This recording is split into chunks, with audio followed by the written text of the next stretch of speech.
Galw'r aelodau. I call members to order. Members will be aware that a point of order was raised yesterday regarding the use of language in the chamber. This has prompted me to reflect more generally on a recent tendency among members to sail close to the wind in relation to the words they choose to use. I'm satisfied that my response to date has been correct and in accordance with our standing orders. However, judgments of this kind are finely balanced and can depend much on the context in each case. This is why no member should interpret a ruling as having established some hard and fast line of what constitutes acceptable behaviour. Whilst I have made clear from the start that I want to ensure robust scrutiny and lively debate, the people of Wales would not expect this chamber to become a place where accusations about the personal integrity of members are thrown around lightly or frequently. All members must think carefully about the words they use. I will not allow a pattern of behaviour to develop which deliberately tests our boundaries. We move on, therefore, to our first item, the questions to the Cabinet Secretary for Economy and Infrastructure. And the first question is from Rhiannon Passmore. Diolch fawr. Will the Cabinet Secretary outline what actions the Welsh Government is taking to develop tourism in Islwyn to aid economic regeneration? Yes, our tourism strategy sets out our principles and priorities to support the industry across Wales. This includes marketing campaigns in the UK and overseas. It includes capital development funding for new and existing tourism businesses, and it also includes revenue funding for regional projects. Thank you, Cabinet Secretary. The Valleys Task Force has expressed its desire to use the wonderful natural landscape of Wales to promote our economy. In Islwyn, we have the wondrous Cwmcarn Forest Scenic Drive that we need reopened. We have the historic Grade 2 Navigation Colliery with its Grade 2 listed buildings. Cabinet Secretary, what can the Welsh Government do to showcase the Gwent Valleys to the world and, as a consequence, revitalise our economy? Well, can I thank the member for her further question and also thank her for the keen interest she's shown in the visitor economy. And the valleys could benefit considerably from the growth in tourists to Wales in recent years. The thematic years, I think, have been particularly beneficial, being focused on the great outdoors, building on the primary purpose that people come to Wales for holidays for, which is to experience adventure, the great outdoors, outdoor discoveries. And I'm hoping that in the years to come, communities in my colleague's constituency will benefit further from our initiatives. In terms of the specific projects that the member highlights, I do believe that the Crumlin Navigation Colliery is probably the finest surviving group of former colliery buildings in Wales, and it's been supported with financial resource from the Welsh Government to undertake reclamation works. It's my hope that we will see further improvements there in the years to come. In terms of the Cwmcarn Forest Drive, this is something that I know was incredibly popular when it was in operation. Perhaps we could look to the year of discovery in 2019 as a way and as an opportunity to reopen that drive. I think it would be fantastic to see it reopen. I do recognise the challenges, financial challenges facing Natural Resources Wales, but we are looking for major events, new and innovative activities that can be launched in 2019, and perhaps I could meet with the member to run through the opportunities for that particular project and more widely in her constituency. Mohammed Ashka. Presiding Officer, Cabinet Secretary, earlier this month, the Director of Welsh Centre of Tourism Research at Cardiff Metropolitan University said that Wales is not reaching its full potential in attracting high-spending international tourists. She pointed out that Wales was not doing as well internationally as our competitors, getting about 3% of visitors and 2% of spend. Given the importance of tourism to Welsh economy, what action does the Cabinet Secretary intend to take to increase the number of international tourists coming to Islwyn and Wales altogether? Yes, I appreciate the points made by the member. The challenge of getting international visitors out of London is one that faces all regions outside of London.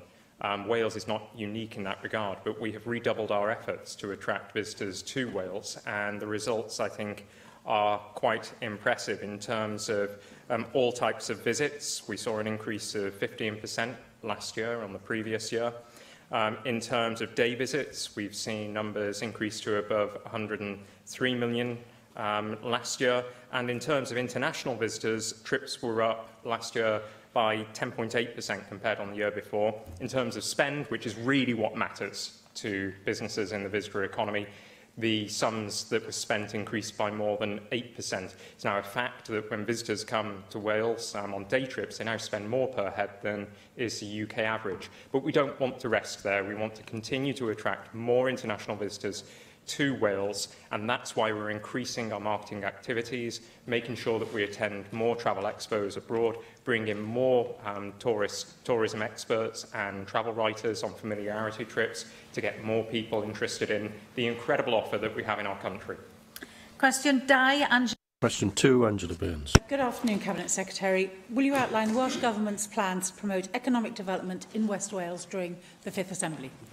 Thank you. Yes, we are developing a strategic approach to economic development based on prosperity for all, enabling all parts of Wales to benefit from economic growth and the opportunity to secure greater degrees of job creation. Thank you for that, Cabinet Secretary. As you all know, the Pembrokeshire Coast National Park covers vast swathes of my constituency, and the decisions taken by them can have major impacts on businesses operating either wholly within the park or partly the rest of Pembrokeshire. Whilst I understand the need for consideration to be offered to the park's overriding principles, it is vital for economic development in West Wales that businesses can grow and mature. Can you outline what support your department, along with the Department for the Cabinet Secretary for Rural Affairs, can offer to businesses to ensure that decisions taken by the national parks are taken in the timeliest manner so as to minimise the economic impact on businesses operating in the area? Otherwise, I fear that a number of businesses will be driven from West Wales. I'd agree with the member that our national parks do need to work in partnership with the businesses that are located within them. We do see in many parts of Wales very proactive national parks working effectively and very efficiently with businesses in the spirit of partnership. And with regard to the National Park in Pembrokeshire, I think there has been a concerted effort by the park to take advantage of the Year of Legends and the forthcoming Year of the Sea, working in partnership with the local authority and crucially with businesses. But the member is absolutely right that the park must be proactive in reaching out to businesses and in assisting businesses to, I was going to say, exploit, take advantage and work with the park to draw more visitors in and to make sure that visitors stay for longer. There are some phenomenal attractions on the Pembrokeshire coast. It's why I go there every summer for my personal and private holiday with my family. It's an amazing place, but we'd like to translate more day visits and weekend visits into week-long visits. You can only do that by having a partnership approach that brings together all businesses and brings together those providers of attractions and events. Simon Thomas. Diolch, Llywydd. Thank you, Llywydd. And the Cabinet Secretary will be aware that publishing books is very important in the west of Wales, and I declare an interest, as is in the register of interest, as my wife and my niece work in this area. So I'd like to ask him about publishing, but starting by paying tribute, if I may, to Tony Bianchi, a gentleman who passed away some 3 weeks ago, who was from Newcastle, who learned Welsh and became an eminent Welsh writer and promoted Welsh writing and publishing in Wales and professionalised the art too. And in that context, we have the Professor Medwyn Hughes report, which has created something of a headache from time to time for the Cabinet Secretary over the past few weeks. But I would like to thank him for the way he's responded to the report and the way he's brought everyone together to agree a way forward.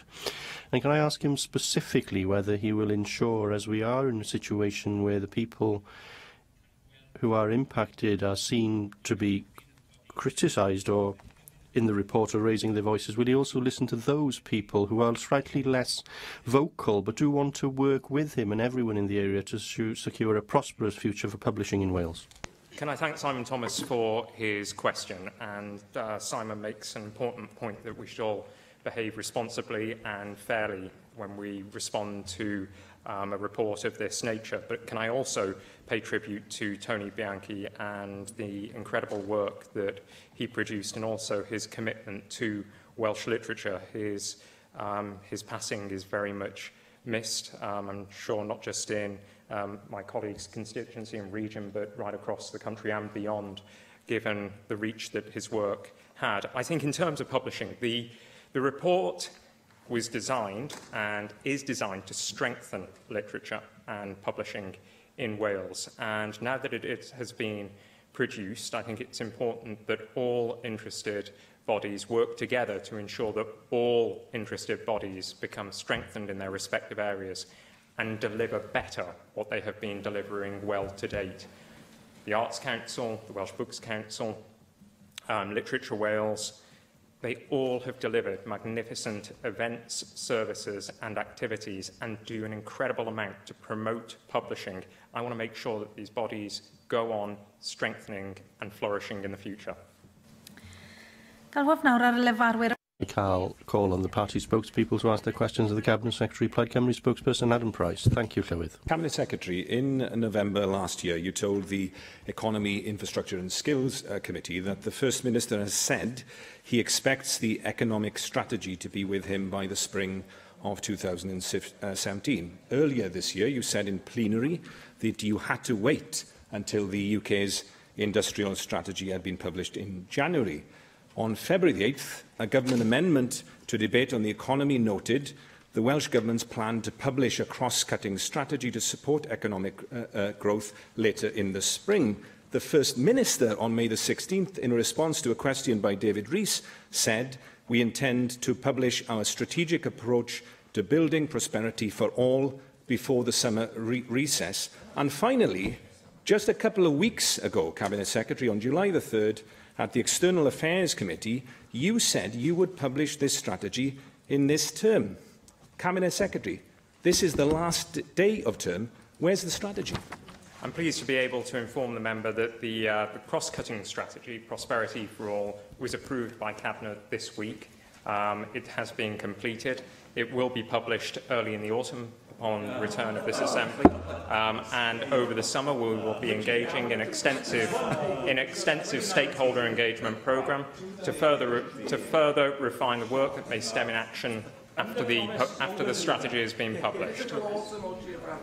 Yes, for the record, members are asking which autumn, which year we're talking about, so maybe the Cabinet Secretary might want to put that on the record. Now, maybe one of the reasons for it being delayed was because you had to rewrite it following the fallout of your decision of the Circuit of Wales. Now, on the 27th of June, Cabinet Secretary, you told the Assembly that you could not have a definitive answer from ONS on the balance sheet issue until after contracts were signed. There was a risk that many months down the line you could find yourself with a project on the balance sheet with all the implications that would have. Now, you've now admitted to me in a written answer that there was an alternative.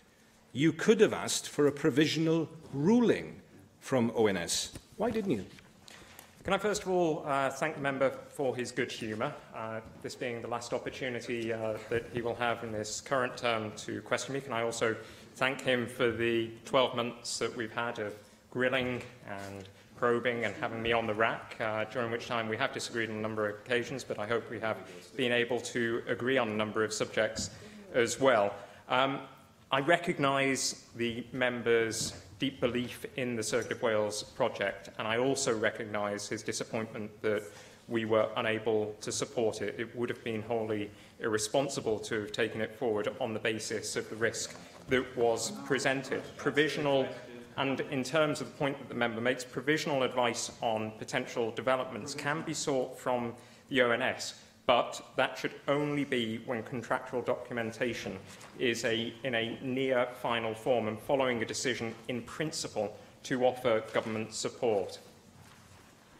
Well, Cabinet Secretary, your government did ask for a provisional ruling from ONS when you made a decision in principle on your own government's mutual investment model in October 2016. And furthermore, isn't it true, Cabinet Secretary, that ONS has also got provision for policy proposals which are not at a near final stage? Their classification guidelines, which you yourself referenced in your answer to me, say this: government departments might seek a view on a proposal at an early stage of development. In such cases, ONS will provide provisional advice on the expected classification of the proposal based on information available at the time. So my question to you is this: did you seek and were you given provisional advice on the expected classification of the Circuit of Wales proposal from ONS? And let's be clear, what I'm asking you is not whether you spoke to them and then formed your own view based on what they said, but did you ask them for their provisional advice in the terms set out in their guidelines? And as the Cabinet Secretary invites me to end the scrutiny on a more positive note, can I ask him this one last thing? If out of the rubble, the Circuit of Wales project was rescued by the local authorities in the city region, with the prospect now, of course, of Formula One being a possibility as well, and the Welsh Government were asked not for their money, but for their blessing, would you welcome the project being salvaged in this way? Can I thank the member for his further questions? Of course, the one big question that we're still awaiting an answer for is whether he agrees with our decision that was taken last month. And unfortunately, there is no agreement, which I'm sure indicates that the member would have been content to have signed off the project, only to return here in all likelihood in 6 months' time to tell the Chamber that he was having to put on ice more than £300 million of capital programmes, which, as I've said in this chamber before, would amount to 5,000 affordable homes or 10 schools or 1 super hospital. I don't just call that irresponsible. I call that reckless in the extreme. I hear the leader of UKIP, we're entering the pantomime audition season, is entering the fray from the side. But the point is, he too would have signed off this project in a demonstration of huge irresponsibility. The fact is, we took responsible action on what was a controversial subject which did fire up passions and beliefs in the valleys, but we are now moving on with a clear vision for the heads of the valleys, and we will deliver. The people of Ebwy Vale, of Blaenau Gwent and the heads of the valleys have waited long enough. We are here to deliver, and we will do just that. You didn't answer the question. Conservative spokesperson Russell George. Thank you, Presiding Officer. Cabinet Secretary, infrastructure projects have too often been delayed by short-term political considerations, and this has often led to spiralling costs and the cancellation of projects altogether. In addition, when high levels of uncertainty hang above infrastructure schemes, potentially private sector investors are often deterred from providing financial backing for these kinds of projects. When infrastructure is planned and delivered within the context of a secure, credible and long-term view, these projects often secure a greater level of private sector interest and investment. So can I ask you, perhaps in the light of recent events as well, to reconsider putting the National Infrastructure Commission on a statutory footing, and also suggest that it will be a missed opportunity for you not to do that. I think what the government needs to do is to demonstrate a genuine commitment to creating a stable and long-term approach to infrastructure development in Wales. Can I thank the member for his question and also for the work that he led in assessing the establishment of the National Infrastructure Commission of Wales. Of course, we already utilise innovative forms of funding. We are doing that with the dualling of the A465, and we will continue to do so. The work that's taking place on the Infrastructure Commission is taking place at speed. We are now looking at the appointments of the chair and the members of that commission in the early autumn, and as I've said on previous occasions, we will review the operations of the Commission before the end of this Assembly term. I've given my undertaking to do that. As of yet, we have received no compelling evidence for putting it on a statutory footing. However, we will be reviewing the effectiveness and the delivery of the Commission by the end of this Assembly. Well, I would put it to you, Cabinet Secretary, that we do need a more long-term and stable approach in Wales more than ever before. Over the last number of years, the Welsh Government has proceeded over a number of significant major project failures, I'm afraid to say. That has created confusion and uncertainty for potential private sector investors. And the failure and the process in regards to Circuit of Wales, as Adam Price has mentioned earlier, is one example where we see potentially a reduced confidence amongst investors that Wales is indeed open for business. Do you, Cabinet Secretary, acknowledge that the creation of the Infrastructure Commission should be followed up by the introduction of legislation to equip the Commission with the extra weight and clout it needs to do its work? As I've said, we will be assessing the effectiveness of the Commission by the end of this Assembly term. We will be establishing it by the end of this year, but I must disagree with the assertion made by the member that Wales may appear not to be open for business, given the latest results for inward investment, which shows, I believe, that it was the third most successful year. Indeed, investment from within the UK into Wales reached a record high. We are continuing with our efforts to bring in major projects, and just last week we were able to announce the investment by CAF, a huge investment that will bring monumental change to Newport and the economy of South East Wales, creating 300 jobs, but also, crucially, offering enormous potential for expansion. That's something we will build upon. Since May of this year, we have announced, through our support, the creation of more than 500 jobs in this current year, and we are also working to establish many more jobs across, and that's just in Wales in this past 8 weeks, but we are also working with a pipeline of interests at the moment to create further employment opportunities in the months to come. And finally, Cabinet Secretary, if I could perhaps pursue an issue that Adam Price raised in his first question. There's still some confusion to me in this regard. Certainly when it comes to your publishing of Prosperous and Secure and your economic strategy, I'm aware that you did tell the External Affairs Committee that you would publish this term. I'm aware that last week in the Economy Committee you said it would be the autumn. However, in scrutiny of the First Minister on Friday of this week, I asked the First Minister and put it to him, and he said that Prosperous and Secure would be published this term. So I have to say I am a little bit confused. So reflecting on what the presiding officer said at the beginning of proceedings today, who is right? Is it yourself or the First Minister? I can assure the member, because we were all there at Cabinet, that Prosperity for All was approved, was signed off by all members of the Cabinet on Tuesday and will be published as soon as we return. UKIP spokesperson David Rowlands. I'm not sure whether the Cabinet Secretary recalls it, but as long ago as yesterday, I questioned you on the availability of funding, particularly for small SMEs in the research and development sector.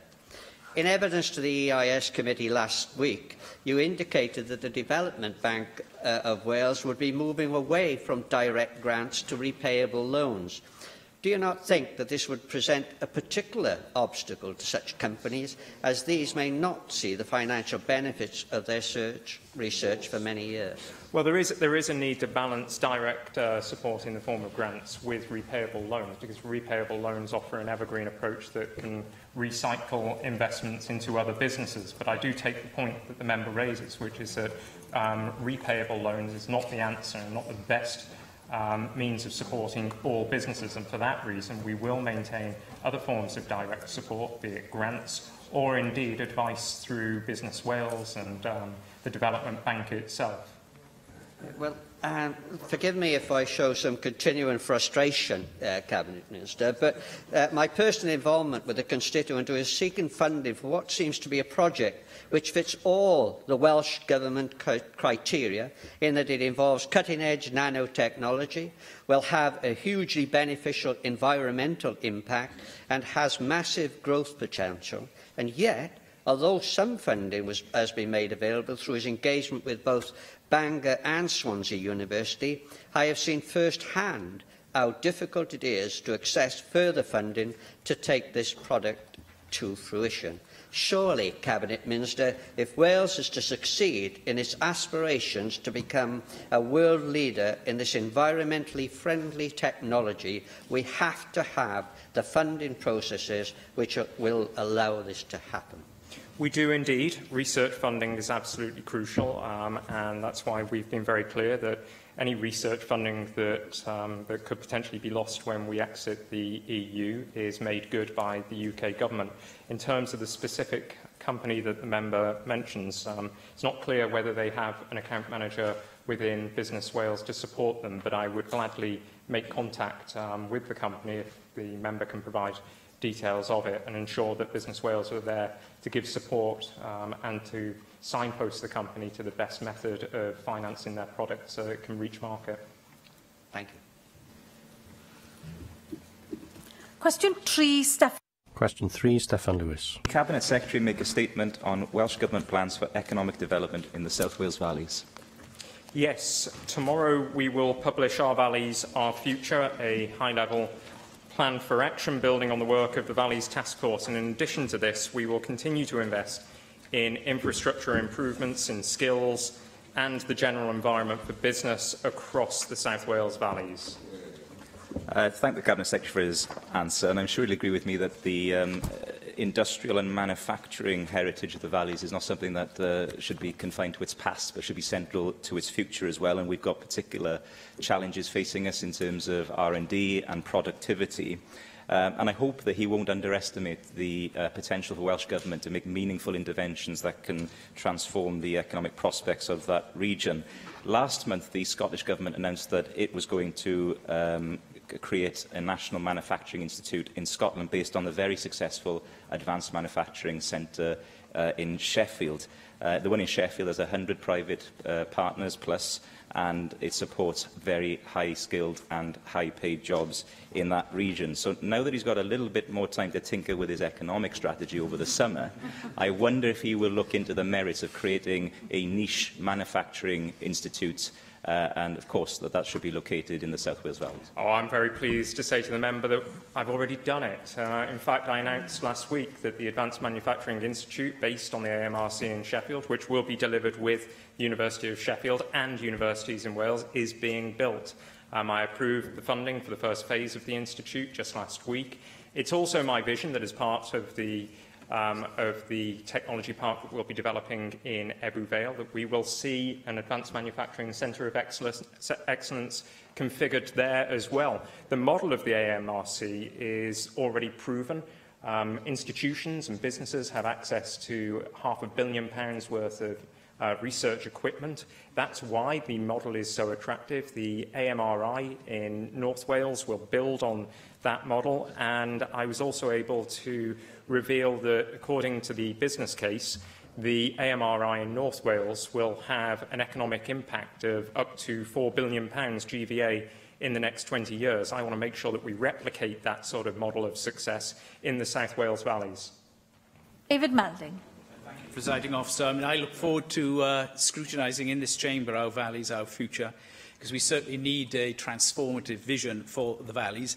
I'm not sure whether the Valleys Landscape Park would constitute a hub, but it would be a transformative vision, potentially. We've got to start to recognise the real potential of this, this resource. I mean, the valleys were once amongst Britain's most beautiful spots, so travellers from all over the UK would come, paint pictures, write poetry about this wonderful landscape, and they should come again, and more of them. And I commend the sort of vision that your colleague Hugh Rankin-Davies has for a Valleys forest, for instance. There is great potential there, and now we need to match it with vision. Can I thank David Melding for his question, and also for once again in this chamber touching on the importance of well-being to the economy and the contribution that the natural landscape can make to our well-being. My colleague, the Minister for Welsh Language and Lifelong Learning, will be making a statement in the chamber concerning the idea of a Valleys Park. I'm sure that it's an idea that you will very much welcome and will incorporate, I'm sure, a good degree of forestry and outdoor health activities. Dawn Bowden. Cabinet Secretary, given the contribution that tourism is making to economic development across the country, I'm pleased to note the tremendous success that we've seen with the Tourist Investment Support Scheme across Wales. But I am concerned to note that of the 205 schemes which have received offers of grant support under TIS since April 2011, only 4 of those were located in the South Wales Valleys region, and I'm very pleased to say that Rock UK in my constituency was one of them. Given the beautiful countryside that David Melding's just been talking about and the rich industrial and social heritage of the area, do you share my concern at this limited take-up in the valleys, even given that TIS is a funder of last resort? And could I ask you if you'd consider undertaking some research into why businesses in this area are reluctant to take advantage of this specific source of funding, and whether, in fact, there is scope for extending the scheme, or extending the scope of the scheme? Can I thank Dawn Bowden for her interest again in the visitor economy?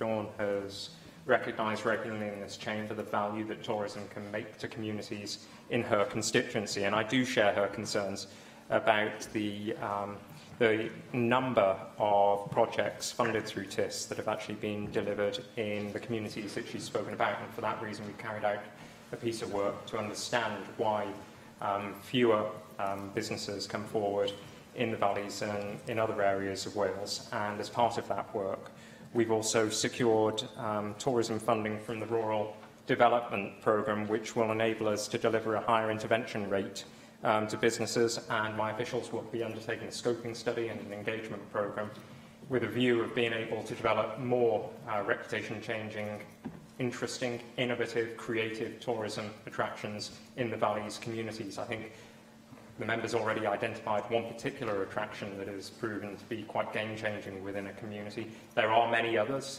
There are, for example, activities based on biking and mountain biking, such as Bike Park Wales, that have proven enormously successful and have changed perceptions of the area.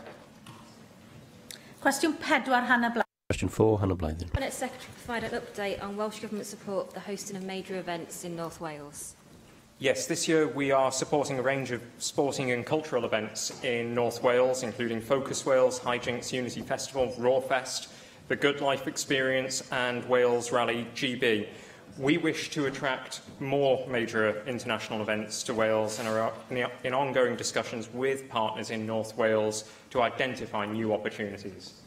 Thank you, Cabinet Secretary. I'm pleased to hear of the ongoing discussions to identify opportunities. You'll be aware in the past few months alone, North Wales has successfully hosted a number of high-profile stadium concerts, from Ollie Murs at the racecourse to the now annual epic Access All Areas at Areas Park and Llanfest in your own constituency, which had the Manic Street Preachers there this year. Flintshire is also home to the National Wales Rugby League team, the only national team to actually be based in North Wales, and who later this year will compete in the Rugby League World Cup in Australia, New Zealand and Papua New Guinea, supported by a lot of local organisations of business in my constituency, including being suited and booted by Vaughan Davies of Mould. I'm sure Cabinet Secretary and other colleagues will join me in wishing the Wales Rugby League team, every success in the Rugby League World Cup.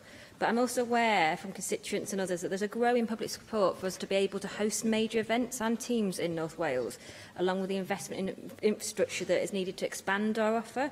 So can I urge a further commitment from the Welsh Government to further invest in our area to ensure we have the greater capacity to host events, whether that be in iconic and historic locations like Flint Castle, existing stadiums, or perhaps one day looking at a future stadium or a location in the Flintshire area of North East Wales? Yes, very much so. I'm looking forward to being at Flint Castle this very Friday, where we'll reveal a world-class arts installation design, which I'm sure will capture the imagination of not just people in Flint, but the people of North Wales and beyond. I'd also like to extend my best wishes to the Welsh team as they go out to the Rugby League World Cup. I'm sure that they will perform magnificently and do us proud, and I wish them all the best. Officials recently engaged with 30 events organisers in North Wales to scope out further opportunities. We currently spend around about £1.7 million in supporting major events in North Wales, but we want to build on the reputation that North Wales now has globally as one of the best destinations to visit for a holiday and for outdoor adventure. So our investment must continue in those innovative products such as Surf Snowdonia, as well as the innovative major events, which can attract new and existing visitors alike. And the member may also be aware that a sports facilities study has been commissioned. Work is underway to assess what facilities are needed for future major events to be hosted in Wales. That study will look at all parts of Wales and will assess existing infrastructure as well as the demands for new sports stadia. The member may also be interested to know that I did recently meet with the Wales Curling Association to discuss the building of a bespoke facility in the adjoining constituency of Allen Deeside. Mark Isherwood. Well, on the 9th of July, I had the pleasure with many others of watching Brian Adams at Aries Park in Colwyn Bay, who was, of course, preceded the night before by Little Mix. And I'm looking forward, as you may be, on the 4th to 6th of August to one of the highlights of my year, which is the Mould Blues and Soul Festival. Absolutely wonderful. Great music, great local ale, great food, and hopefully fantastic weather, fingers crossed. But recognising that research and practice show that major popular music events are a fantastic way of stimulating the visitor economy in North Wales. What role is or could the Welsh Government play in helping to promote that within the wider regional offer? Can I thank Mark Isherwood for his question, and I'm looking forward to joining him at the Mould Blues and Soul Festival in August. Perhaps we could share a pint at the Ale House or the Glasgow Inn afterwards. I'm sure it will be a magnificent event. Mould has carved out an enviable reputation in the region for hosting cultural, food and drink and sporting events, and I'm sure that the Blues and Soul Festival will prove hugely successful. We fund through the Tourism Product Innovation Fund a number of regional and local events and activities that are designed to align with the thematic years. And in North Wales this year, there have been a number of events that we've funded to capitalise on the Year of Legends, most notably in Conwy, where an incredible festival recently took place based on what was called the tournament and included jousting. We work with local communities, with tourism providers and with events organisers through Visit Wales to promote all activities that are taking place, but particularly with those that are aligned with the thematic years. We noticed that in rallying the entire sector together by using the thematic years, we've been able to gain added value in terms of our offer, and that's what's led to a significant increase in the marketing spend that's been generated as a consequence of the thematic years, up by around about 18%, we believe, just last year. Griffith. Thank you, Llywydd. And one of the centres trying to establish itself as a venue for events with some of the major bands is the racecourse. I have regularly raised the need to invest in the racecourse with you because it needs to be and it should be a centre for entertainment, an important centre for entertainment, but also an international standard sports stadium. And we constantly hear this government making very proactive statements about conference centres and so on. When will we see the government being as proactive in ensuring investment in the racecourse? Can I thank Clear for his question? I know he shares a very keen interest on this subject with my colleague Leslie Griffiths and with the local Member of Parliament Ian Lucas. I'm sure all of you would like to see, as I would, the racecourse receive investment to become a more active and vibrant hub within the Wrexham community, but indeed in the wider region. My officials, I'm pleased to say, recently met with Wrexham Football Trust. They discussed the vision for the stadium, but of key significance will be the role that the local authority plays in devising a master plan for the town to ensure that any future investment in the stadium is aligned with other facilities and other services that are being developed in Wrexham. But to my mind, there is no doubt that the racecourse deserves to have investment to make sure that it can go on being the oldest international stadium in Britain, in Europe and possibly the world.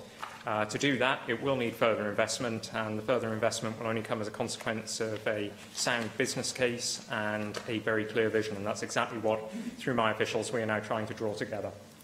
Question 5, David. Question 5, David Rowlands. What is the Welsh Government doing to change Wales' status as the poorest part of the UK? Well, on measures of household incomes and wealth, Wales is not the poorest part of the UK. Nonetheless, we do need to improve wealth and well-being considerably, and therefore we are taking a range of actions to deliver prosperity for all in Wales, including investing in skills and infrastructure and creating an environment where businesses can start up and grow. Well, thank you for that answer, Cabinet Minister. I asked the question because it appears that after many years of this institution, we are now relatively poorer than we were at the start of devolution. Why, after billions of pounds of so-called European structural funding, do we find ourselves in such a position? Surely it is time to address this situation with fundamentally different solutions than those applied before.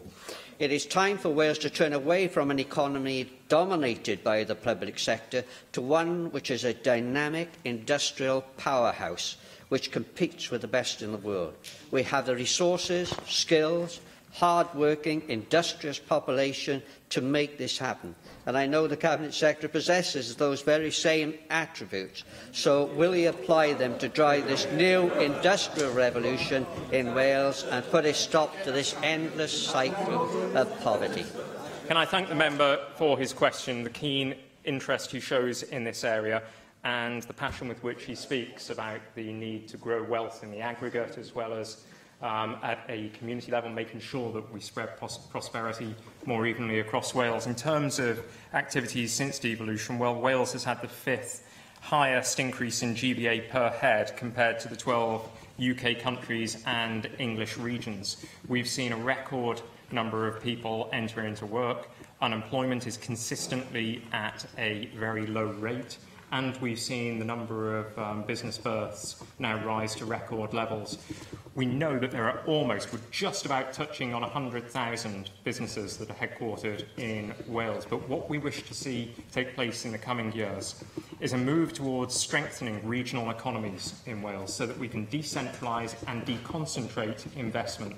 And for that reason, I'm reshaping my department so that we have strong regional units that can work with the city regions and with the growth region and with local authorities on a regional footprint to assess what the key sectoral strengths are across Wales and then to hone in, develop them and during the 4th industrial revolution, make sure that people are skilled and make sure that businesses are future-proofed in order to create a higher value economy, one that benefits the whole of Wales. Mohammed Ashkar. Presiding Officer, Cabinet Secretary, one of the best ways out of poverty is through work. And that means creating an efficient, integrated transport network to allow people, and particularly young people, to access jobs within reasonable distance from their homes. However, the cost of fares can often be a deterrent to young people being able to access such jobs. Given the Welsh Government's My Travel Pass scheme, offering young people a third off bus fares ended in March this year, what plan does the Cabinet Secretary has to assist young job seekers with their transport costs when looking work across Wales? Thank you. Can I thank thank the member for his question? He is absolutely right in the lack of affordable, reliable and frequent public transport is a major barrier preventing many people from gaining work. We know, based on all available statistics, that in the growth track region of North Wales and the Mersey-Dee area, approximately a quarter of people who receive job interviews are not able to go to them because they cannot get transport to those interviews. That is an appalling statistic which must be addressed. We have piloted the My Travel Pass. It's continuing whilst we consult with young people and with the bus sector on a sustainable replacement scheme. It's my view that there are current schemes operating in the UK that are sustainable that we could look to learn from. As recently with colleagues in Liverpool learning about the Mersey Travel scheme for young people, which I believe operates on the basis of £3 can get you anywhere, anytime, as many trips as you want per day in that region. That's a sort of model that's innovative, it's sustainable, and it's fair, and that's the sort of development I'd like to see in Wales. But fundamentally, we need to reform the bus sector itself, modernise the bus sector, get better quality buses being utilised, change perceptions of bus travel as well, so that people access bus services not as a means of, not as a last resort, but because they are of a sufficiently high quality to experience an enjoyable trip. And I think in terms of rural communities especially, bus services are absolutely vital. We've maintained the bus services support grant at £25 million for several years now, because we've recognised the value of bus services in rural communities. And I'm keen to make sure that we work with the sector and with passenger groups to find more sustainable ways of growing patronage on bus services, so that the level of public subsidy can be reduced without affecting the attractiveness of transport on buses. John Griffiths. Yes, Cabinet Secretary, I'm sure you'd agree with me that the recent announcement by CAF of the 200 to 300 jobs in Newport, quality jobs building the trains of the future to help take that integrated transport system forward, is very valuable. And I'd be very interested to know how we can capitalise on that investment by attracting further investment and indeed making sure that local suppliers and local firms benefit from this very welcome development. Well, can I thank John Griffiths for his question. I know that he's warmly welcomed the announcement by CAF of £30 million in his constituency, which will lead to the establishment of a major manufacturing facility employing 300 people. It's worth saying that we managed to beat more than 100 locations around the world to secure this investment for Wales, once again stepping up and beating our competitors around the planet. Now, the facility will enable the company to assemble, test and to commission new vehicles in Wales. It will have the capacity to undertake future manufacturing projects as well as maintenance and servicing activities as well. When you align that to the development of the metro and investment in the next franchise, I think there are huge opportunities for us to grow a skills base in this particular sector that will maintain people in employment for a generation. Question 6, Lynn Eagle. Secretary outline how the Welsh Government is working to improve prosperity in the South Wales valleys. Yes, tomorrow we will publish Our Valleys, Our Future, building on the work of the Valleys Task Force chaired by my colleague Alan Davis. In addition to this, we'll continue to invest in skills, in infrastructure and in the right business environment for companies to flourish. Cabinet Secretary, the proposals put forward by the DWP over the future of their estate in Wales will see a relocation of some 200 skilled staff out of Cwmbran town centre. Not only would this have a devastating impact on the local economy in Cwmbran, but would pose enormous difficulties for staff either with caring responsibilities who are unable to travel to the location that's been proposed, which is the Treforest area. The fact that that location has been chosen suggests that the DWP have little or no understanding of the geography of Wales. I know that the Minister for Skills, Julie James, who's been incredibly helpful, was meeting with the UK Minister last Thursday, and I'd be grateful if, as a government, you could provide an update to members. But can I also ask you for your assurances, Cabinet Secretary, that you will do all you can personally to work with Julie James to represent the staff affected by these proposals, which will have a devastating impact on one of the poorest parts of Wales? The member is absolutely right, and I'll just reiterate our strong disappointment that the DWP did not consult with Welsh Government ahead of the decision being made without any alternative solutions being considered. I know that the Minister has now met with the UK Government Minister, and I'm sure we'll be providing a written update to members in the coming days on the discussions that took place and the further activity that will now be undertaken.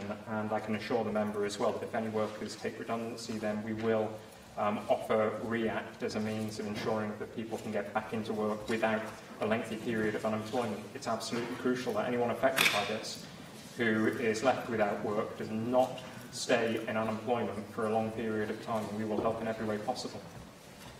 Andrew R.T. Davis. Thank you, Presiding Officer. Minister, as you announced, as you just said, that the strategy will be unveiled tomorrow. The Minister made a statement last week, Alan Davis. I did press him on his statement to try and explain what the hubs economically are going to achieve. He talked of there would be 6 hubs. One of those 6 is the automotive enterprise park, call it what you will, in Blaenau Gwent, that has been allocated £100 million over 10 years. He was unable to give any information at all. I'm not sure whether that was because he didn't know what they were going to do or whether he was just being guarded because obviously there was so much focus on the Circuit of Wales concept that obviously sits in his constituency. I'd be grateful from your perspective if you could enlighten me as to exactly how these hubs will operate. Will they be merely just small enterprise zones? Will they be themed? Geographically, where will they be located? And what budget lines are going to be allocated to them, given that we know £100 million has been allocated to the one in Blaenau Gwent? Are we talking similar sorts of monies for the other hubs that will be dotted around the rest of the valleys as part of this strategy? Can I thank Andrew R.T. Davis for his questions? Very important points that are raised. The need to ensure that the hubs operate in a way that generates sustainable growth. And I envisage the hubs developing as opportunities for clustering and agglomeration in certain specialisms. So it may be, for example, in Ebbw Vale, automotive. It may be in another hub based on house building. So my view is that the hubs have the potential to become recognisable clusters of specialisms, which again can enable skills partnerships across the Valleys region to hone in on opportunities that are emerging through the pipeline of interests that we already have.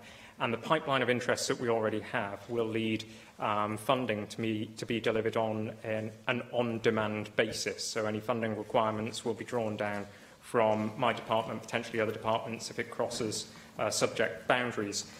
In terms of the further detail that the member requests, this is something that Alan Davis will be revealing tomorrow. But the aim of the clusters, the aim of the hubs, is to make sure that there is a concentration of activity in certain areas that are based on emerging economic and manufacturing trends and take advantage of the theme of better jobs closer to home, offering people access into work and then career progression in areas of economic activity where we know there is a sustainable future. Question 7, Llyr Griffith. Question 7, Llyr Griffith. Thank you, Llywydd. Will the Cabinet Secretary provide an update on the proposed National Football Museum? Can I thank the member for this question? It's very exciting. We are currently running a procurement exercise on Celta Wales to appoint a contractor to complete a feasibility study on the Football Museum. The study is set to commence around the end of August and will be completed within 6 months.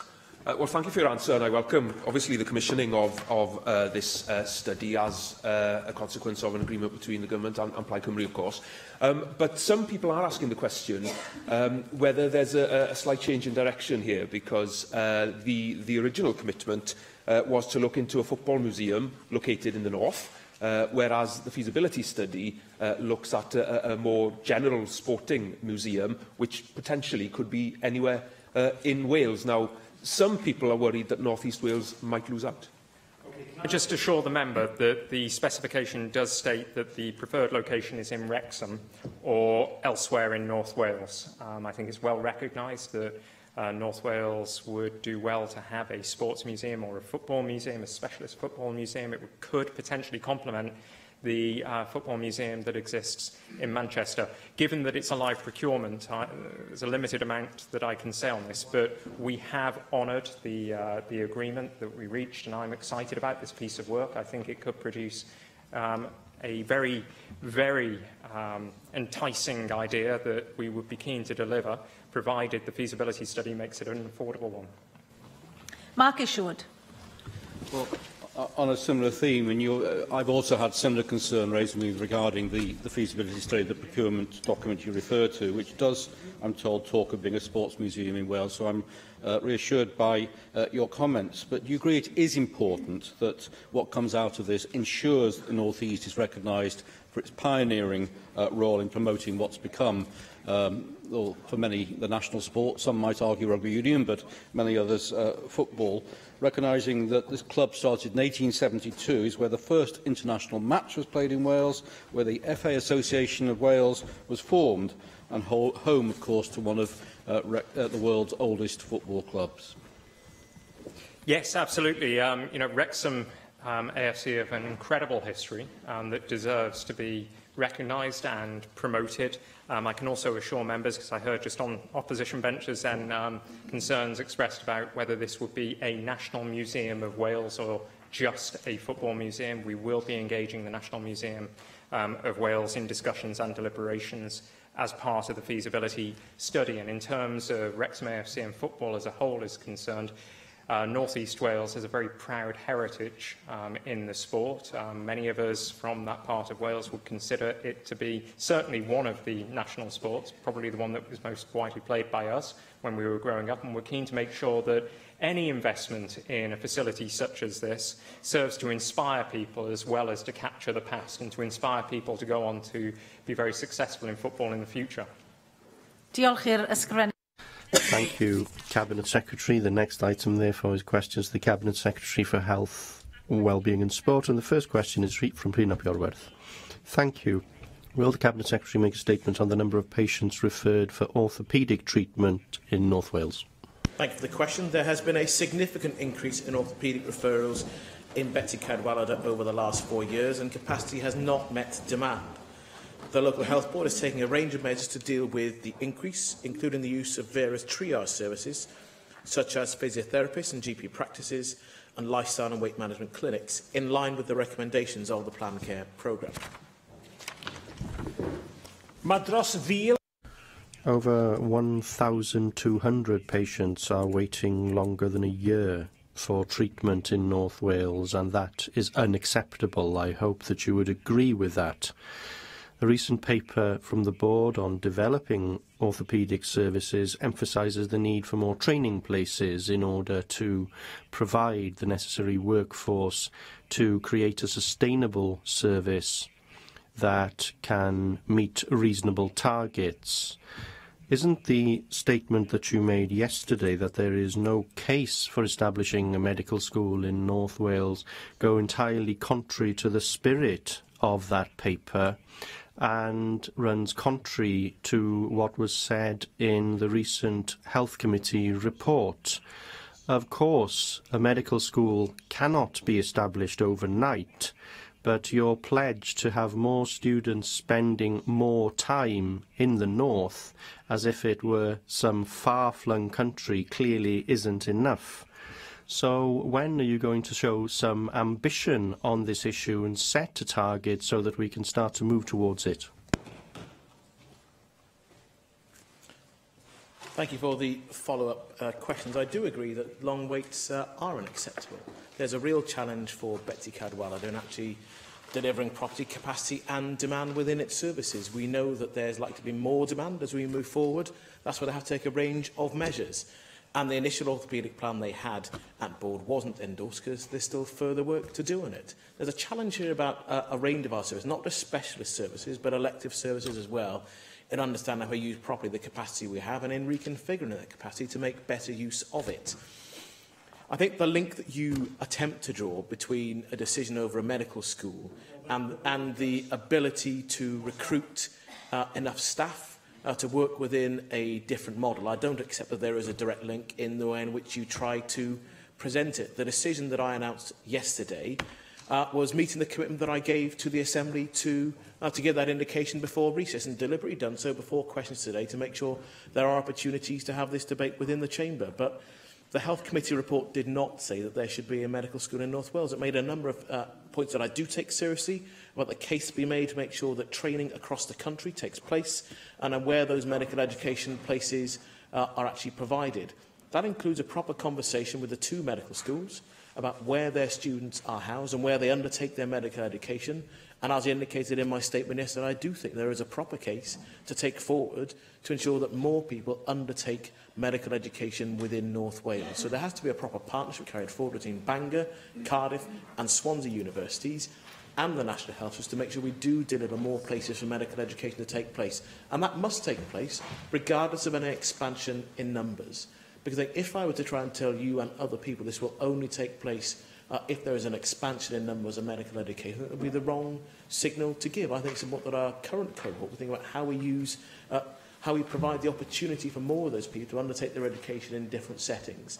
Now, that does chime with work already in place, and I'm committed to doing that and to having an open and a sensible conversation with stakeholders, not just across the National Health Service, but in this chamber and beyond, to deliver on that ambition, because I do think there will then be a greater prospect of people either staying in North Wales or returning to North Wales to undertake further periods of medical education and actually stay to work within the National Health Service thereafter.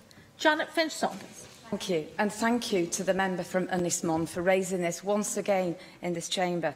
Now, according to the latest Welsh Government figures, the number of patients left waiting over 36 weeks, which is twice as long as in England, for trauma and orthopaedic treatment in North Wales now stands at 3,336. This is the highest it has ever been. Anecdotally, an 84-year-old female constituent of mine waited 103 weeks, 84 years old. That's over 720 days, almost 2 years, for their surgery. And a male constituent waited 3 years for hip operations. In response to my correspondence, you state that you expect all patients to be seen at the earliest opportunity. That is a laugh. What are you going to do about your failure to deliver for these 3,500 patients in North Wales? It's your government, you hold the brief and portfolio for health. And I have raised this question time and time again, and we get very, very waffly answers. Tell the people in North Wales, 3,336, who've been waiting over 36 weeks, twice as long as in England. Tell them, when are they going to have their operations? I can assure the member this is not a laughing matter, and it's certainly not something that I find Your amusing responses at all. The challenge always is whether, in relation to an issue we understand there is more than one reason for a rise in demand and the inability of the health service to meet that demand, the demand for a simple answer to flick a switch and deal with it, that's unlikely to be the case. And I would much rather be honest and deal with Janet Finch-Saunders saying that I'm waffling by explaining honestly and clearly the challenges we face and what is being done about them, rather than pretend that there is a magic lever within government to make all of this go away. I think that is absolutely the wrong thing to do. But I am clear, I do expect people to be seen at the earliest opportunity.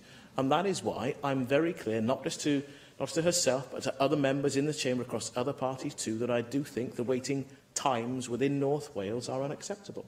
That's why I expect the Health Board to improve. That's why I expect to see a real plan for orthopaedic services in North Wales to make a real difference, not just at a long point within the future, but progressively over the rest of this term as well. Question 2. Question 2, Leanne Wood. What efforts are being made by the Welsh Government to retain existing staff in the health service in Wales? There are a range of measures in place as the Welsh Government remains committed to supporting and retaining the existing NHS workforce. We have an open and constructive dialogue with trade unions and other staff representatives, and we're determined to create a supportive learning environment for our staff to work in and deliver high-quality care with and for the people of Wales. There's a link between waiting times and the number of staff that you've got working in the service. Recent figures have shown that the number of nurses and midwives in the UK leaving the profession has risen by 51% in 4 years. Within these figures released by the Nursing and Midwifery Council, homegrown nurses have been found to be leaving in the largest numbers. Now, the Royal College of Nursing and the Royal College of Midwives have both called for the pay cap to be scrapped to prevent this situation from getting worse. Do you not agree that it is time for you to fill the Welsh Labour Manifesto pledge to scrap the cap to ensure that nurses remain in post in Wales? And secondly, by ensuring that you stick to your manifesto commitment, you will help to prevent further damage to people's trust in politics. When you promise something, there is a real issue about staff within the service, and the pay cap is not just about people's financial means. There is a real issue about value, and that was set out very clearly in the last NHS Pay Review Body's report. It was set out again not just within the health service, but across the public sector. In the report from the Senior Salaries Review Body issued this week, in the Armed Forces Pay Review Body as well, there is a real issue about the continuing pay cap and the effective approximately 14% drop in real terms income. This government wants to see the pay cap removed. We've been very clear about that. I've discussed that with both the RCN and other trade unions as well. And trade unions themselves understand very well that this requires the UK government to shift its position. The remit that is given to pay review bodies essentially comes in its financial envelope from the resources available. And that means if the UK government do not shift their position and provide resources to deliver a real terms pay increase, what we could do is give them a remit to give a bigger increase to staff, and we then have to fund that increase for National Health Service workers on the back of redundancies in other parts of the public service, because that is the reality where we are. And it's no use the Leader of Plaid Cymru saying that isn't true. We need to deal in reality, because people in our public service are facing the reality of a pay cap. They face the reality of the Tories continuing that pay cap. You may think the right way to approach is to give the Tories a free pass on the issue. I think all of us who want to see a real terms pay rise of public service workers need to identify the real cause of the problem and make sure the Tories do not get away scot-free. We do make sure that the UK government deliver on the signals they give and actually make sure that the pay cap is ended. That is what trade unions want, that is what our staff want, that is what this government wants. Russell George. Thank you, Presiding Officer. The concern raised with me in Mid Wales is not so much about retention, but it's about recruitment of health professionals in the first place. There are concerns raised with me on a regular basis about the severe shortage of the recruitment of dentists in Mid Wales. So can I ask, what is the Welsh Government doing to incentivise the recruitment of dentists, GPs and other medical professionals to take up positions in Mid Wales in particular?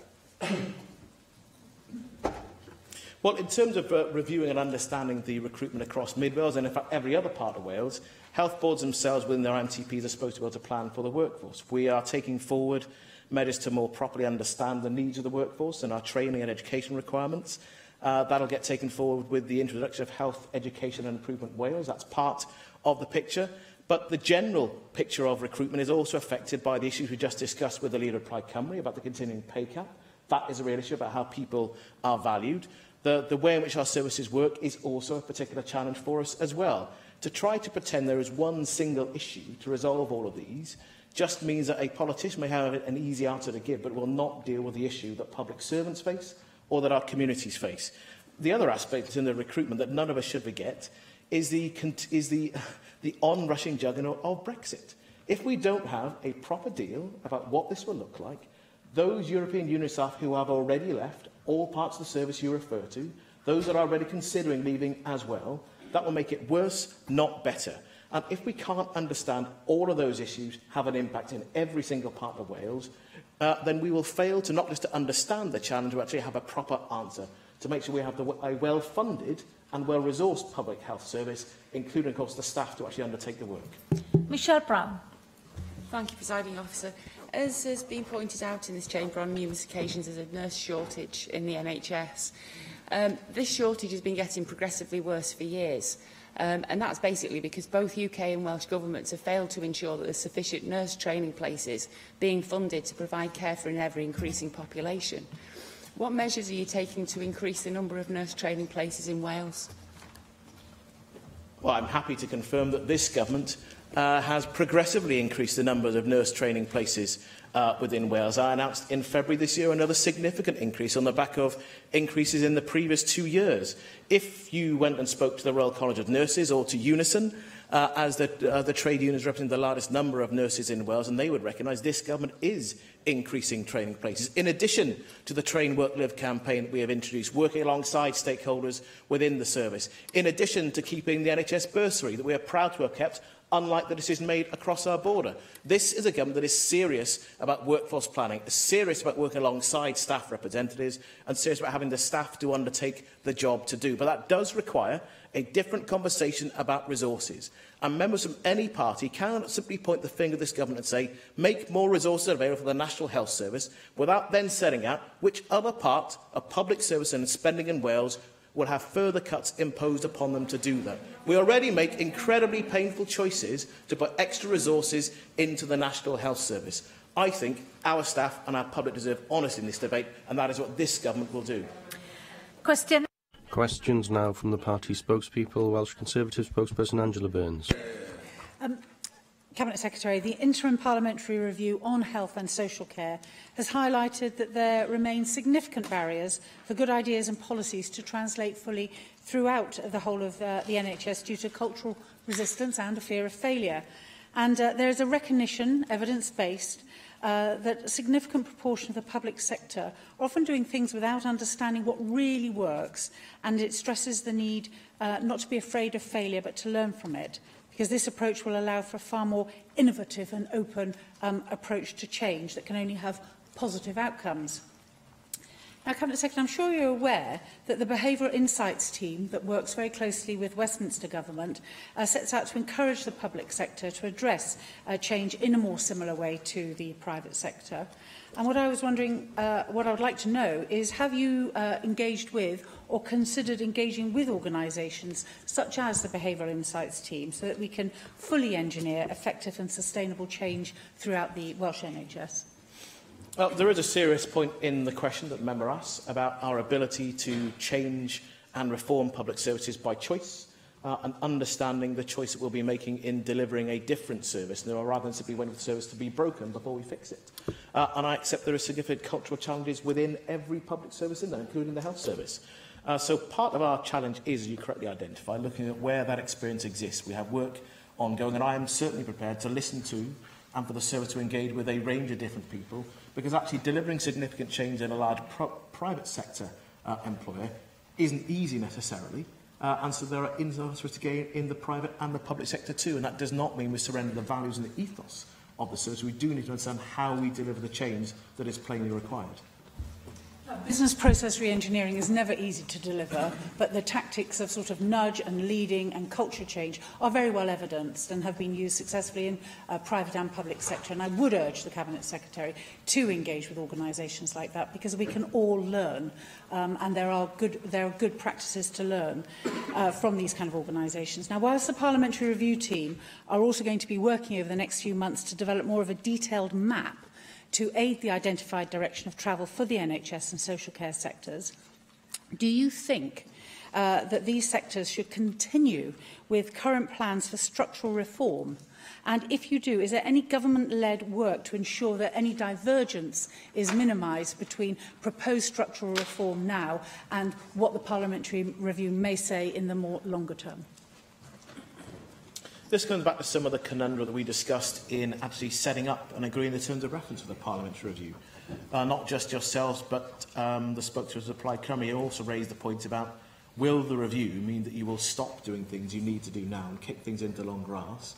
And look at the balance in saying, do we want to put something off until the review has to come up with their recommendations? There's a balance to be struck, but I still think that where there is a clear case for services needing to change, there's a clear case for different parts of service needing to work more closely together, and that should happen. So, for example, on elective care, Hywel Dda Health Board and Abertawe Bro Megannig have had a joint planning meeting, and I expect those to be a regular occurrence. The Health Board in South East Wales, Cwmtaf and Iron Bevan and Cardiff and Vale having joint planning meetings as well. So there has to be an understanding of what needs to take place now and and not simply waiting and putting everything off for the Parliamentary Review to report, because the challenge you raised in your first question about the cultural challenges, they exist within clinicians, they exist within the public, and indeed politicians, and our ability and our willingness to support and get behind change. So I don't think there is a need to put off the drivers to try and discuss and talk about change, but there is a need to properly understand what the Parliamentary Review will come forward with us in a number of months, and I think will go quite quickly, and then to understand how we do what they suggest, and understanding what we think works, and then to do so rapidly and at scale across the National Health Service. I think that the Parliamentary Review interim report is very clear in the direction of travel, and my understanding is it has buy-in from not just the health and social care sectors, but also political buy-in in terms of that direction of travel. The question that I actually asked you was, is there some kind of oversight going on to ensure that any structural reforms that are currently being undertaken or currently being proposed by health boards have got some kind of backstop review to ensure that they are going in approximately the right direction of travel? Because, like you, I do not think we can just stop everything until we have a nice fat report in our hands that we can all study. And, of course, one of the areas that has been highly identified identified by all of us here, by the health boards, by the parliamentary review, is that mental health services in Wales need, to be frank, totally overhauled for both adults and children. And I do appreciate that there is work ongoing, and indeed I was pleased to sponsor and chair a session arranged by the NHS Confederation in which initiatives were outlined as to what we're going to be doing to, or what they intend to do to improve and deliver transformative change within adult and child mental health service. And it is obvious that some areas in Wales have made outstanding progress. So again, I ask you, whilst we're not going to wait for this report to deliver all, what will you be doing to drive and to identify those initiatives that have delivered some outstanding changes, transformative changes to child and adult mental health care? What will you be doing to identify those and to try to ensure that they are consistently and quickly applied throughout the rest of Wales? Because this is one area where we as a nation are not doing so very well. I thank the member for the question. In the general sense of the backstop and the ability to think about whether we're delivering change and to make sure it's going in broadly the right direction. That's why there's an NHS collaborative, bringing chief execs together to discuss and review evidence for changes that are proposed. That's why we have integrated medium-term plans to try and set out the direction of travel for each health board, to have a plan moving forward about the changes that are being contemplated and delivered. It's why health boards themselves, not so they have processes in terms of capital investment as well. There has to be a business case, and then there's an investment board that looks at all Wales capital bids, so where capital is being used to try and re-engineer a service. So there are different layers of oversight about some of the plans and challenges over service reformation. In the particular area you raise about children and young people, I would not be quite so pessimistic about the need for a total overhaul. There are challenges in different parts of the country of differing scale, but that's part of the reason why, in recognising the, if you like, the short-term significant build-up of pressure that came in, that's why we made the choices to start that Together for Children and Young People exercise with the NHS, working with the third sector, working with statutory partners, and indeed with young people themselves having an engagement in it. And it's then about delivering a service model they recommend. That's also why I invested the additional sums of money. And we are seeing waiting times come down in this particular service area, and we are seeing faster access to therapies, backed up, of course, by tougher standards on waiting times in this area.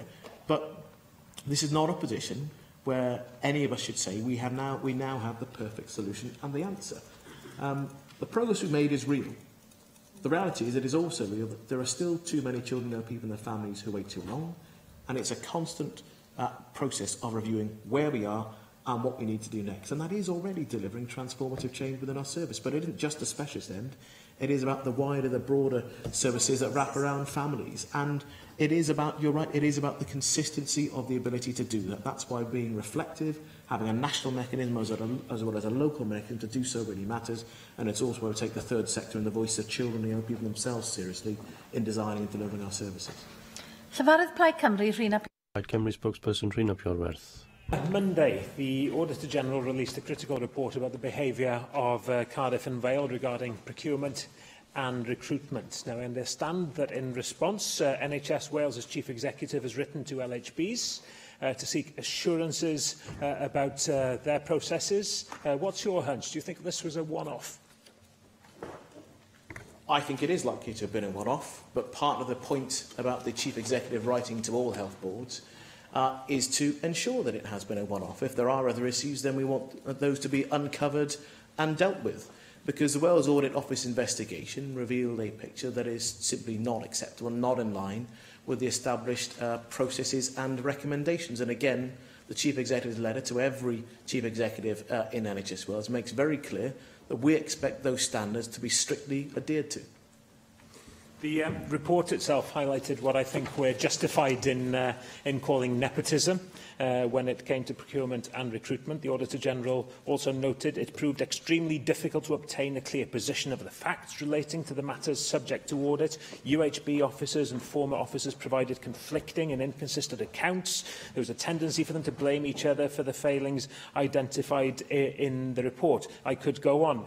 Cabinet Secretary, we have many excellent excellent managers and officers in the NHS in Wales, but I'm sure you'd agree that in this case behaviour has been unacceptable. We have a GMC for doctors, an NMC for nurses and midwives. So where is the body for regulation of NHS managers? And of course, managers can do just as much damage to patients from poor decision-making. Is this something that you would consider? I'm always open to considering whether our accountability framework is in place as it should be.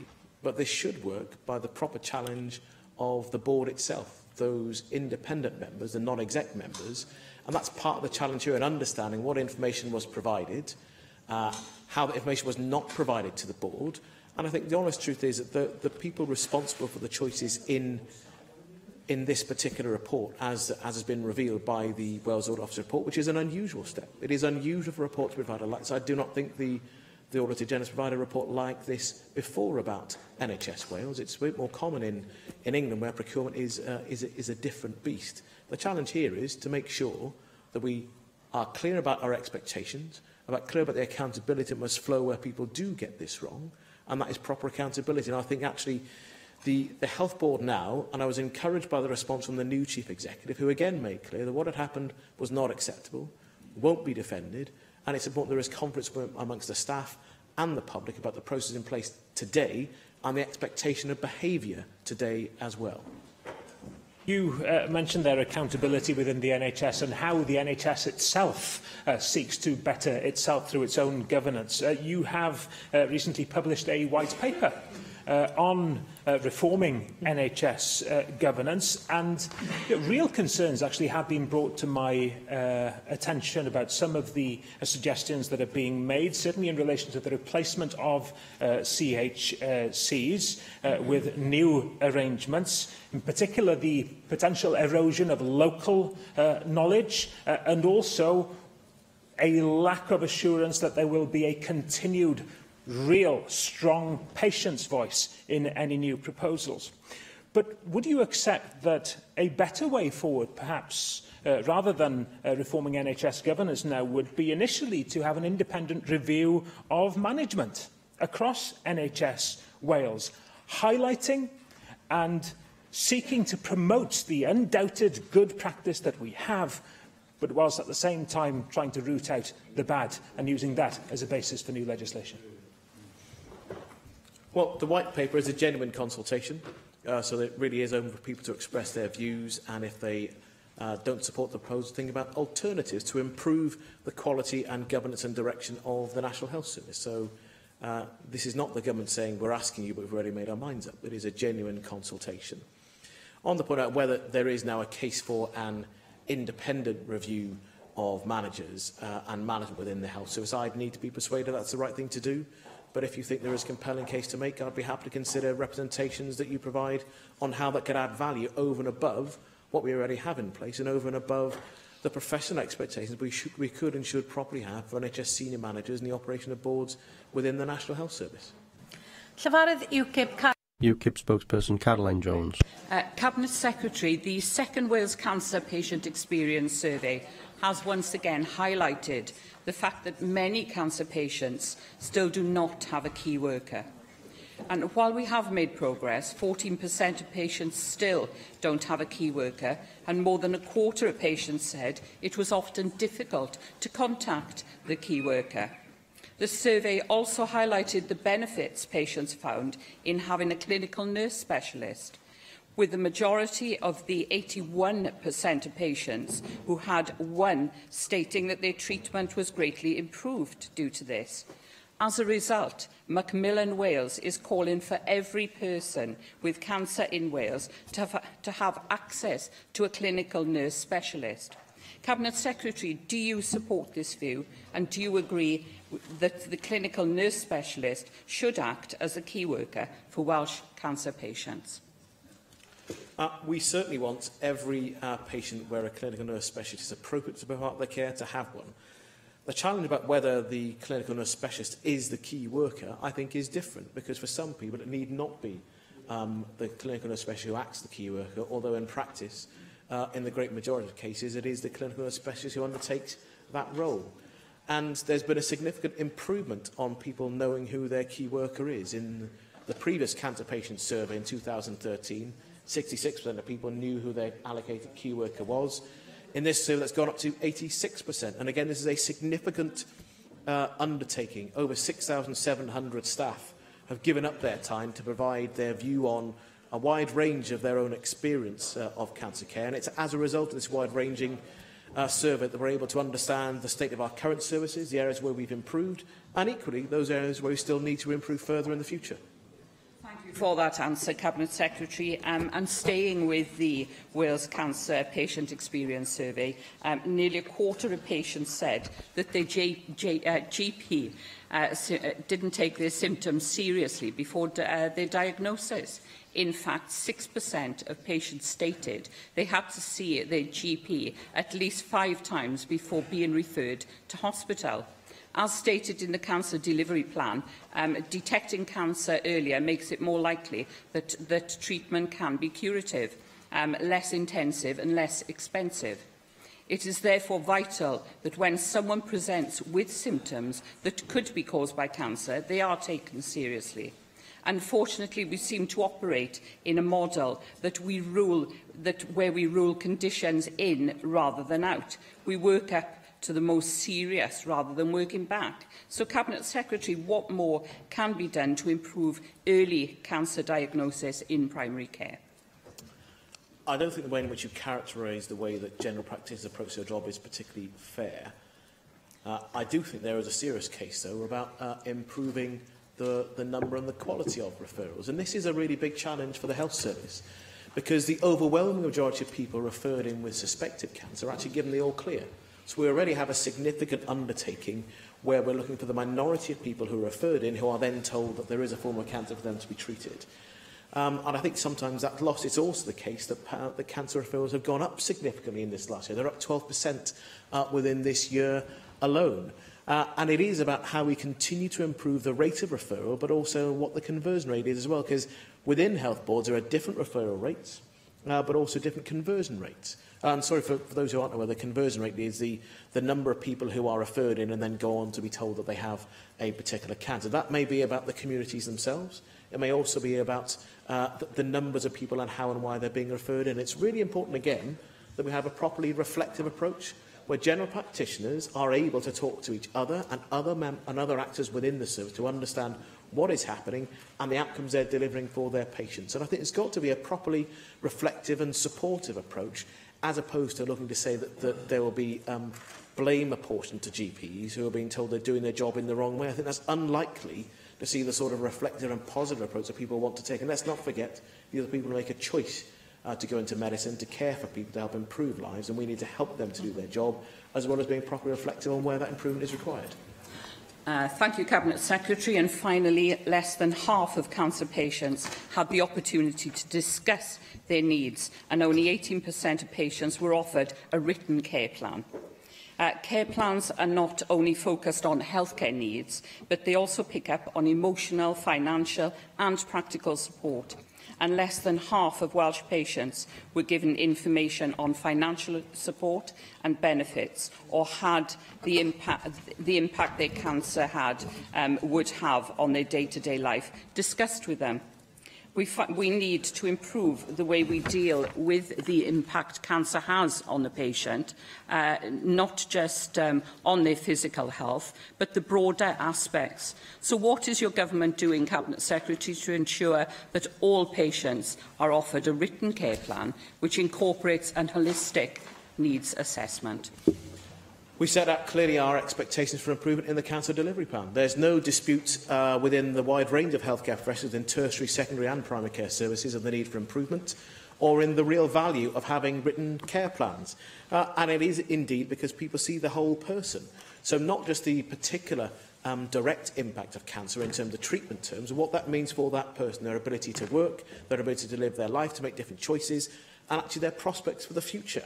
And so it is really important to have that wider discussion and to understand that will be at different points in time for different people. Some people at the point of diagnosis may want to know everything. Other people may want to get out of the room as soon as possible. And it's understandable why that happens. And that's why a service has to be not having a one-size-fits-all approach, to be more agile and to be wrapped around that person.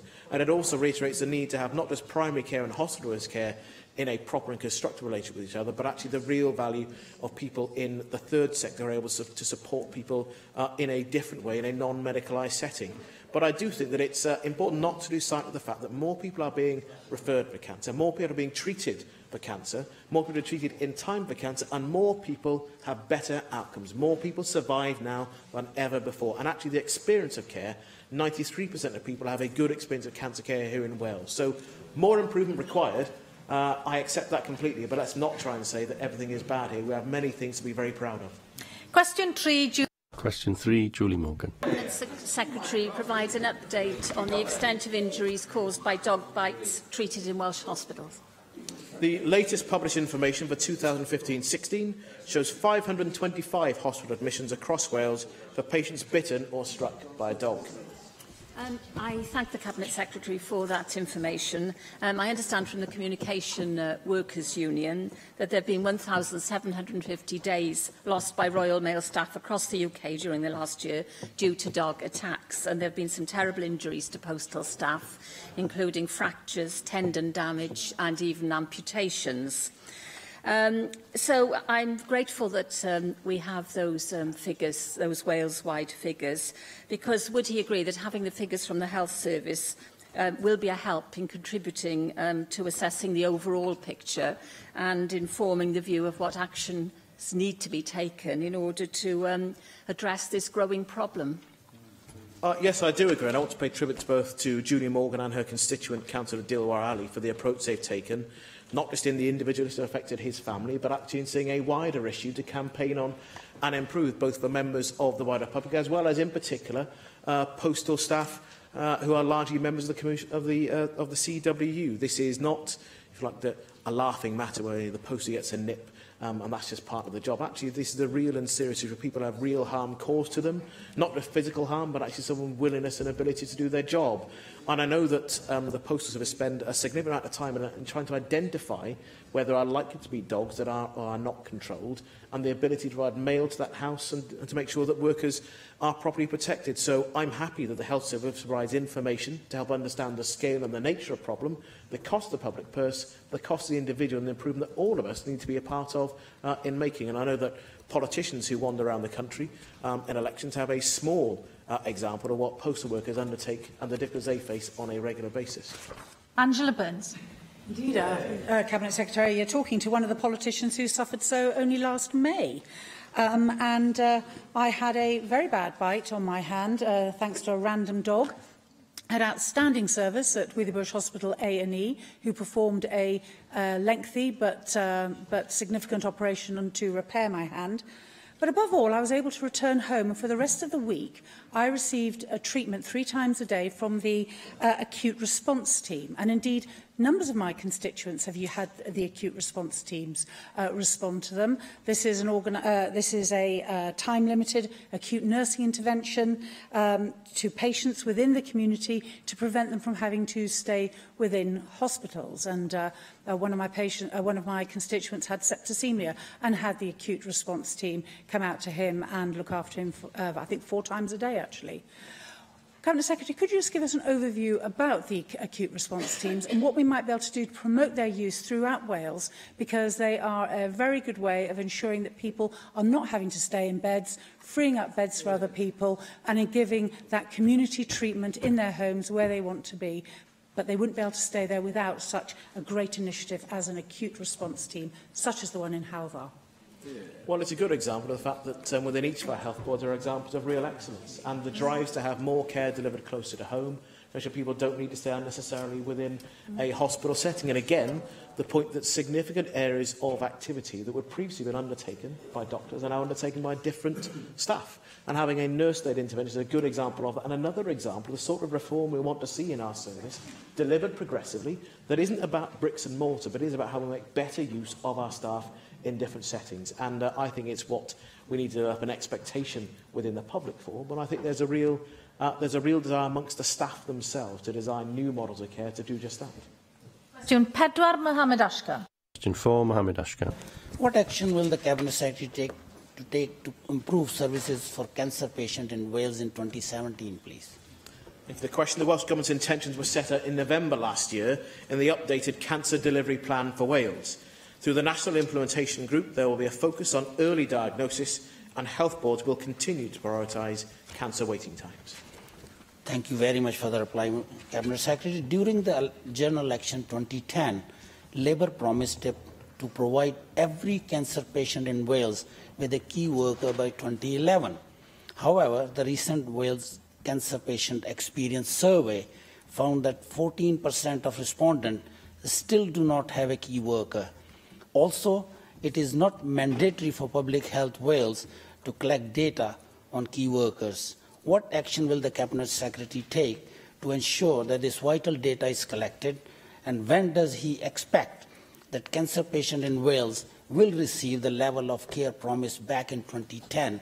I think 6-7 years is much longer than our term, and the promise should be fulfilled. Thank you.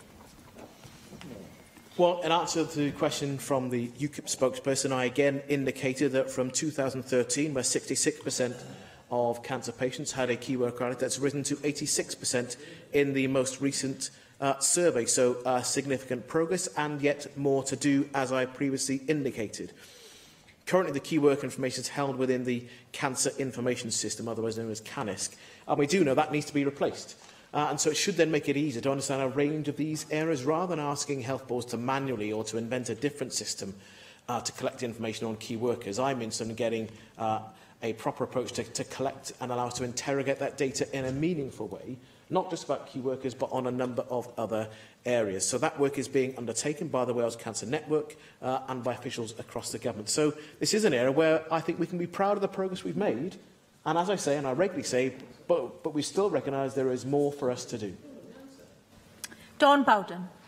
Cabinet Secretary, the cross-party group on asbestos received a presentation at its meeting in May on immunotherapy as a potential treatment in mesothelioma, including the Scopos trial at Velindre, looking at how a vaccine called Trovax may work alongside chemotherapy for those who suffer from pleural mesothelioma. Funding for this research runs out in August of this year, and there is a concern that the immunotherapy research being carried out in Leicester University, which is heavily dependent on the trial work carried out by the Cardiff Research Group, could be compromised. Do you agree with me, Cabinet Secretary, this is pioneering work being carried out in Velindre and is key to identifying new ways of treating mesothelioma? And can you assure me that you will look at what funding can be provided to ensure that this work can continue beyond August? I thank the member for raising the issue. Mesothelioma is something that I am particularly interested in. Without wishing to go over my previous role, myself and somebody else in the chamber were lawyers at before coming to this place, and actually dealt with and worked on a number of mesothelioma cases, and meeting members of the family and having to do witness appeals. It was a particularly striking, at times very difficult experience to go through, because mesothelioma is to date always fatal, and often the path to the end is a quick and a distressing one.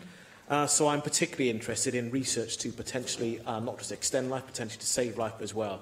I'd be grateful, actually, if the member would write to me. I'd be happy to discuss the matter with her in more detail. I understand you are the chair of the cross-party group, to understand where we are now and the approaches we'll take with other parts of the UK in helping to improve outcomes in the future. Question 5, Jane Bryant. 5, Jane Bryant. Will the Cabinet Secretary provide an update on progress of clinical research and innovation in the Welsh NHS? Thank you for the question. Research and innovation are key criteria for University Health Board designations in Wales and form part of the NHS Wales planning framework.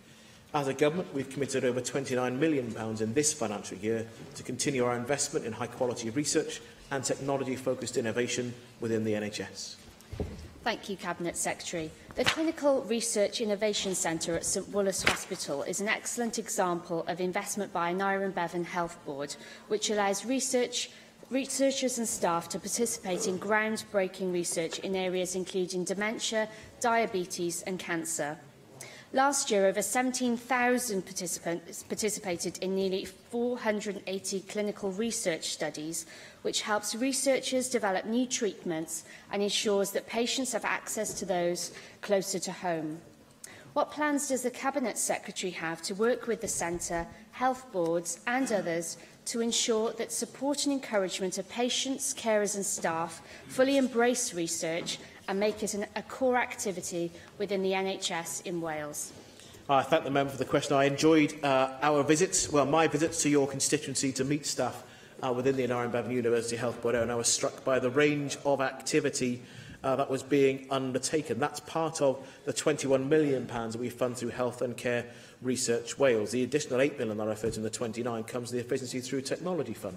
There's a range of different routes to getting there, but actually this is really important for not just having staff who are committed and want to understand what more they can do, but actually to improve outcomes and the quality of care that is delivered. And as I said, it is a key part of University Health Board designation and status, and it also forms part of the criteria for approving or not approving an integrated medium-term plan. So this is embedded within our planning framework, and I expect to see in our regulators with chairs in their appraisals to make sure that research and innovation are a key part of what the health boards are actually undertaking today to ensure that we improve healthcare for tomorrow.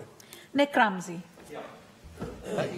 Cabinet Secretary, it was a pleasure accompanying you to the turf cutting ceremony at the new Critical Care Centre, now known as the Grange University Hospital, on Monday in Cwmbran. I did tweet a nice picture of us with you with the shovel digging the foundations. This new hospital has been a long time in the pipeline, as we know, and you have the virtue of being the minister that actually got to cut the turf. Many of your predecessors didn't get round to doing that. But would you agree with me, it's more than just about the building. We want to see that the new hospital develops into a world-class centre of excellence and innovation. I know it was once considered as a possible centre for neuroscience, but I think that fell by the way. So what work are you doing, and is the Welsh Government doing, to ensure that when the new hospital does finally open, hopefully in a few years' time, that it really will be a hospital that will be world-class and will be something that people of South Wales can be really proud of and will attract the brightest and the best of our medical staff? I think it should make a real and significant difference in remodelling healthcare right across the Gwent area and beyond. It's due to open, as you know, in spring 2021, when the Grange University Hospital should be open for business. But it's important in terms of the question that Jane Bryant's asked and the point that you make to understand that the way in which we deliver service isn't simply about delivering excellent healthcare. Research and innovation have to take place alongside and through that as well. So I do expect there to be a keen focus on research and innovation when that hospital opens, not just the point of opening, but throughout the period of time, because that is part of attracting and retaining staff in there. So, for example, the moves that have already been made to have a hyperacute stroke unit currently based in the Royal Gwent. Well, a lot of that is actually about having a different service model that has allowed it to attract, recruit and retain high-quality staff who would not otherwise have come in to an old model of care. But the research is already ongoing there should be carried forward within a new model of delivering healthcare as well. So for me, it's a key part of what we're investing in for the future, not just the bricks and the mortar. Guy Lloyd. Thank you very much, Llywydd. Cabinet Secretary, what are you doing to promote clinical research in rural health here in Wales? Interestingly, I've had a range of conversations with people in the Mid Wales Collaborative, with Aberystwyth University, and with Bronglaes Hospital. But also, I attended last week the Research and Innovation Day at Trinity College, Carmarthen, which looked at a range of research and innovation activities right across the Hywel Dda Health Board area. And there's a very clear signal from this government that we expect that work to continue, because there are a number of people who want to undertake activities in areas where they know they'll have to work effectively in an urban area or in a city-based service.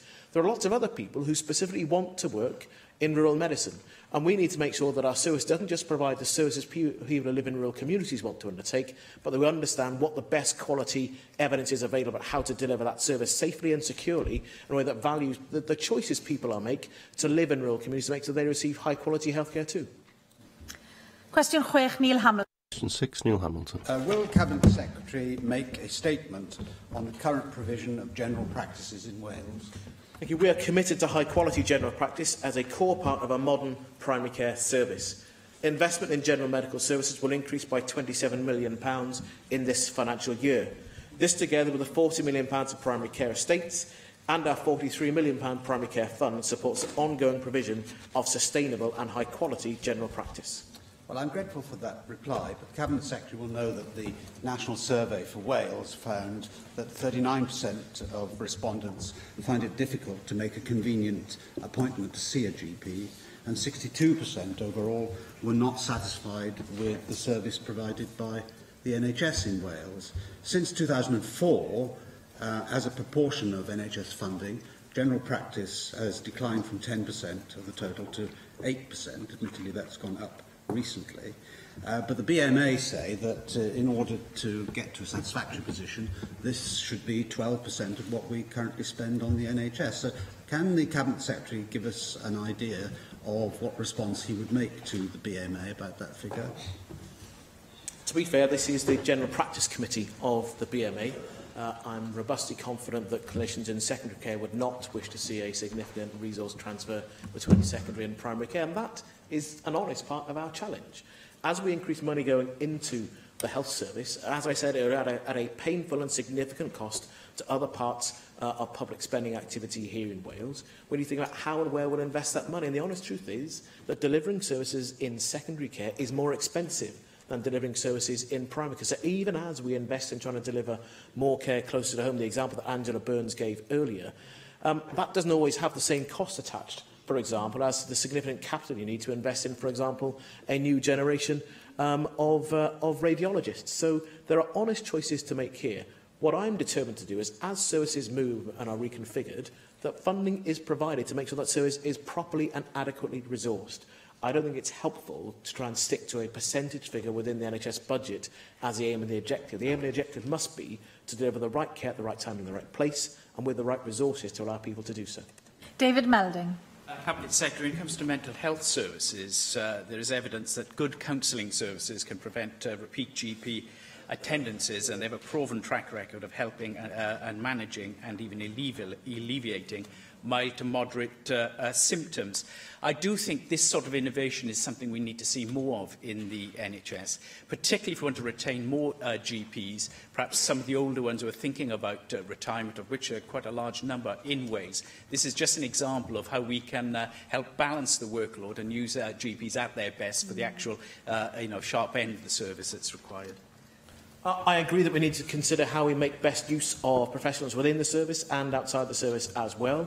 It's a significant part of a GP's caseload, actually, those sort of moderate to lower level mental health challenges that bring people through their doors. And it's part of the reason why lots of primary care clusters are investing in counselling services with the resources that we've made available to them. It's mental health and therapy services are some of the more significant and consistent areas, together with pharmacy, for that cluster investment.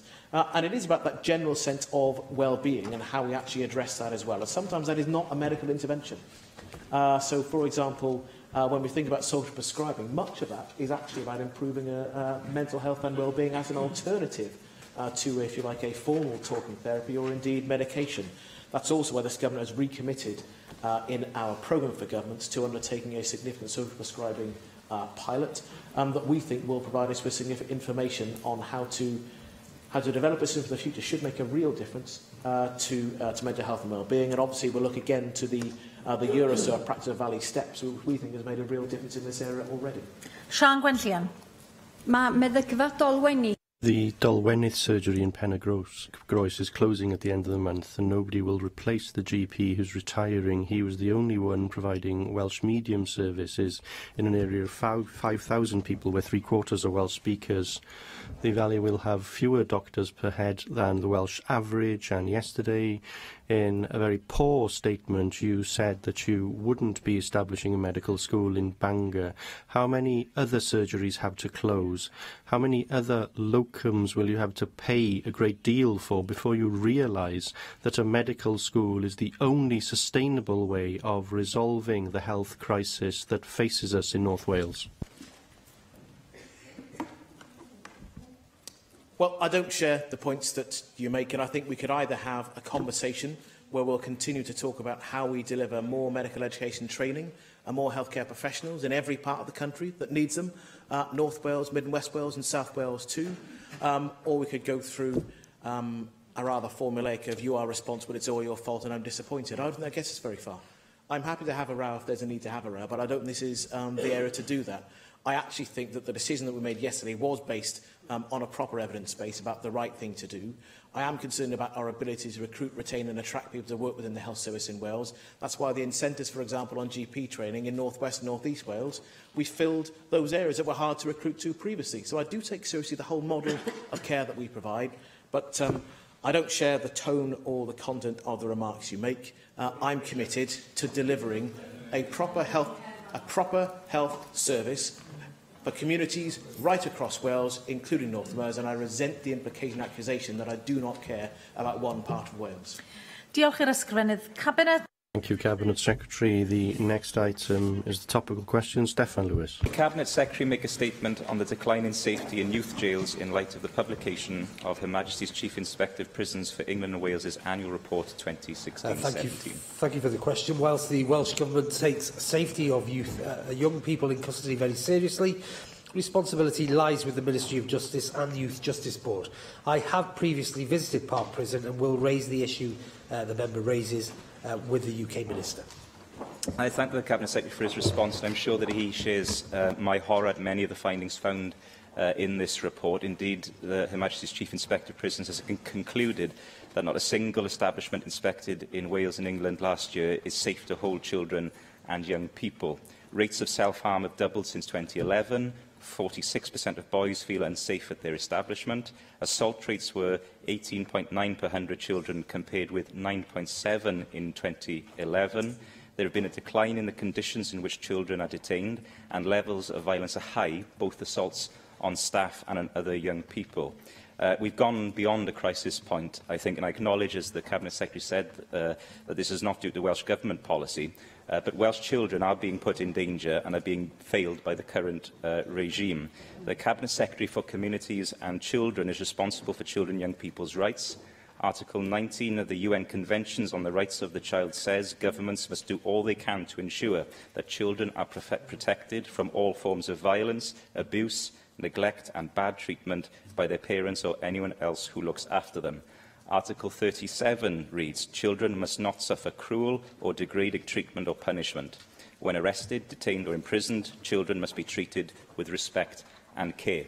Given this crisis, Cabinet Secretary, will you agree that as an immediate step that you would demand access from the Ministry of Justice to the prisons estate for Welsh Government to inspect the plight of Welsh children for itself? And secondly, will you seek the swift devolution of youth justice to this country so that Welsh children are not further failed by the current broken penal system? I think the member raises some really interesting and important points about the state of the nation, and particularly young people, and how we have to ensure that they are protected at all costs in terms of where they are within the sector. I can say that the Youth Justice Board relationship with Wales is very good. And there has been an inspection prior to the release of that report, and action has been taken, particularly on the secure estate here in Wales. I can inform the member that the published outcomes of the inspection of 16-17 for Park Prison was under safety, respect, purposeful activity and resettlement were all reasonably good. Now, it may be arguably that should be better, but it certainly is in a better place to all of the other establishments that are secured across the country. My whole ethos and my department's ethos is actually when people end up in the secure estate, we've actually failed the system. We should be much further up front, making sure we have prevention in place to support young people. And that's why we're investing in the ACES hub here in Wales to protect individuals from stacked ACES. We're working with Public Health Wales across the departments to make sure we can help young people prevent entering into these systems. But I've taken the points that the member raises and will look carefully at the recommendations of the report. And if there's any more we can do, I will keep the member informed of this. Diolch i'r ysgrifennydd. Thank you, Cabinet Secretary. The next question is from David Melding. Secretary make a statement on current guidance for the management and removal of dangerous structures following yesterday's fatal building collapse in Splot. Thank you. Local authorities may enforce action in relation to dangerous structures through the Building Act 1984. Section 77, dangerous building, is used where there is the potential for a dangerous structure. Section 78, dangerous building emergency measures, is used when immediate action is required to remove the danger. Thank you for that answer. Can I express my sympathy, Presiding Officer, to the family of the man that was killed yesterday. I do think there's a need to take prompt action when buildings are identified at high risk. We have quite a large number of Victorian public buildings that are not in regular use, as this building was not, and at risk of deterioration. And I think particular care needs to be taken where buildings are further risk to local neighbourhoods or adjacent infrastructure. And I do hope that you will be able to use the planning system to emphasise the importance of these matters. Well, as I said, this is a responsibility for the local authority, and planning would not cover dangerous structures. The legislation is the Building Act 1984, which is England and Wales legislation, so it isn't a it's England and Wales, so it's not our legislation. We are hoping to see a transfer of powers via the Wales Act from next April, and it's certainly something that we can look at. But I absolutely agree with you that prompt action should always be taken. Neil McAvoy. Diolch Llywyd. This isn't a time for politics. A man has died, and our thoughts go out to his family and the community in Splot. I do think, though, that questions must be asked as to how it came to pass, and if any other buildings in Cardiff are in a dangerous state. On behalf of my group, I would just like to offer the family our condolences again, and offer any support that we may be able to give, and that goes for the Cardiff Council group as well. Thank Neil McAvoy for those points, and we've certainly heard the leader of Cardiff City Council say that there are questions to be asked. My officials have been in contact with Cardiff City Council officials, and of course we will do anything that is required of us. But as I say, this needs to be looked at very carefully. Obviously, the Health and Safety Executive are involved, so I don't think it would be appropriate to say anything more. Jenny Rathbone. Obviously, as it is the matter of a possible criminal investigation, we need to be very careful what we say here. But my understanding is that the building had already been identified by Natural Resources Wales as being in an unsafe state, and that is why the owner had been directed to demolish it. But clearly the issues that arise here is the quality of the risk assessment that needed to be carried out to ensure that the building was demolished safely, and obviously that is one of the issues we need to await the inquiry from. But I don't think there's any reason to assume that just because a particular building has tragically collapsed, that therefore other buildings are about to collapse left-hand. One doesn't follow from the other. I understand from press reports that a survey had been undertaken, I thought, by Network Rail in the area a couple of years ago. I think it's really important that local authorities have resilience within their planning and building regulations department, and I think that's a piece of work I can do with my colleague Mark Drakeford, the Cabinet Secretary for Local Government and Finance. But as I say, it is now with the Health and Safety Executive, so I don't think it's appropriate to make any further comments. Diolch i'r ysgrifennydd. Thank you, Cabinet Secretary. The next item is the 90-second statements. Anne Jones. Diolch, Llywydd. Well, my tymor cynnig... Thank you, Llywydd. The Assembly term has come to an end and the school term has finished as well. 60 years ago, Rhyl became the home of the first bilingual school, and that then led to a growth in Welsh education throughout Wales. So congratulations to Ysgol Glan Clwyd, and I am very pleased to be an Assembly member for the Vale of Clwyd, the birthplace of bilingual education. With a rich industrial heritage, whether that be steel, coal or manufacturing. This coming weekend, a major piece of that industrial heritage will be unveiled at the grand opening of a restored pit wheel and pony structure at the Point of Ayr Colliery. The site was the last deep mine in North Wales, and whilst the memories live on for those who worked there, the monuments and structure of this pit has faded with its demolition. But now work to transform this key site is well underway. The Point of Ayr Then and Now team, led by passionate Chair John Wiltshire, have worked tirelessly to see memories brought back to life with the restoration and return of parts of our industrial past. including an original pit head that now has pride of place on the edge of Funningroyw. The project was awarded over £40,000 from the Heritage Lottery Fund, which has provided the financial support to deliver this ambition. John shared the story of this project here at an event in March, and the following months saw the opening of the Point of Ayr Trail, the first stage of this exciting project. Celebrating our industrial heritage is an important part of understanding and recognising our past, and essential in shaping our future. On Sunday, I have the privilege of officially unveiling the restored pit wheel and pony structure, marking the start of a journey of discovery for many families, local people and, importantly, future generations as part of our history it's brought back home. This will be a special day for the community, the former Point of Ayr workers, their families and the committed team that have worked to make this happen. It will not only be a proud moment for me as Assembly Member for Delyn, but for me personally as my tied uncle and many members of my family worked at the Point of Ayr. Thank you. Dawn Bowden. Diolch, Dr. Lewis.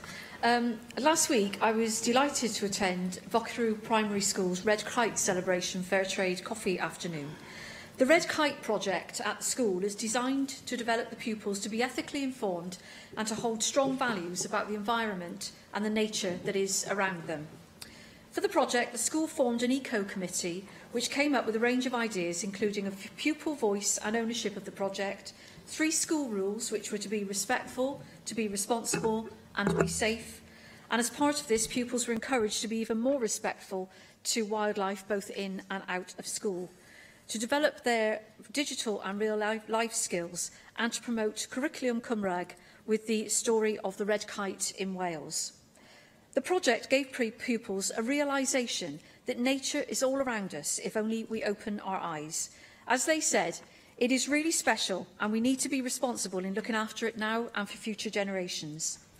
Arising from their activity, the project has not only raised awareness of the red kite, but has also raised money, enabling the school to make a donation to the Gwent Ornithological Society, who used the money to replace nest boxes in the Goitra House wood.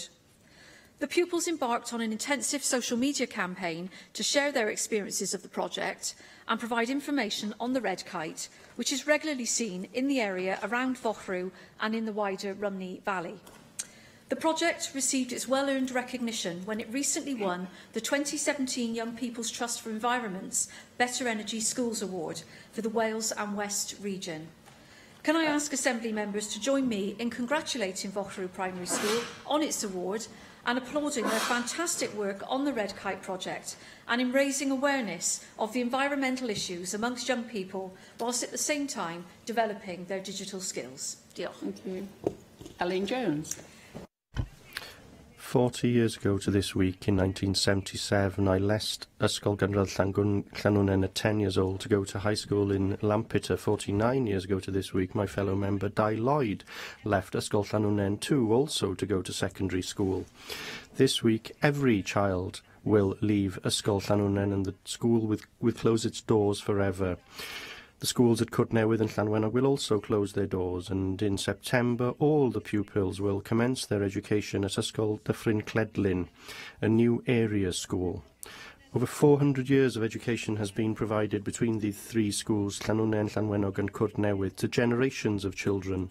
My grandmother and my father were at Ysgol Llanwnen before me.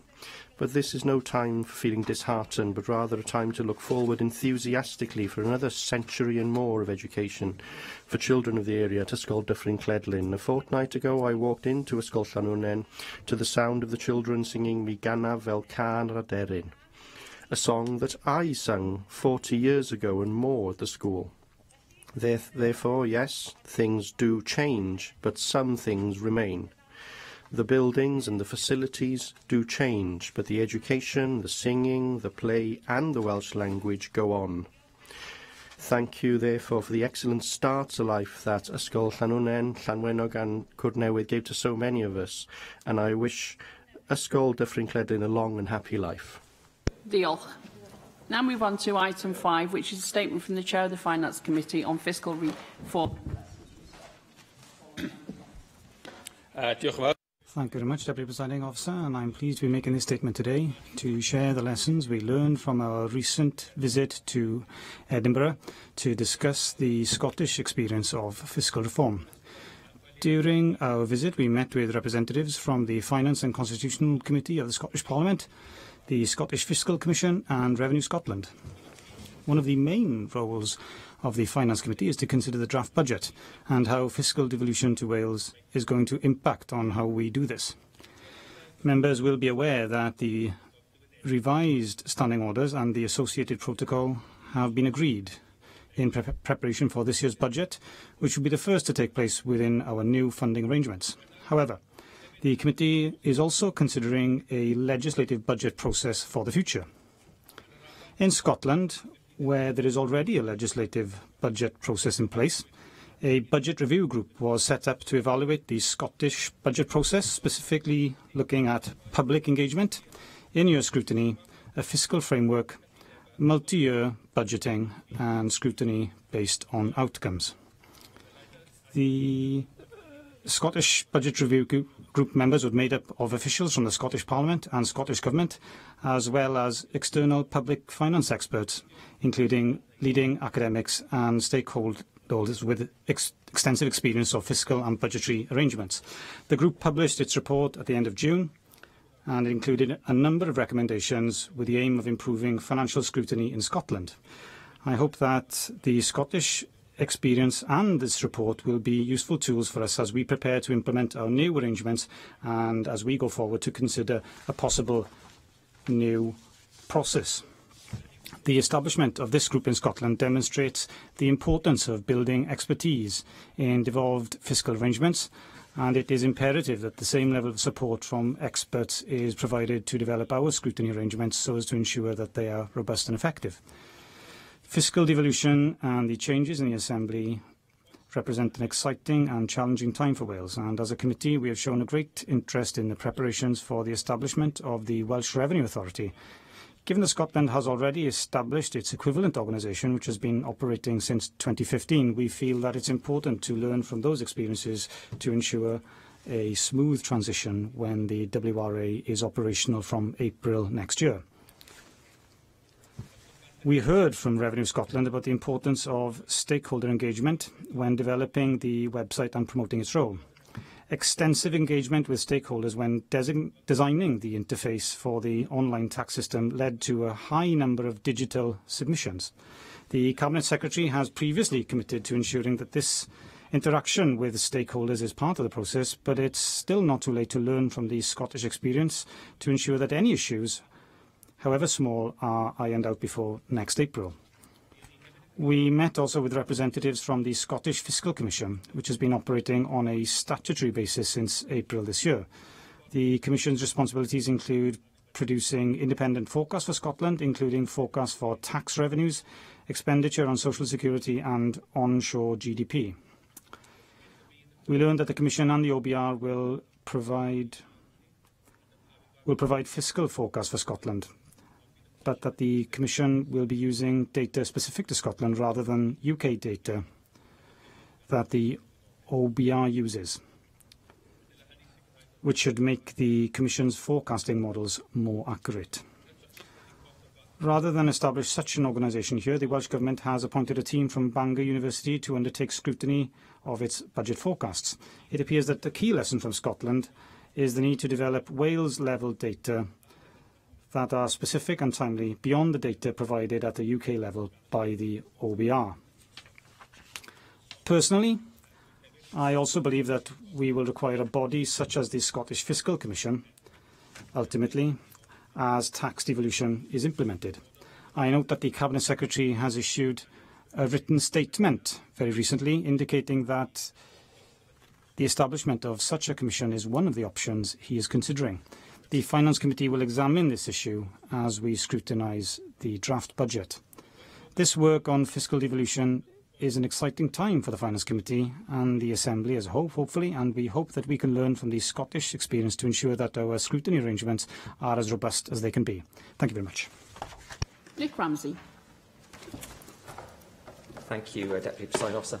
And can I thank the Chair of the Finance Committee for his statement today.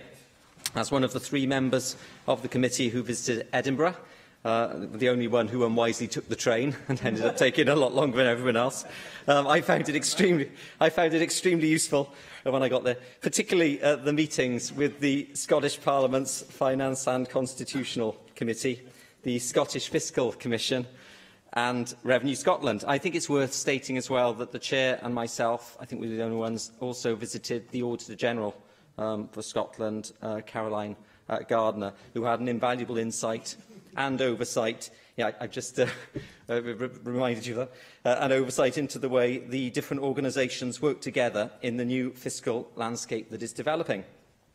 As you said, Simon, Scotland demonstrates the importance of building expertise in devolved fiscal arrangements, and we can learn from both good practice and indeed mistakes that have been made north of the border. So, turning to my main question, what role do you see the Finance Committee as being able to play in aiding in this process over the rest of the Assembly term as fiscal devolution progresses? It strikes me that never in the history of the Assembly has the Finance Committee really been potentially in such a pivotal and influential role in terms of deepening devolution, and I think there's a chance for the committee to really come into its own during this process. In terms of the development of the Welsh Treasury and economic forecasting capacity, these are huge areas, and although David Ellis-Thomas would say that these are issues for the Welsh Government primarily to be concerned about, I think it's a huge task for any government to have to deal with. So I think there is an important role, both this Assembly and the Assembly committees, including our committee, to do what we can to influence, to provide guidance and to feed back to the Welsh Government on where we think that good practice can be built upon. The Chair mentioned Revenue Scotland and the importance of stakeholder engagement in framing the system to the benefit of the Welsh taxpayer.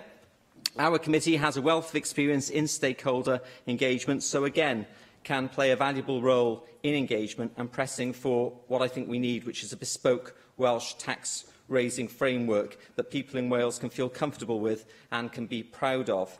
And we've spoken about this in committee, Chair, but we don't want an adequate WRA, we want a world-class Welsh Revenue Authority. We want something which really can pave the way. Not an easy goal, I know, but I think that's what we should be aspiring to. Personally, I would have preferred the organisation to have been Revenue Wales, a point that I made in the previous Assembly. I think I was outvoted by every other member in this chamber.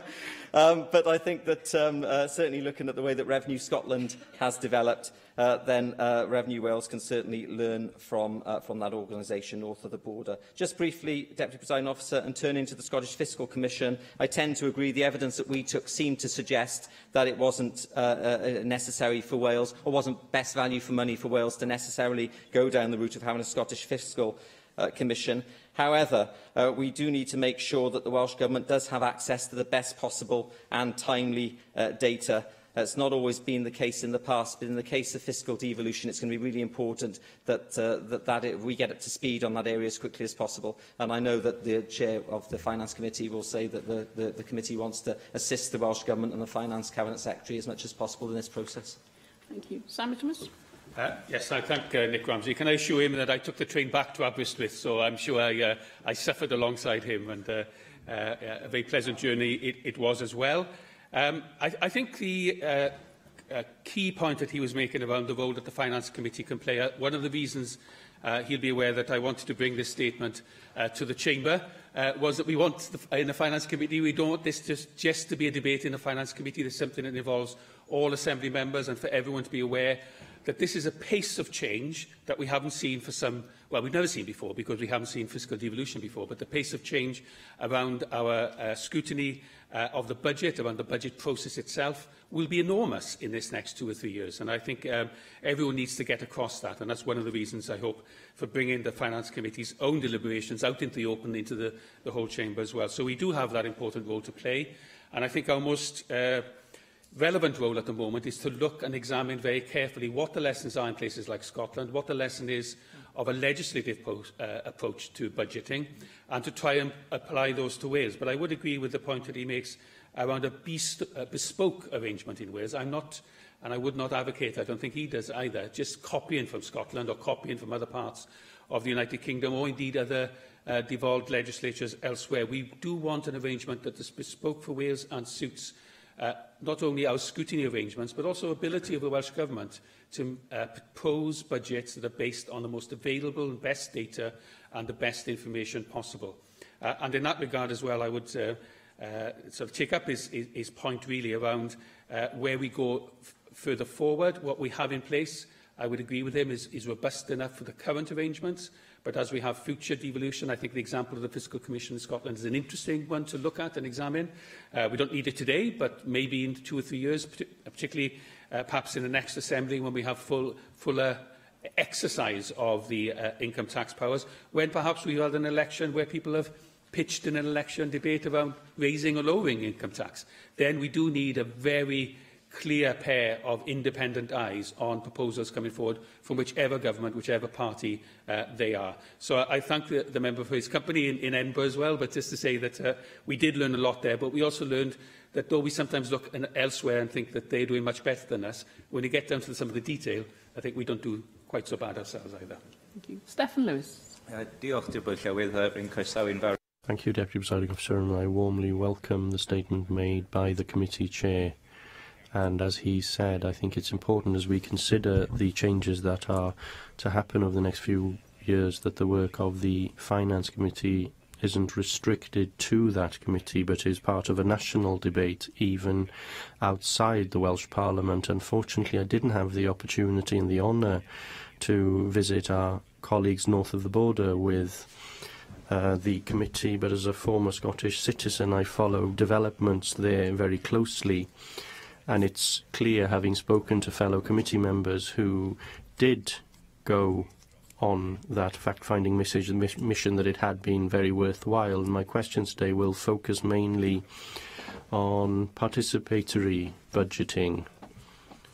Now, perhaps it's an area that Scotland hasn't perhaps been in the vanguard on the international level, but as part of the agreement between Plaid Cymru and the Welsh Government on the budget, the Government did commit to carry out research on participatory budgeting and looking at other models, and also, as I understand it, to have a pilot scheme following on from that. Unfortunately, as a committee, we can't make decisions on behalf of government. I'm sure that's not unfortunate for the government, however, in terms of the process that they use in drawing up their budgets, but we can only make recommendations for improvements. But I am very grateful that the Cabinet Secretary is open to new ideas. In terms of our work as a committee, we can adopt the principle of participative budgeting in terms of our scrutiny process of government budgets, and this is perhaps something that the committee chair might be eager to look at as part of our scrutiny process of the budget. We as a committee already invite organisations and stakeholders to provide evidence, and there's also an opportunity for organisations, businesses and individual citizens to provide written evidence, but we could be more proactive in including citizens in the process more and more effectively. So my question to the Chair is, how can we enhance the opportunities for individual citizens and communities too to participate in that process of drawing up budgets in a more proactive way?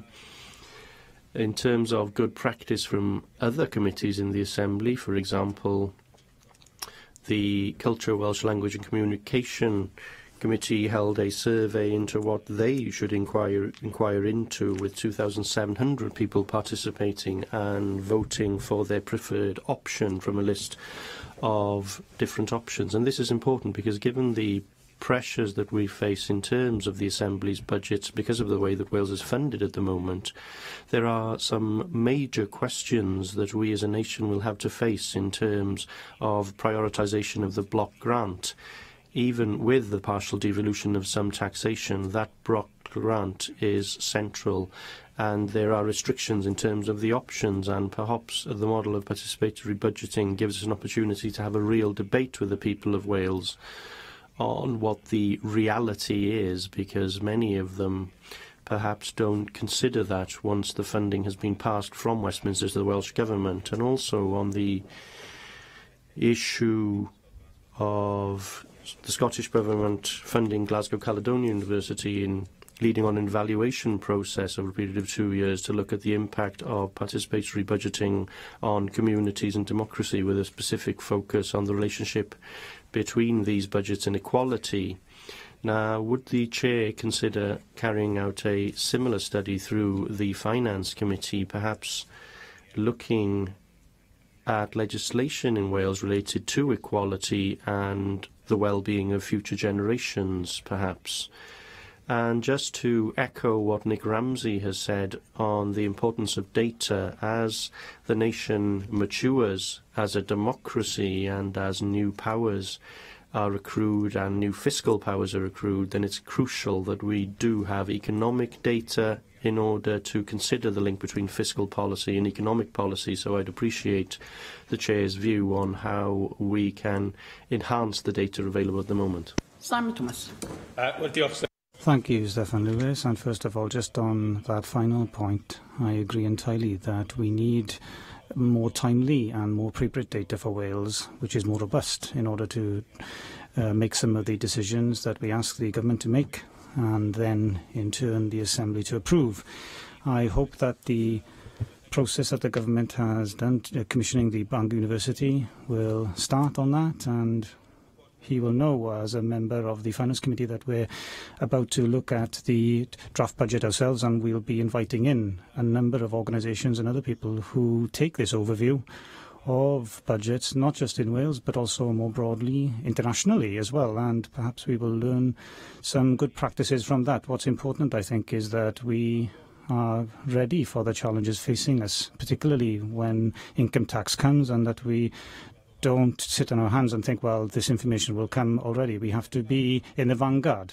We have to break new ground, and very difficult ground at times. And could I just turn to the broader point that you were making about participatory budgeting, and it's right to remind the Assembly about the agreement that is part of the agreement between Plaid Cymru and the Labour Party in terms of looking at that. It's not my role to answer for the Cabinet Secretary this afternoon, but I know that he is looking at this issue and is looking for opportunities to learn about experiment and work that's being done in this field, and I hopefully greatly that we will hear how that is happening. But it's important to say that the Finance Committee itself is part of this process, although we don't want to cloud what the government is doing and what the Finance Committee is doing. Our role is to scrutinise the government, and it's the role of the government to do the budget. But we were in Beaumaris last week, having a stakeholder session with the public last week, and we have also, I remember, a very successful session in Basalic School near Newport, where we did a participatory budget session there, and very interestingly, after allocating all the monopoly money in the classroom, very broadly, the budget looked very similar to the budget that we have from the Welsh Government. That is, people do prioritise health, and then they prioritise education, and then they share the money out amongst other things. And it was a very interesting exercise, and I would especially like the committee to do more of that with young people, particularly the proposal that young people start voting at 16. There is a role for us there, and I'm sure that the Finance Committee will be pleased for a day out from the Assembly from time to time to be part of that process, and Nick Ramsey is very happy to do that. I wasn't aware about the work that he referred to in the Glasgow Caledonian University. I wasn't aware of that, so thank you for that, and I'll make sure that we do draw the attention of the Finance Committee team to that, and that we look at that as something that can enrich our work in this area. Thank you very much. And finally, Mike Hedges. Thank you, Presiding Officer. It's very difficult being forced to speak, and the third person who went on visit and try and say different things. I will endeavour to do so, and if I don't, I'm sure you'll tell me. Firstly, can I thank Simon Thomas's statement on the Finance Committee's visit to Edinburgh? I think the one thing we're going to have to start getting to grips with now, the finance is not something which is only dealt by the Finance Minister and the Finance Committee, and a quick political argument once a year in the Chamber, where I can tell you what's going to happen in the future, that by each party is going to do. We're going to have a much more grown-up approach to it, and we're going to actually have to come to terms with raising money as well as spending it. And I think that that's going to have a change of mindset for members across the Chamber, and I include my own party as well as the others in here. I mean, I'd like to make two quick comments. Asymmetric devolution, with Wales continually playing catch-up to Scotland, is not acceptable. The second point is, Finance Committee in this Assembly is more thorough in its budget scrutiny than its equivalent in Scotland. And we spend a lot of time being told how wonderful Scotland is in a whole range of areas, but I'm sure that the Chair of the Finance Committee would agree with me that our scrutiny is more robust here than that takes place in Scotland. I have two questions. Should the Budget Review Committee report to the Assembly or Government or both? And the final point is, and it's really carrying on from something that's been raised by both Nick Ramsey and Stephen Lewis, the importance of accurate and timely data.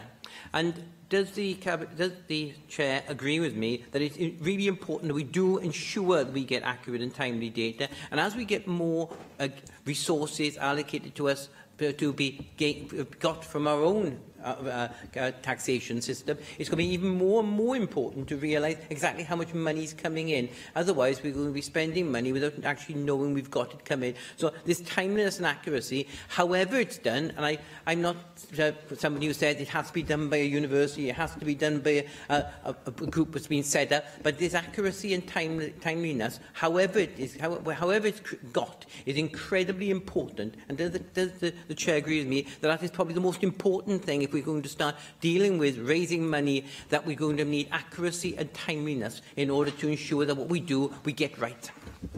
Simon? Thank Mike Hedges, and just to completely agree with his final point there, robust data is essential for the government's own forward planning and its own tax plans, and it's essential for us as an Assembly then in holding the government to account and scrutinising those. I share, I think, his implicit concern that we don't have that data at a Wales level enough, and certainly not timely enough. It lags behind enormously. So at the current situation, we'll be trying to scrutinise Welsh Government plans around the economy, around investment, on data that dates back 18 months or even further, and that is not good enough. And there is a lesson from Scotland there about working to get more data that's up to date and is Scottish specific. We also know from the examination of the two tax bills that we've taken through as a Finance Committee that as you look at the data and as you get more Welsh data, the picture changes. It changes enormously. It changed for landfill tax. It changed enormously for stamp duty. And so that is a lesson for us all. It changed for the board as well, but Mike Hedges will recall that. Though I have to say, Deputy Presiding Officer, though we've had a conversation between members of the Finance Committee in the Chamber here, I still want to agree with Mike Hedges' basic point, which is this isn't just for the Finance Committee now. This is 60 members raising income tax for Wales. And the way we go about that at the end of the day is going to be essential for everyone. So I'll if you like, make no apologies, I'll come back again with further statements, I'm sure, with the permission of the Chair and the Business Committee, just for everyone to have the opportunity to know what we're doing in the Finance Committee and how that is actually moving on a pace, really, with not only the scrutiny, but the way we build a parliamentary approach to bill, to financial legislation, whatever that might be, budget bill, finance bill, whatever we end up with. And just to say on that point that I would see that as a piece of joint work. I want the Welsh Government to be part of that. I want the Finance Committee to be part of that. Our job here is surely to build the parliamentary process, and that's not a question of the government proposes, we criticise and we come up with an alternative, and then they criticise us and so forth. That's a joint piece of work, I would hope. And certainly as Chair of Finance, I'd want to take it forward with that spirit, and I sense the committee wants to do so as well. And we have to work with asymmetric devolution, though my criticism of it would be the same as Mike Hedges, and to say, finally that I was more subtle than Mike Hedges when I said that not everything in Scotland is better than we do it here, but the fact is that the Finance Committee in Scotland didn't scrutinise their draft budget. It was done in a much more political way, if you like, between party deals and party agreements. We have party deals and party agreements here, but it does not stop the Finance Committee scrutinising the draft budget thoroughly. And this year we'll be doing it even more thoroughly than ever before. And there'll be an opportunity for all committees to do that as well. And I hope they'll join with us and that this will be a learning process for us all. Thank you very much. Thanks for that. And perhaps there might be more members who will go on your next trip, and then we can all have your, we can hear of your what happened when you were on your trips, and more of you perhaps go, and then we'll have more time to debate what's gone on elsewhere.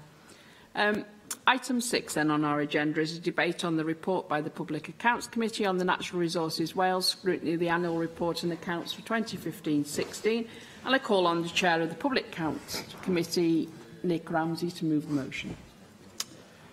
Diolch, Deputy Llywyd.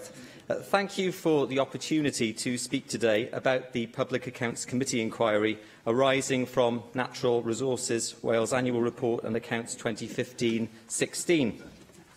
As members will be aware, the Public Accounts Committee has a crucial role on ensuring the efficient expenditure of public money.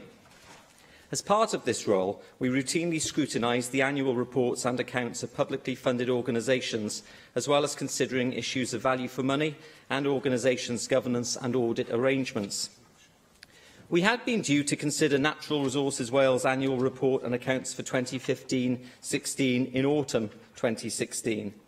However, our consideration was delayed until the Auditor-General for Wales was in a position to qualify the regularity opinion of the accounts, which occurred in March 2017. The Auditor-General qualified his regularity opinion on Natural Resources Wales financial statements in respect of its award of timber sales contracts to a sawmill operator in May 2014.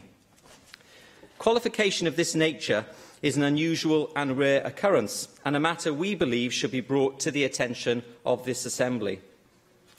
We found the Auditor-General's findings to be most concerning in that he deemed NRW's transactions relating to a timber sales contract to be irregular and, in his view, contentious and repercussive. Of further concern to us was that the Auditor-General found there to be uncertainty on whether NRW had complied with principles of public law and state aid rules. To assist us with our inquiry, we took evidence from NRW on 2 occasions and from the timber industry sector represented by the UK Forest Products Association. I'd like to take this opportunity to thank our witnesses for assisting us with our work. Having carefully considered the evidence, we found there to be a number of issues regarding NRW's handling of the awarding of its timber sales contracts. Firstly, we found there to be a lack of board and executive team scrutiny of major decisions. We were very surprised to hear that the decision to enter into contracts with the sawmill operator was delegated to just one officer at NRW. We were left unconvinced by NRW's assertions that the decision had not been taken in isolation and had been supported by a full business case, particularly given that in later evidence to us, NRW themselves highlighted that the business case could be better described as an options paper, lacking in essential data and analysis to ensure informed decision-making. We found it to be extraordinary that a substantial contract worth £39 million would be awarded in this way. These facts alone demonstrated to us that NRW's governance arrangements were weak and that the decision-making processes were far from robust. Our evidence also found there to be serious failings in terms of NRW ensuring that a major contract was subject to competition, or alternatively, being able to demonstrate through market testing that there was only a single possible supplier. Although NRW told us that there was only one sawmill operator able to meet their operational requirements at the time, we heard no evidence to support this case, and in the absence of a tendering exercise, there is no absolute certainty that there was only one operator able to meet NRW's requirements. Of further concern to us was that one of the key reasons NRW entered into the contract with the sawmill operator was to create additional capacity in the timber industry by building a new saw line. However, we heard from NRW that sufficient capacity was later achieved without the construction of a new saw line, which raised questions for us about the decision to award the contract to the operator in the first place. We later heard that the sawmill operator had indeed breached its contractual obligations in respect of building an additional sawmill. We were extremely disappointed that a firm that was awarded with a £39 million contract, for which no other company was able to bid for, had failed to fulfil such a pivotal element of that contract. Our evidence led us to conclude that a serious error of misjudgment was applied in awarding the contract to an individual sawmill operator without a full and open retendering exercise or robust market testing.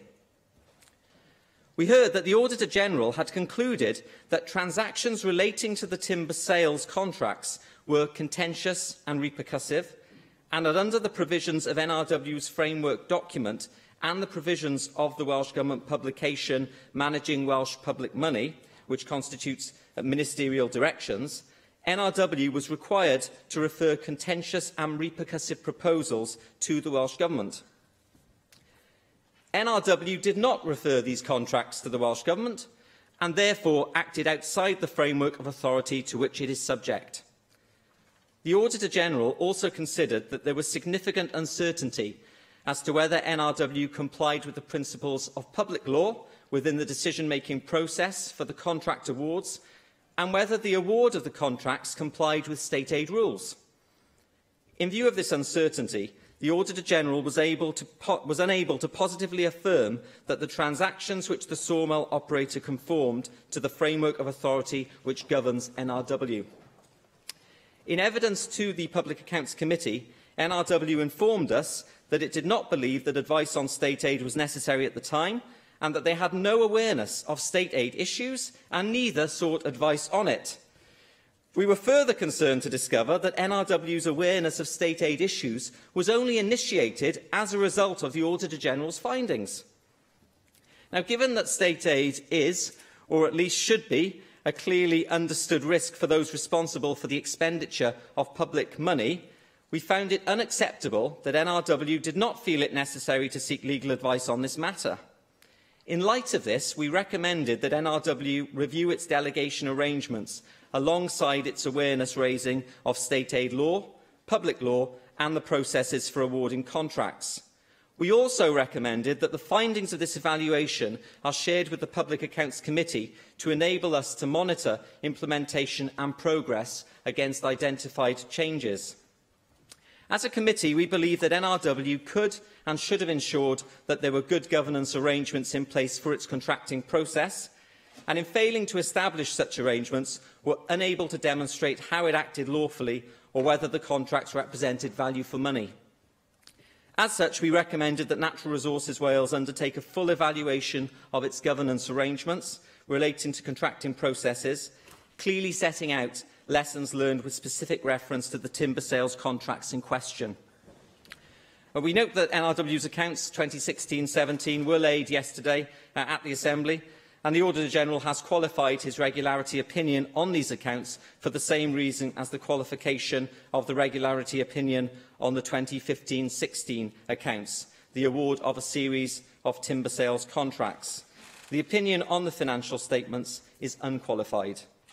The Auditor-General's report of the accounts, which is included in the audit certificate of the accounts, notes that since the date of his 2015-16 report, Natural Resources Wales have put in place an action plan to address the issues identified in his report, progress against which will be overseen by Natural Resources Wales Audit and Risk Assurance Committee on behalf of its board.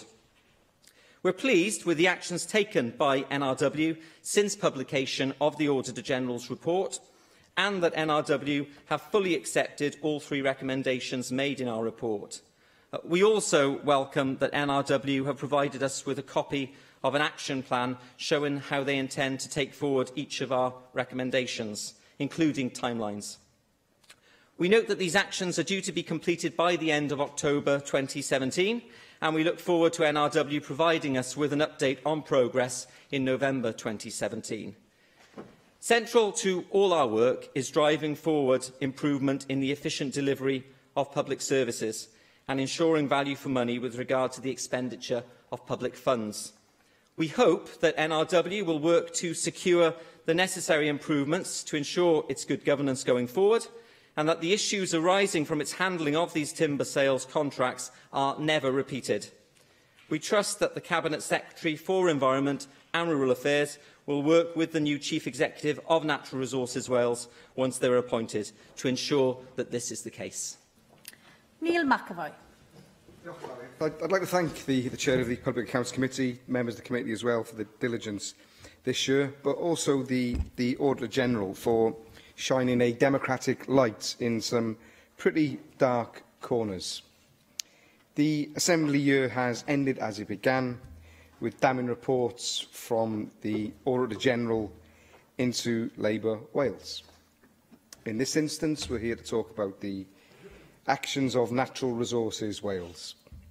Now, it really comes to something where a timber contract is contentious. A £39 million contract given out without the company even tendering for it. As the Chair said, state aid rules may also have been broken, so now NRW may be open to legal challenge, and the accounts have not been given a clean bill of health. £39 million without competition. It's good work if you can get it. And no proof of value for money either. No proof of value for money. No business case. No business case. £39 million and no business case. The Chief Executive of Natural Resources Wales told the Public Accounts Committee in the first meeting that a full business case had been provided. And then, in the following meeting, the same Chief Executive conceded that there was no business case in fact, but there was a briefing paper with not a single financial figure in it. That's worth repeating.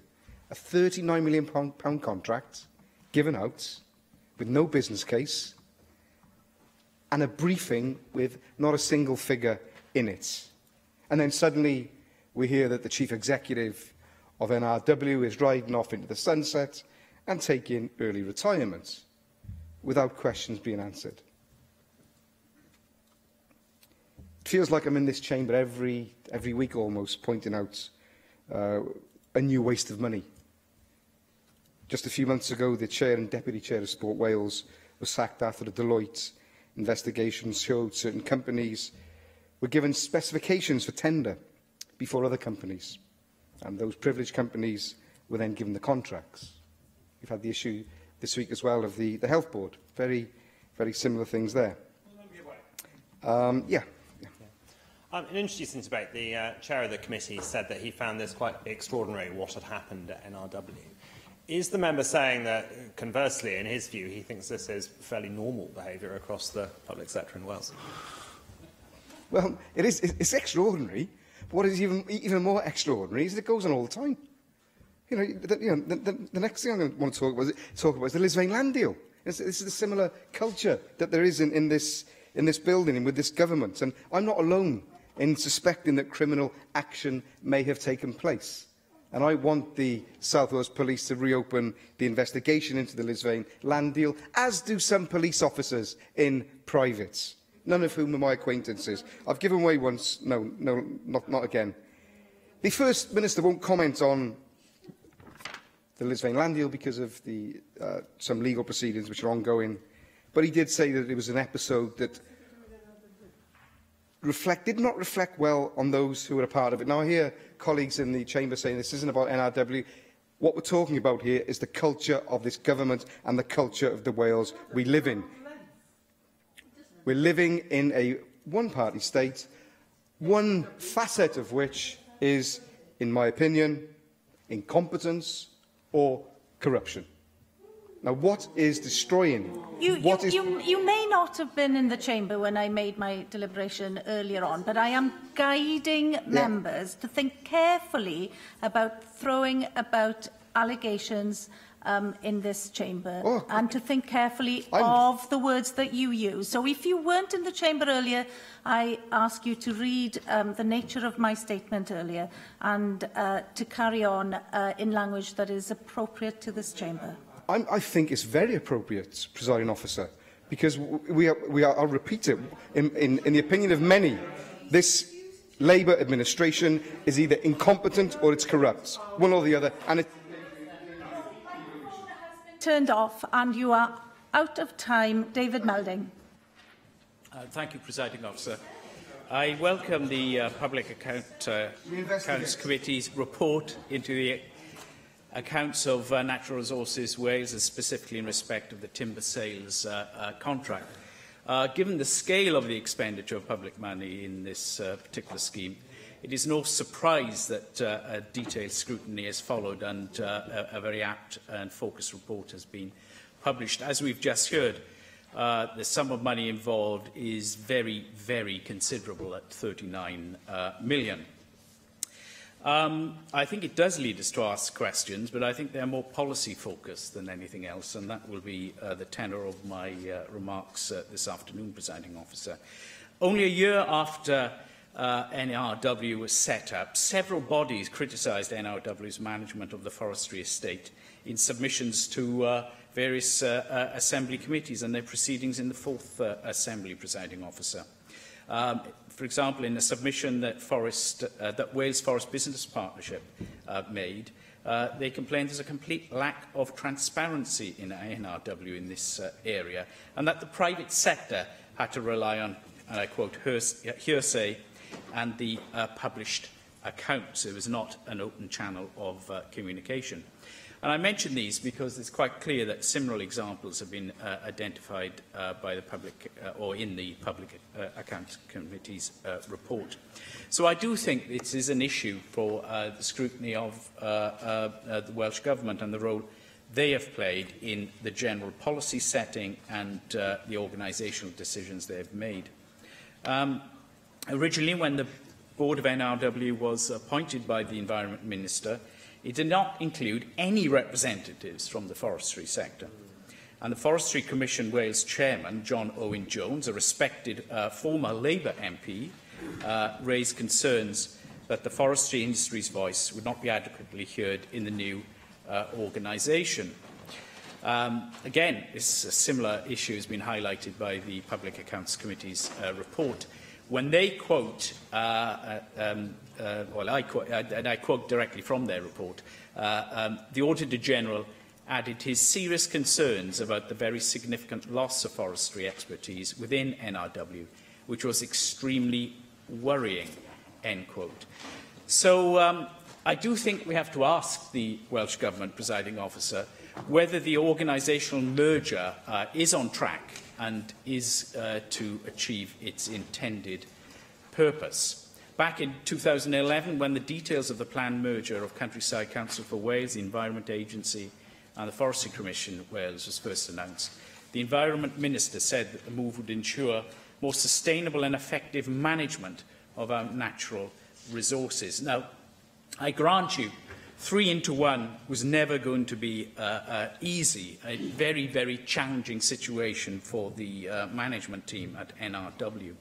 But as we've heard, I mean, that team itself has undergone a shock, and there will now be a change in its leadership. So I do think the Welsh Government has to take more responsibility in this area. I know it's arm's length, but at the moment it's arm's length organisation that seems unclear of its direction of travel. Yeah. I just wondered, listening to the member explain the problems that have arisen with this merger of the organisations, how much he felt that some of this actually stems from the fact that we didn't have an act that was scrutinised here in this place. It was done by a ministerial order, in effect, through using regulation powers of Westminster, And really, this Assembly has never had a really good look at the governance of Natural Resources Wales. Well, can I say, Presiding Officer, and I know you're the guardian of our procedures, and the greatest procedure is to take a bill through, because it helps the government sort out some of its thinking. And a wiser government does it, pays heed to the discussions and indeed some of the amendments that come from other parties. A lack of that process, I do think, has had a big impact on this unfortunate situation. Can I conclude just with this issue? Presiding Officer, I think we need to see robust contingency planning in public bodies and arm's length organisations, and that seems to have failed in this case. NRW simply cannot continue to operate in a manner as it has done or appears to have done in this particular case. I do acknowledge the success of NRW in controlling the tree disease in question, but I don't believe such times of crisis justify irregular procedures. You have to have planning and protocols in place. Sadly, diseases and adverse natural events do occur, and it was for Natural Resources Wales to have been aware of that, and it does seem to have failed in this case. Thank you. Jenny Rathbone. Thank you, David Melding, for your historic perspective, which is very useful. I think that the specifics of this contract and the failure of NRW to see that there was anything wrong in the way in which they proceeded has been very well covered by the Public Accounts Committee report. I just wanted to add my voice to why the failure of NRW to understand the way in which they were proceeding was inappropriate, has some bearing on the wider issues of the importance of forestry and timber industry in Wales. Because during the Climate Change, Environment and Rural Affairs Committee report inquiry on forestry, we went out and met, obviously, many members of the industry. And I certainly remember going to the Crumlin sawmill and being told that they were extremely upset that the contract for the larch had not been put out to public tender, and indeed were extremely surprised that it had not been put out to re-tender after the Auditor General had raised his original concerns. So I think, if you like, the crime was committed twice, in that not only was the original contract not put out to tender, but then when the error was pointed out to them, they then, dug a bigger hole. And I think it's very concerning because NRW plays a very strategic role in controlling the price of wood in Wales, and understood that role because they used to release wood onto the market to stabilise it. So I find it inexplicable that, for example, the contract that they said they put out, they offered to tender between May 2012 and May 2013 wasn't taken up. It's very difficult for a layperson to understand how it was that the industry didn't take it up at the time, because they're today saying they're very upset that they weren't given the opportunity to bid for it. I suppose the second point that is difficult for me to understand is why it was not possible to deal with the diseased larch on a more moderated basis rather than push the whole lot onto the market, which obviously was going to suppress the price of the wood. That's completely obvious. I don't understand why, if you fell the wood, is it not possible to leave it in order and then clear it as required? Because there's a huge market for larch. It's used for cladding, it's used for flooring, and it's used to substitute for oak. And given that we're the third largest importer of wood in the world, there has to be a market for domestic wood. I just don't understand. It simply doesn't add up that there was such a rush on... Yes. Yes, you're totally right on that. The way that the larch was marketed was a big problem. It should have been marketed in smaller, manageable lumps of larch, which could have been more easily absorbed by the market. So there were serious failings in that regard.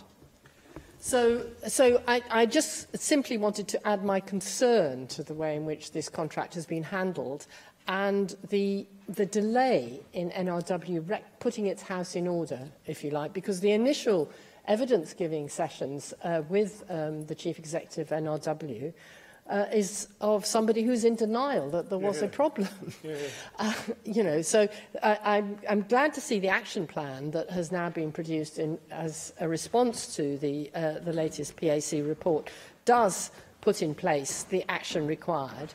But I think it does ask some questions for the Welsh Government as to whether NRW any longer has the capacity to play the strategic role in the wood industry in this country that we desperately need, both as a form of import substitution and as a way of ensuring that the raw material exists for us to substitute other more carbon damaging products with wood. So I hope that the Cabinet Secretary will give some reassurance on that point, because I think that is, quite apart from the actual specifics of the contract, I think the strategic issues are also very important. Simon Thomas. Thank you, Clywyd. And although this debate relates to issues on the awarding of a contract by NRW, the Finance Committee wishes to contribute on one issue briefly to this debate, because there were delays before the Auditor-General laid the annual accounts of NRW, and this is a cause of concern to the Finance Committee. The background to this is the Auditor-General is required to report on the accounts within 4 months of the date of NRW laying the accounts. But in this instance, this wasn't possible due to the Auditor-General investigating the issues associated with the awarding of the contract, and that's the purpose of the Public Account Committee's report.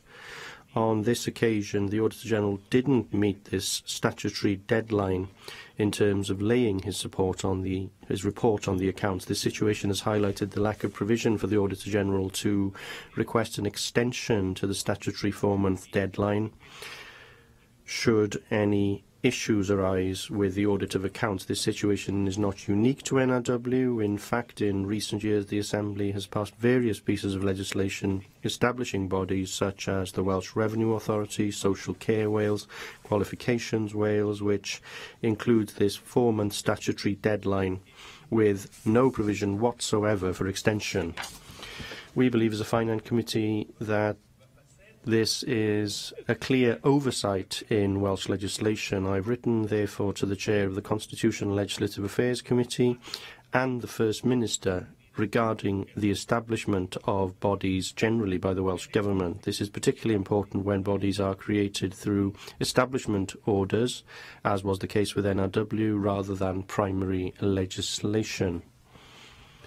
I'm pleased that the First Minister has confirmed that Welsh Government officials have started to discuss the technical and legislative implications with the Wales Audit Office, and that they will be working together in order to arrive at a way forward. We look forward to receiving more information from the First Minister on the actions being taken once his officials and the WAO have undertaken this work. Thank you.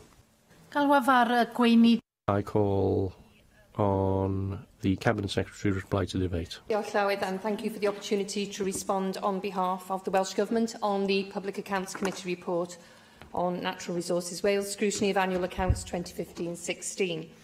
Whilst delivering value for public money, it is the role of Welsh ministers to ensure its public bodies in Wales maintain the appropriate standards.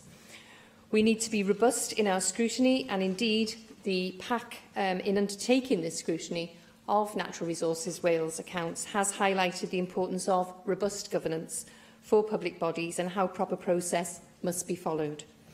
The reason for the WAO qualification of the 2015-16 accounts was, as we've heard, the award of a timber contract to a sawmill operator in May 2014. I am pleased NRW have conceded, with hindsight, they would have handled things differently.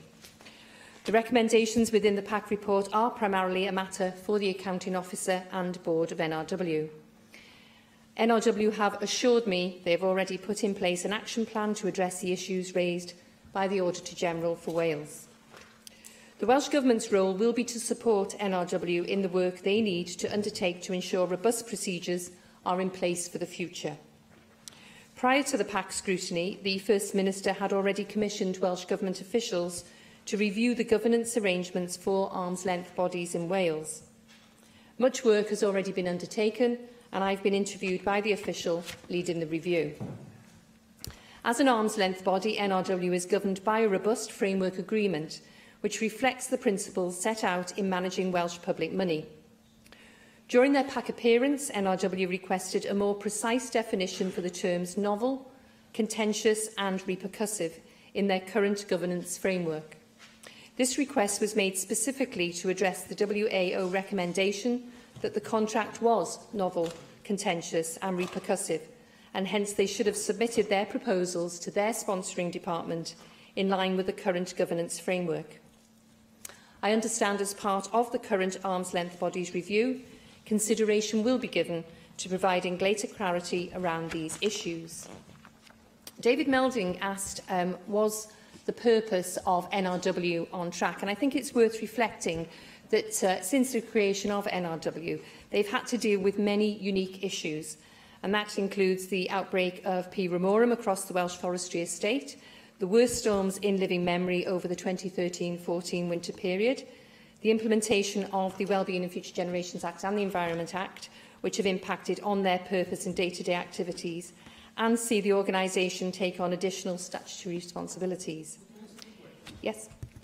Your comments that NRW said they required further guidance in what was meant by novel and repercussive.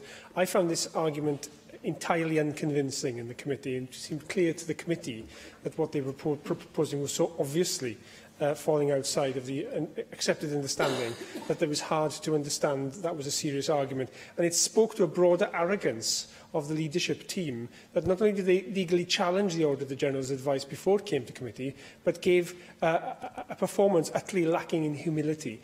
Does the governance review the Minister talks about, does that include the efficacy of the current board of NRW to hold the management team to account?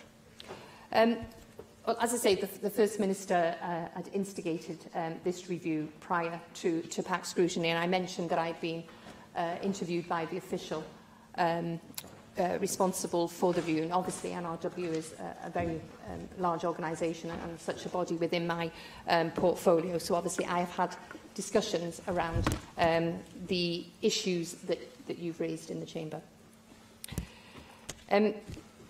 Despite the issues that I've just mentioned around NRW's, what they've had to deal with over the past few years, I think they have absolutely sustained their level of service. And also, since it was formed, they've been subject to 3 formal reviews, all of which were published last year. 2 of these reviews were undertaken by the WAO. There was a probationary report which was undertaken on behalf of Welsh Ministers examining the first 2 years of NRW. It found that NRW had adopted a sound approach, establishing key systems and controls to enable its smooth creation. We had a probation report into value for money, and that report concluded there had been sound and well-structured approach to establishing NRW, and thus had given NRW a solid platform for continuing to realise the intended benefits of its creation and for tackling the future challenges it will face. A 3rd review was undertaken by the Department for Business, Energy and Industrial Strategies Better Regulation Delivery Office, that's now Regulatory Delivery, and that a regulatory competence review which recommended the use of civil sanctions in a way that is compliant with the principles of good regulation. Taking into account the context of a newly formed organisation going through a very radical transformation and having to manage some unique issues during its first few years, I do not believe the PAC scrutiny has revealed any wider systematic failing by NRW. However, the awarding of the timber contract is an issue which must be addressed, and it is being addressed, and it's something that I have reiterated in my discussions with the Chief Executive and Chair. NRW's success to date can be measured in its delivery of their statutory duties and Welsh Ministers' aspirations in their annual remit letters. In my view, this shows how committed its workforce is to achieving the best outcomes for Wales. And whilst the PAC report, of course, highlighted some weaknesses, I do want to take this opportunity to thank the NRW staff for their commitment during a period of change, which of course is still underway. So on behalf of Welsh Ministers and the Welsh Government, I would like to thank PAC for their report. I call on Nick Ramsey to reply to the debate. Can I thank all the members and the Cabinet Secretary for contributing to today's important debate. As I said at the start of this afternoon's debate, the Public Accounts Committee has a crucial role in ensuring the efficient expenditure of public money in Wales, so it was very important that the committee had an opportunity to bring this issue to the Assembly, and I've appreciated that today. It is not every day that a major public body such as NRW has its accounts qualified in this way and for the reasons that have been set out today. If I can just turn briefly to some of the contributions. Firstly, Neil McAvoy, you referred to the lack of a proper business case. Initially, NRW told us that there was a business case. When we questioned the veracity of the business case, we were then told that it was not a business case, it was an options paper or some similar language. We found that absolutely extraordinary, as Neil McAvoy said, that a £39 million contract was awarded without a proper business case and without any financial background. I think when we asked for further financial data to support the decision, that wasn't forthcoming, so there was clearly a major flaw there.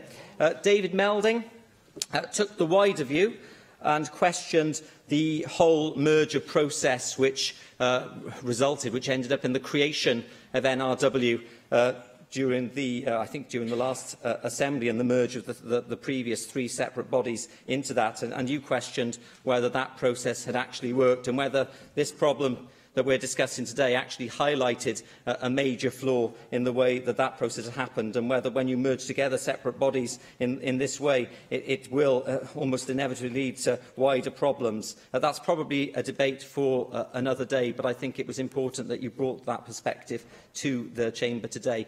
Jenny Rathbone, you used the, I like your expression, the crime that was committed twice. No tendering process at the beginning, and then no real re-evaluation or remediation later on when there was clearly a problem that needed to be dealt with. And yes, there was a problem with the way that the larch was going to be marketed. You can't simply flood the market with a huge amount of larch in one go. That hasn't happened in the past, and evidence we took from the forestry organisations that we spoke to said that it was unusual that approach had been taken, and we never got a satisfactory answer from NRW as to why that approach had been pursued. Simon Thomas gave us the Finance Committee perspective. I sit on the Finance Committee as well, so I've seen both sides of this. And yes, I know that for the Finance Committee, the primary issue was the failure of the Auditor-General to lay the NRW accounts in a timely way and according to his statutory obligation. We know that there was a conflict between, on the one hand, his statutory obligation, on the other hand, applying his own code of conduct, and he had to wrestle with that. But you're quite right, that shouldn't have happened. It shouldn't happen in the future, and we need a wider discussion with the Welsh Government and within this Assembly about how the system can be changed so that in future either the current Auditor-General or a future Auditor-General, as the case may be, is not put in such a difficult position and has to take a decision that either side is going to be unhappy with. As the Cabinet Secretary has said, Natural Resources Wales should have viewed the contracts and the awarding of the contract as novel, contentious and repercussive.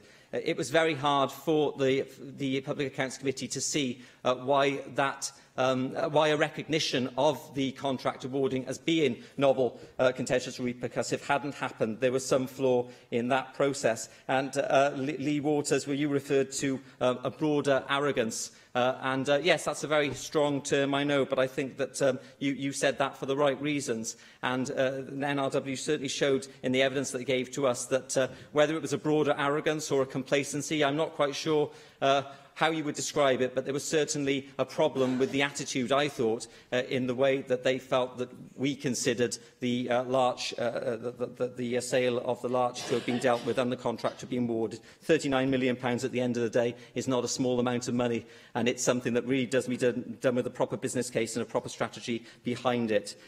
In light of all this, we recommended that NRW review its delegation arrangements alongside its awareness of raising state aid law state aid law and public law and the process for awarding contracts. We're pleased that, as the Cabinet Secretary has reported, an action plan has been put in place. We, as the Public Accounts Committee, will be watching that closely, and I'm sure the Assembly will be interested into how that pans out. But let us be quite clear in this debate today, Presiding Officer, that this situation shouldn't have happened, and we need to make doubly sure that it doesn't ever happen again.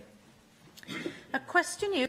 The proposal is to note the committee's report. Does any member object? The motion is therefore agreed in accordance with Standing Order 12.36, which brings us to the next item, which is a motion under Standing Order 10.5 to extend the appointment of the Chair of the Wales Audit Office Board. And I call on the Chair of the Finance Committee to move the motion, Simon Thomas. Thank you, Presiding Officer. From one Wales Audit Office issue to another, and I'm pleased to move this motion today on behalf of the Finance Committee, and I ask the Assembly to agree to extend the contract of Isabel Garner as Chair of the Wales Audit Office Board in accordance with the Public Audit Wales Act 2013.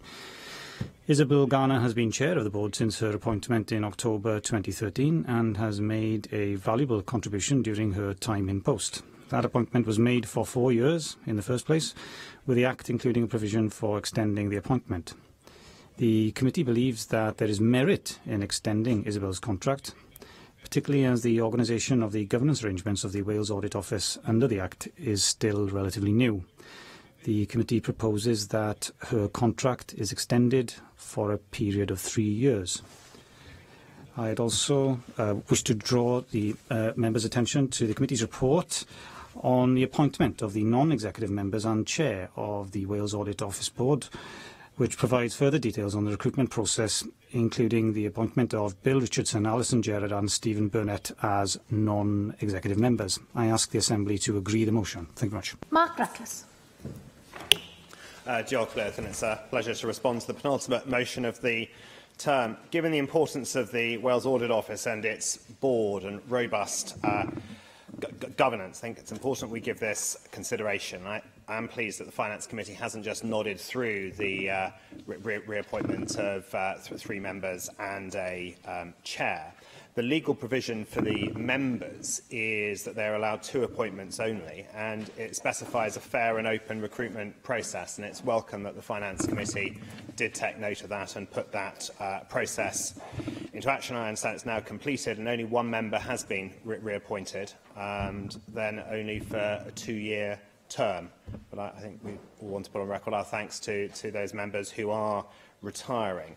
Unlike the other members of the board, there is express provision allowing the chair's term to be extended, and given the turnover of members, I do agree it is appropriate for that chair's term to be extended, and also note that it's only been extended for 3 years rather than 4, so nothing is taken for granted, and that also ensures an appropriate rotation of members of the board, which I think will assist its governance going forward. I'd like to congratulate Isabel Garner on her contract extension, subject to any pending vote. And also note, given the relatively small population of Wales and the importance of having qualified and capable people take these public service roles, there will at times be conflicts of interest. But what is important is that those conflicts are disclosed and that they are properly managed. And I think we look to the Wales Audit Office Board and to its chair to lead by example in that, and the Conservative Group will be supporting this motion. Thank you. Simon Thomas.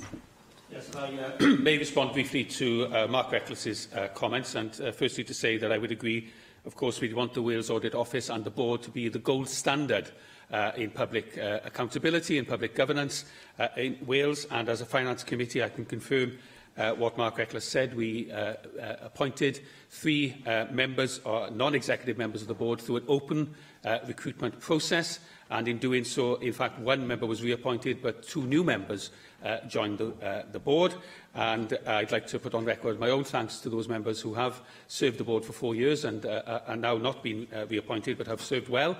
It's no reflection on them. It's simply that we have an open process and we have new ideas and new people able to take up that role, and that means that the board itself is refreshed and reinvigorated. I think it's particularly important as we are appointing a new Auditor General for Wales sometime in the next 12 to 14 months, that there is consistency and some continuity with the chair and the leadership of that board, which has been successful to date, which is why the Finance Committee is very content to recommend to the Assembly today that Isabel Garner is reappointed for the 3-year period.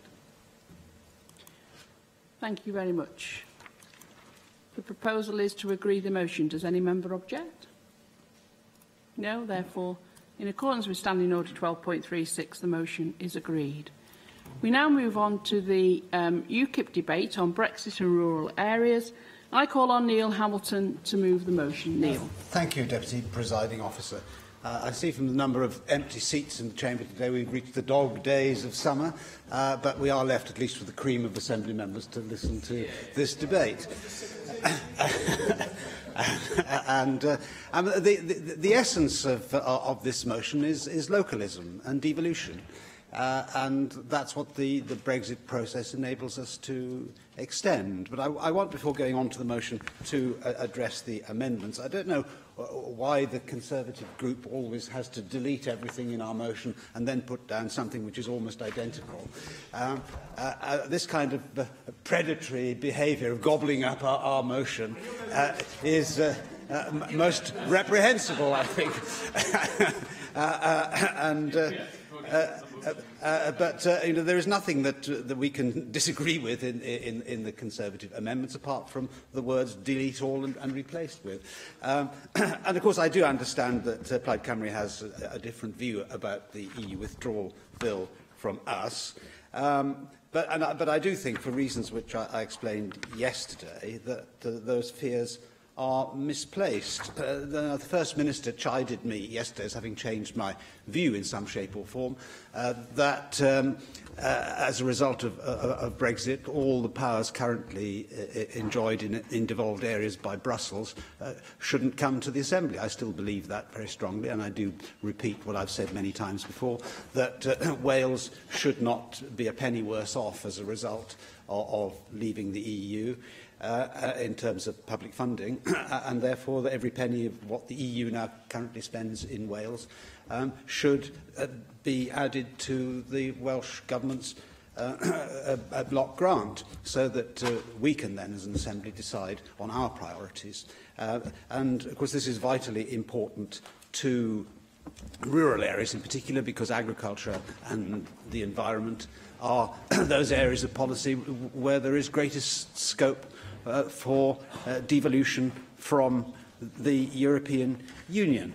But although I'm not inclined to trust Theresa May on much, I do think that it would be very difficult to imagine circumstances in which the government could resile from such categorical statements as the one that I quoted yesterday, where Theresa May said in the House of Commons that no decisions currently taken by devolved administrations will be removed from them. And indeed, the Secretary of State, Alan Cairns, said as recently as the 23rd of June, when asked by Paul Flynn in a written question in the House of Commons whether any additional legislative competences will be devolved to the National Assembly as a consequence of leaving the EU, he responded, the government expects there will be a significant increase in the powers devolved to the National Assembly for Wales as a consequence of the UK leaving the EU. And as the government has already said that it will seek a consent motion in this Assembly as part of the process, clearly we do have a lever there to ensure that those categorical statements are delivered upon. So I have no fears about the EU withdrawal bill posing in any way a threat to our powers, and there will be no land grab, and the government will be very foolish to try to do so. There's nothing in it for them to gain from that. But we have to accept, I think, that Britain is part of the United Kingdom, and in negotiating international trade agreements is a UK competence, and the government can't put itself in a position where, say, for example, Nicola Sturgeon would seek to hold them hostage pending the actual exit process. So it's clearly vitally necessary that there be this kind of transitional stage, but at the end of it, when all those powers have been restored to the United Kingdom from the EU, that our fair share of what we are due under the existing devolution settlement should be brought here to Cardiff, so that we can take the important decisions for ourselves. As a representative for Mid and West Wales, of course, I'm acutely aware of the importance of this to our constituents. I believe that the opportunity to devolve most agricultural decisions, by the fact there will inevitably need to be significant agreement between the various nations of the United Kingdom on certain frameworks to mutual advantage subsequently. But nevertheless, it's vitally important that we should be able to make our own priorities for ourselves. And I don't have any fear also for farmers and others involved in agriculture that markets are going to disappear and their livelihoods are under threat. We have a massive deficit in trade with the EU on food and drink. And if the EU were to be so foolish as to refuse to enter into some kind of free trade successor agreement with us, then we would be able to expand our home market very significantly for most agricultural products. Lamb is the only significant problem, in my opinion, in this respect. But the figures involved are relatively small as part of the total budget. So whatever the outcome, whatever the difficulties, and there are bound to be pluses and minuses in any huge change of this kind, we should be able to accommodate them comfortably from within the Brexit dividend. For every £5 which farmers currently get from the EU, we pay £10 to Brussels in order to get it. So there's plenty of scope there for us to tweak the system. So I'm not pessimistic about that at all. But the advantage of more localised decision-taking is that we're no longer making these important decisions on a continental scale. That's the big problem with the CAP. There are 28 countries, and we have to have an agricultural policy that works all the way from the North Cape down to Greece and Gibraltar. And with climatic and topographical conditions being so varied, inevitably, Wales gets the short end of the straw. But when we are in charge of our own agricultural policy, we'll be able to tailor-make an agricultural policy specifically to the needs of Wales, and a very good thing that will be too. And we'll be able to make our own decisions on matters like herbicides, for example, and animal welfare, and we'll be able to... Sorry? Well, they may well be, but if decision-making bodies are over-regulating, that's a matter of significant concern to us. The EU wants to ban Asilox, for example, which is very important in the control of bracken on the hills. And we've had an annual exemption from what they want to do for the last 6 years. We'll be able to decide for ourselves whether that's a sensible policy or not, which it isn't. The EU may want to get rid of glyphosate as a weed killer, which we buy in supermarkets as Roundup. This is not a sensible decision, but we'll be able to take that decision in future rather than unelected bureaucrats in Brussels. Farmers have enormous problems with cross-compliance because at the minute they have to dot every I and cross every T of the complicated regulations which the EU imposes upon us, and we'll be able to go through the whole gamut of such regulations for ourselves to decide which of those we want to keep, which are excessive and which we can dispense with altogether. So all in all, bringing decisions down to the lowest sensible level is, I think, a vitally important and valuable thing for us to be able to do. And the other parts of our motion, which refer to other areas of that kind unrelated to the EU, for example, consultation on closure of rural schools, or decisions about the siting of wind farms, for example, vitally important, I think, in terms of maintaining the purity and integrity of our wonderful landscapes in mid-Wales. I don't like to see forests of windmills popping up on the hilltops. And of course, they're deeply unpopular in the communities which have them plonked upon them. And we don't have to get into arguments about climate change and man-made global warming in order to advance this argument. Because even if you accept the theories of man-made global warming, it must be obvious that the contribution which can be made to the solution of problems of climate change by having an extreme view of siting wind farms in inappropriate places makes no real contribution to the solution of the problem at all. But people's lives are wrecked, and if we had some local means of control, then we would be able to block such decisions. So it's vitally important to us that we take proper cognizance of the special problems which exist in areas where we have sparse populations and difficult transport links, and we have the constitutional means of addressing them in the most efficient way. And I believe that leaving the EU contributes to that process, although it's not the be-all and end-all of the entire thing. But if we take fishing, for example, again, very important to us, Mid and West Wales has probably about 75% of the coastline of Wales, and the common fishing policy has absolutely devastated the fishing industry in the whole United Kingdom. It's been an ecological disaster as well, as we all know, with the policy of discards. I give way happily, yes. I remember a few years ago going to visit the Welsh Sea Fishermen's Association, when at one point the Spanish, there was a big issue about the Spanish in Cornwall, and they were burning Spanish flags in Cornwall. I went to visit the Sea Fishermen's Association of Wales, who was led by one Mr Gonzalez. What had actually happened is that the Welsh fishermen had sold their quotas to the Spanish. So to blame the EU for that, I think, is disingenuous. Well, I mean, that of course, is a distraction from the real issue.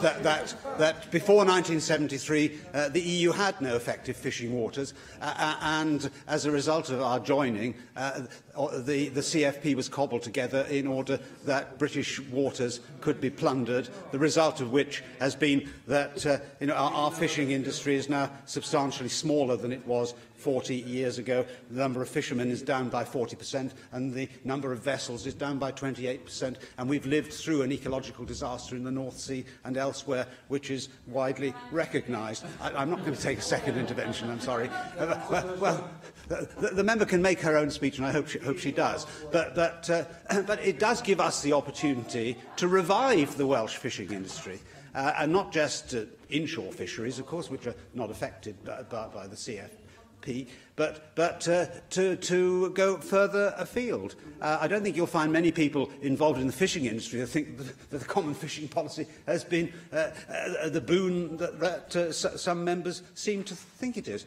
But the result has been industrialised fishing on a massive scale, which has put small fishermen out of business, and we'll be able to make significant changes to that.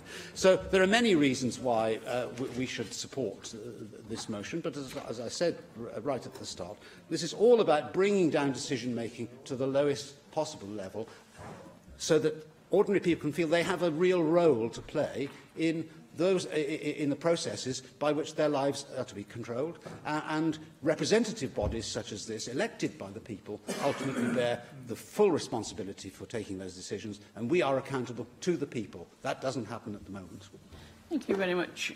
I have selected the 2 amendments to the motion. If Amendment 1 is agreed, Amendment 2 will be deselected. So I call on Paul Davies to move Amendment 1 tabled in his name. Thank you, Deputy Presiding Officer, and I move the amendment tabled in my name. The decision by the people of Britain to leave the European Union last year will have a significant impact on rural communities across Wales, as well as the industries that are based on rural communities. As we all know, rural Wales is home to 33% of the Welsh population, and the vitality and future of those communities must be placed firmly on the agenda of the Welsh Government. It is therefore essential, as we leave the EU, that the powers to better support rural Wales are transferred directly to this Senedd. I fully accept that there is a need to do much more work on the UK Government bill that deals with exiting the European Union, so as to ensure that the existing powers of this place are safeguarded, and that the responsibility for devolved matters entirely lies here and not elsewhere. Indeed, I hope that the intergovernmental negotiations that will take place to repatriate powers from Brussels will devolve greater powers to this place so as to provide better support to rural communities. This would confer even more resources and responsibilities on the Welsh Government, and as a result the Government should bring forward policies that address the specific challenges facing rural Wales. Of course, a central part of our rural communities is the agriculture sector, and as Britain leaves the European Union, the Welsh Government has an excellent opportunity to examine the current regulatory landscape for farmers and establish better ways of supporting farmers. Exiting the European Union means that we now have the opportunity to revamp the regulatory burdens for Welsh farmers to ensure that more voluntary means are adopted, and that when regulations are introduced, they are introduced because of clear evidence. It is absolutely essential that the level of support available to Welsh farmers puts them on a level playing field with their competitors, and that is why establishing a permanent agricultural framework at the national level is so important. Of course, today's debate is not only about the impact of Brexit on agriculture, it is also about the provision of services in rural areas. The Welsh Government must recognise that having one governance model for all of Wales is completely unacceptable, and that the needs of rural communities are very different from those of urban communities. In my constituency, we have seen a number of important health services at the local hospital shut down and centralised, forcing patients to travel further for treatments and services. This is completely unacceptable and shows no regard whatsoever for the wishes and needs of those living in rural communities in West Wales. And even as we debate these issues this afternoon, Hywel Dda Health Board is again consulting on the removal of services in Pembrokeshire. In this case, it is seeking to centralise mental health services. As Britain prepares to leave the EU, there is now an opportunity for the Welsh Government to pause and rethink the way it manages the delivery of services in rural areas. Unfortunately, since 1999, 227 schools across Wales have closed, with rural areas being worst affected. Government figures themselves tell us that 41 schools have been closed in North Wales since devolution. Although I accept the current Cabinet Secretary for Education is finally strengthening measures to protect schools, this will be of no comfort to those communities that have lost their schools and who have lost a vital community hub. These services provide a vital link for rural towns and villages, and they help to deliver much-needed services as well as tying communities together. Now, members will be aware that we on this side of the chamber are still calling for an independent panel to be set up, comprising representatives of rural communities and industries across Wales, which are much better placed to scrutinise the impact of Welsh Government policies on local environments in order to ensure that Welsh Government policies do not negatively impact rural communities. And I hope that the Government will now consider this. And the Welsh Government must send a clear message to rural communities that they will have parity with urban parts of the country in terms of the development and funding of policies. Now, today's motion explains that Brexit could lead to significant opportunities for rural Wales, but it fails to recognise that there are significant challenges as well. And the Welsh Government needs to better engage with rural Wales to meet those challenges. So, in closing, Deputy Presiding Officer, I wish to reiterate the importance of our rural communities, not only to our economy, but also our culture. The Welsh language is an integral part of our rural communities and our rural economy. For example, we know that agriculture has the highest proportion of Welsh speakers of any sector. Therefore, it's essential that the Welsh Government does much more to support our rural communities, and the Government must use current and new levers to secure the future of our rural communities, and I urge members to support our amendment. Thank you. Thank you very much. And I call on Simon Thomas to move Amendment 2, table in the name of Rhyn ap Iorwerth. Diolch, Deputy Lywydd. Thank you, Deputy Presiding Officer, and I move the amendment. It is the end of term, but there's no excuse for Groundhog Day once again. I have to say, we have been around these issues a number of times over a year and twice this week, so I will be very succinct and I won't reiterate too much of what I said yesterday, but it is quite simple. Plaid Cymru is clearly of the view that the European Withdrawal Bill whatever the correct title in Welsh is a bill that rolls back powers from Wales, from the people of Wales, the Assembly and the Parliament, which incorporates the sovereignty of Wales. And of course we will have an entirely different perspective on this to UKIP. UKIP believes in the sovereignty of Westminster. UKIP believes in the sovereignty of the UK being over and above the sovereignty of the people of Wales. We as a party don't accept that.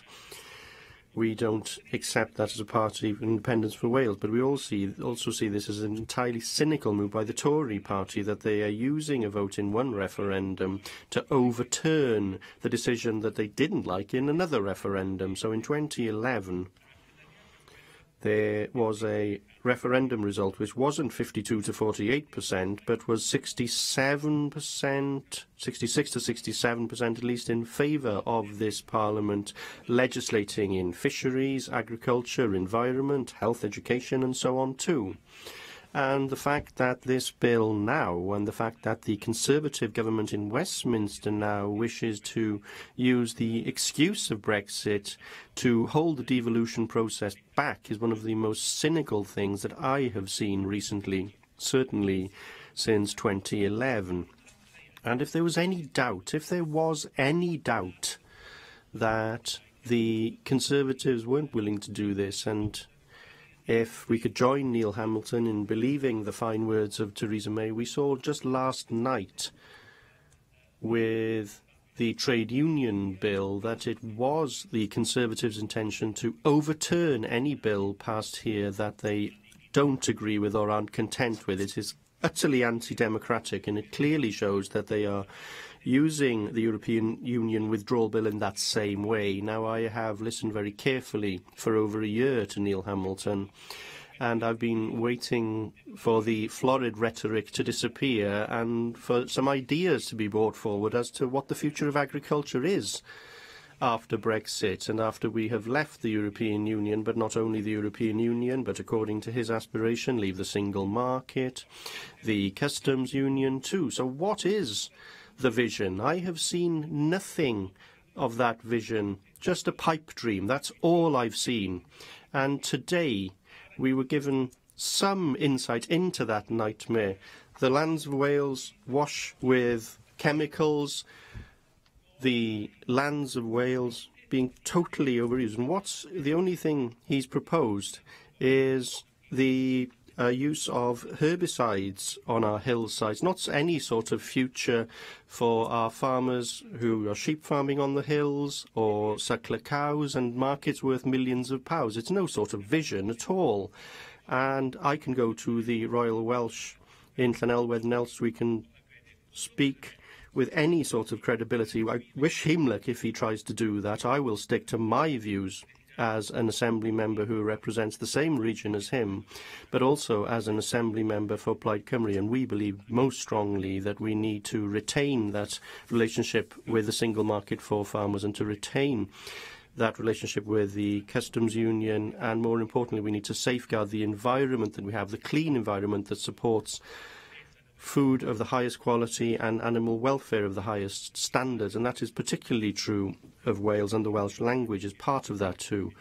And anything that's being portrayed here is going to destroy the nation as we know it. I'm not content with that, and that's why we entirely reject the motion before us today in the name of UKIP and have put an alternative amendment in its place. The last thing I will say is that we truly need to see the continuity bill from the government. It is too late in the day now to hope, as the First Minister said yesterday, that amendments will be tabled in Westminster. We cannot trust the Conservatives in Westminster on this. I know in your hearts, Labour members here know that you can't trust the Conservatives on this, so bring forward a continuity bill and stand up for the rights of the Welsh Parliament. Thank you. Gareth Bennett. Thank you, Deputy Presiding Officer. We're bringing this debate today because we are interested, as I expect are all members, in reviving the rural economy. We have related today's motion to the subject of Brexit, not to needlessly cause a commotion in the Chamber on the last day of term, but rather to look at the opportunities that might flow from Brexit. Now, I know that we have had a few minor disagreements in this place over the pros and cons of Brexit, and we are still having a certain amount of cordial discussion here over what precise form Brexit will or should take.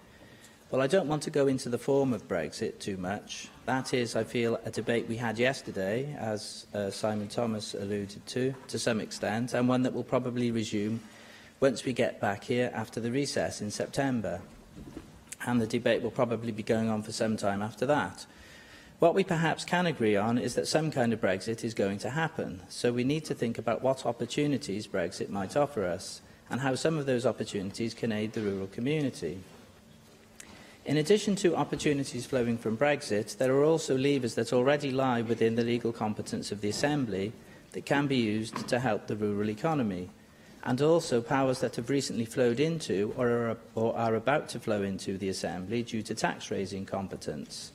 Now, all of the parties that were represented in the Chamber in the Fourth Assembly wanted the tax powers, so now is the time for us to think constructively about how to use them in terms of the rural economy.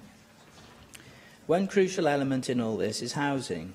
I think if we want to retain rural settlements in their current form, we need to act decisively and precisely here. What we don't particularly need is for rural settlements to lose their character by becoming mere dormitory towns for larger towns and cities. This is not a future we want to promote for them. We therefore need to be wary about unsympathetic large-scale housing developments and about building on the green belt. Of course, we need rural housing, but it needs to be developed in a sympathetic way and in accordance with the wishes of the local population. With major developments, we think that local people should be meaningfully consulted. If there is a controversial development, then there should be scope for a legally binding local referendum. This means that, if there are enough signatories, a community could have a vote on a development, and the relevant planning authority would be legally obliged to take note and act accordingly. With such legally binding local referenda, the concept of localism would take some kind of meaningful form. There should also be an enhanced role for town and community councils in the planning process. The other side of the coin is that we also need to stimulate building if the building plan has local consent. And we know that new measures, new levers, are available to the Assembly in the sphere of house building. One of the problems inhibiting house building is the problem of land banking. This is the process whereby a handful of major national property development companies build up land assets, acquire planning permission to build houses, and then simply sit on them rather than actually building anything. But with the new tax powers available, land banking can be tackled by bringing in a series of charges, a system of land tax on land where planning permission has already been given but where no houses have been built.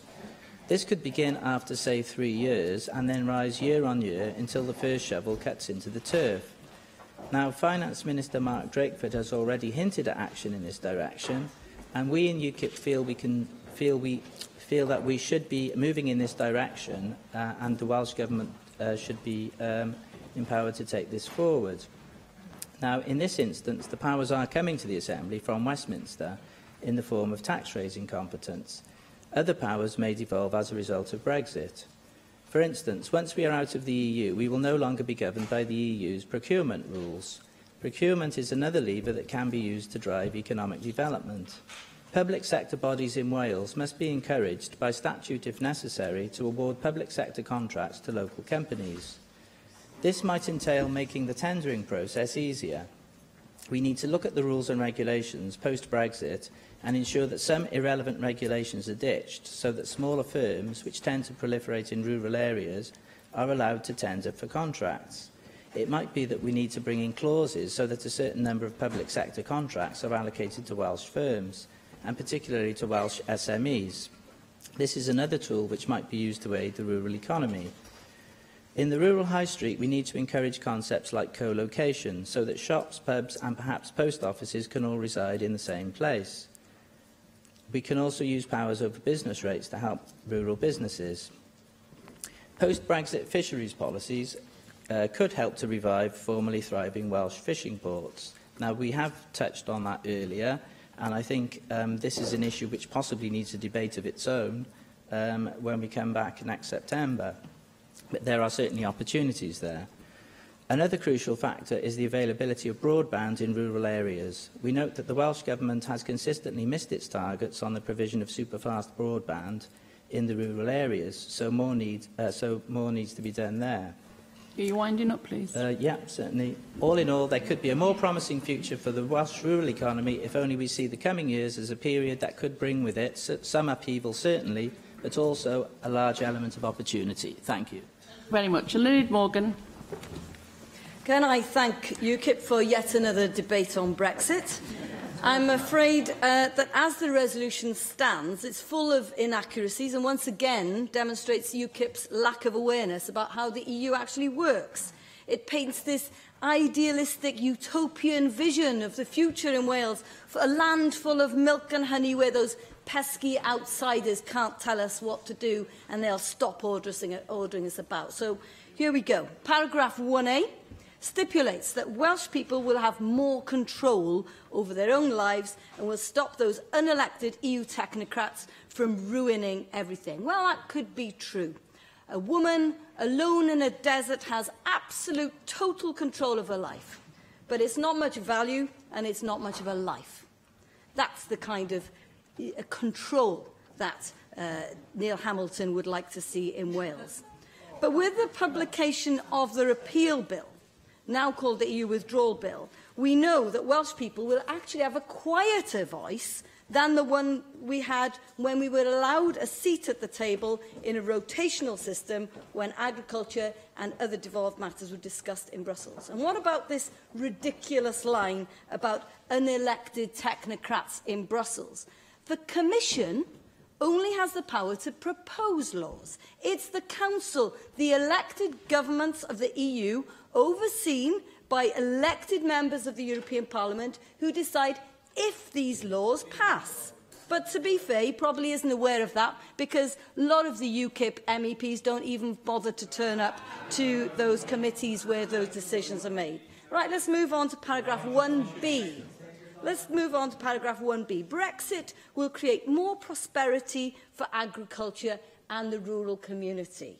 Well, I'd love to think that that was true, but he must know that of all the sectors in the economy where it will be difficult to gain tariff-free, frictionless access to the EU market, it's agriculture that is the most exposed. Not even Norway has this kind of access. And you know what? You can throw as many subsidies as you want at farmers. If they have no market for their goods, it'll be game over if they face anything like WTO tariffs of 84% for cattle, 46% of lamb. He suggests we'll be able to expand into our home market. Not if we see a flood of food from Argentina, from New Zealand, and all these other places he wants to have deals with. And just as an aside, the Tories are suggesting they're going to be able to cut red tape. Oh, really? Do you not understand anything about the customs union? You have to fill in more forms. Country of origin forms, that's your suggestion. On paragraph 2, empowering local people to make policies in rural areas. Well, perhaps the leader of UKIP might like to read my proposed economic development plan for rural Wales, where we call for that bottom-up approach to economic development. He says that major planning decisions should be decided upon locally, in particular relating to wind farms. But it must be understood that, for example, in mid-Wales, where the development of a reinforced electricity grid to host the wind farms, where that was proposed and effectively rejected by the local population, that there are real consequences to these decisions, as the First Minister outlined to Russell George yesterday. There's no point bleating on about wanting an industrial estate to create jobs if you can't get power into the area. And I think people need to think hard about how they're going to get around in future when there's this shift to electric vehicles, but there won't be enough electricity to charge those electric vehicles in mid-Wales. On paragraph B, rural schools, the Education Secretary has made it clear that she will put in measures in place to protect small rural schools. On paragraph C, of course there's a need to facilitate more affordable rural houses. But having spoken recently to private house builders who tell me that it's simply not economically viable for them to construct in parts of rural Wales, we need to get a much better grasp of how the market works in rural Wales. The answers aren't straightforward, they're complex. On paragraph D, giving greater priority to the provisions of NHS facilities in smaller rural towns. Of course, it seems like a really easy statement to support, but I invite Mr Hamilton to try and find a paediatric consultant to come and work in Withybush Hospital, or a GP to become a partner in St David's Surgery. I am sure that the local health board will bite your hand off if you can find somebody. Do you accept that one of the reasons why we don't have sufficient numbers of GPs, consultants or other health professionals is because of an abject failure by your Welsh Government to properly plan for the Welsh workforce that the NHS actually needs?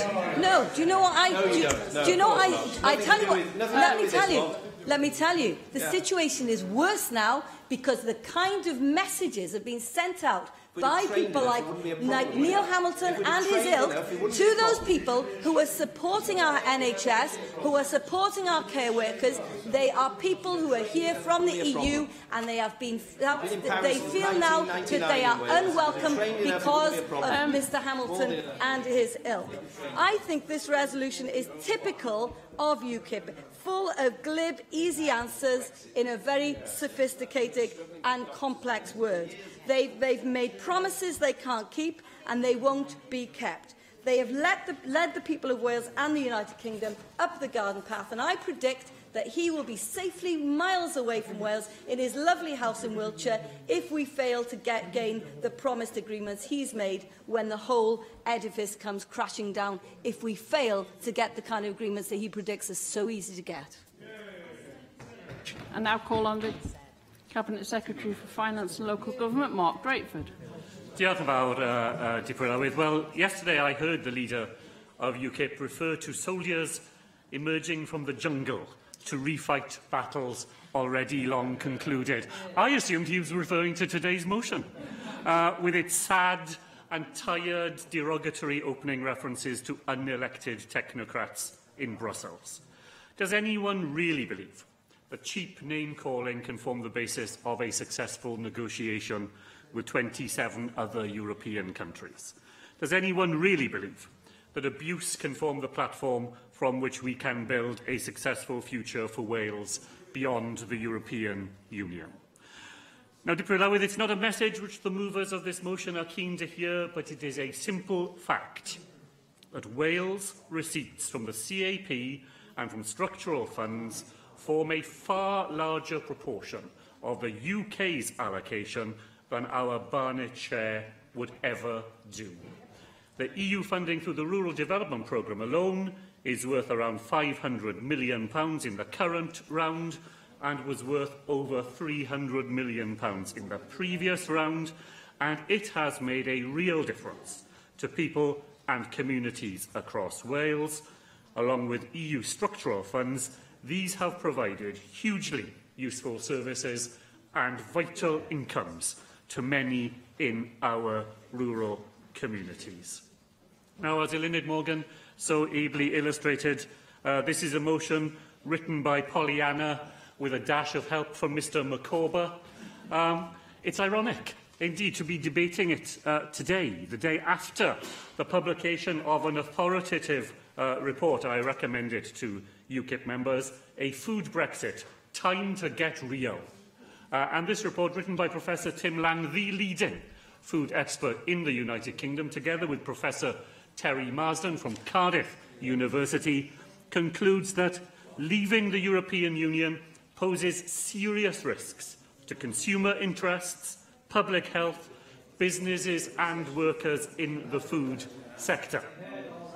But the motion is not simply flawed in its failure to grasp the reality of its own content, but in its culpable neglect of a context within which the future of Welsh communities and industries is to be shaped.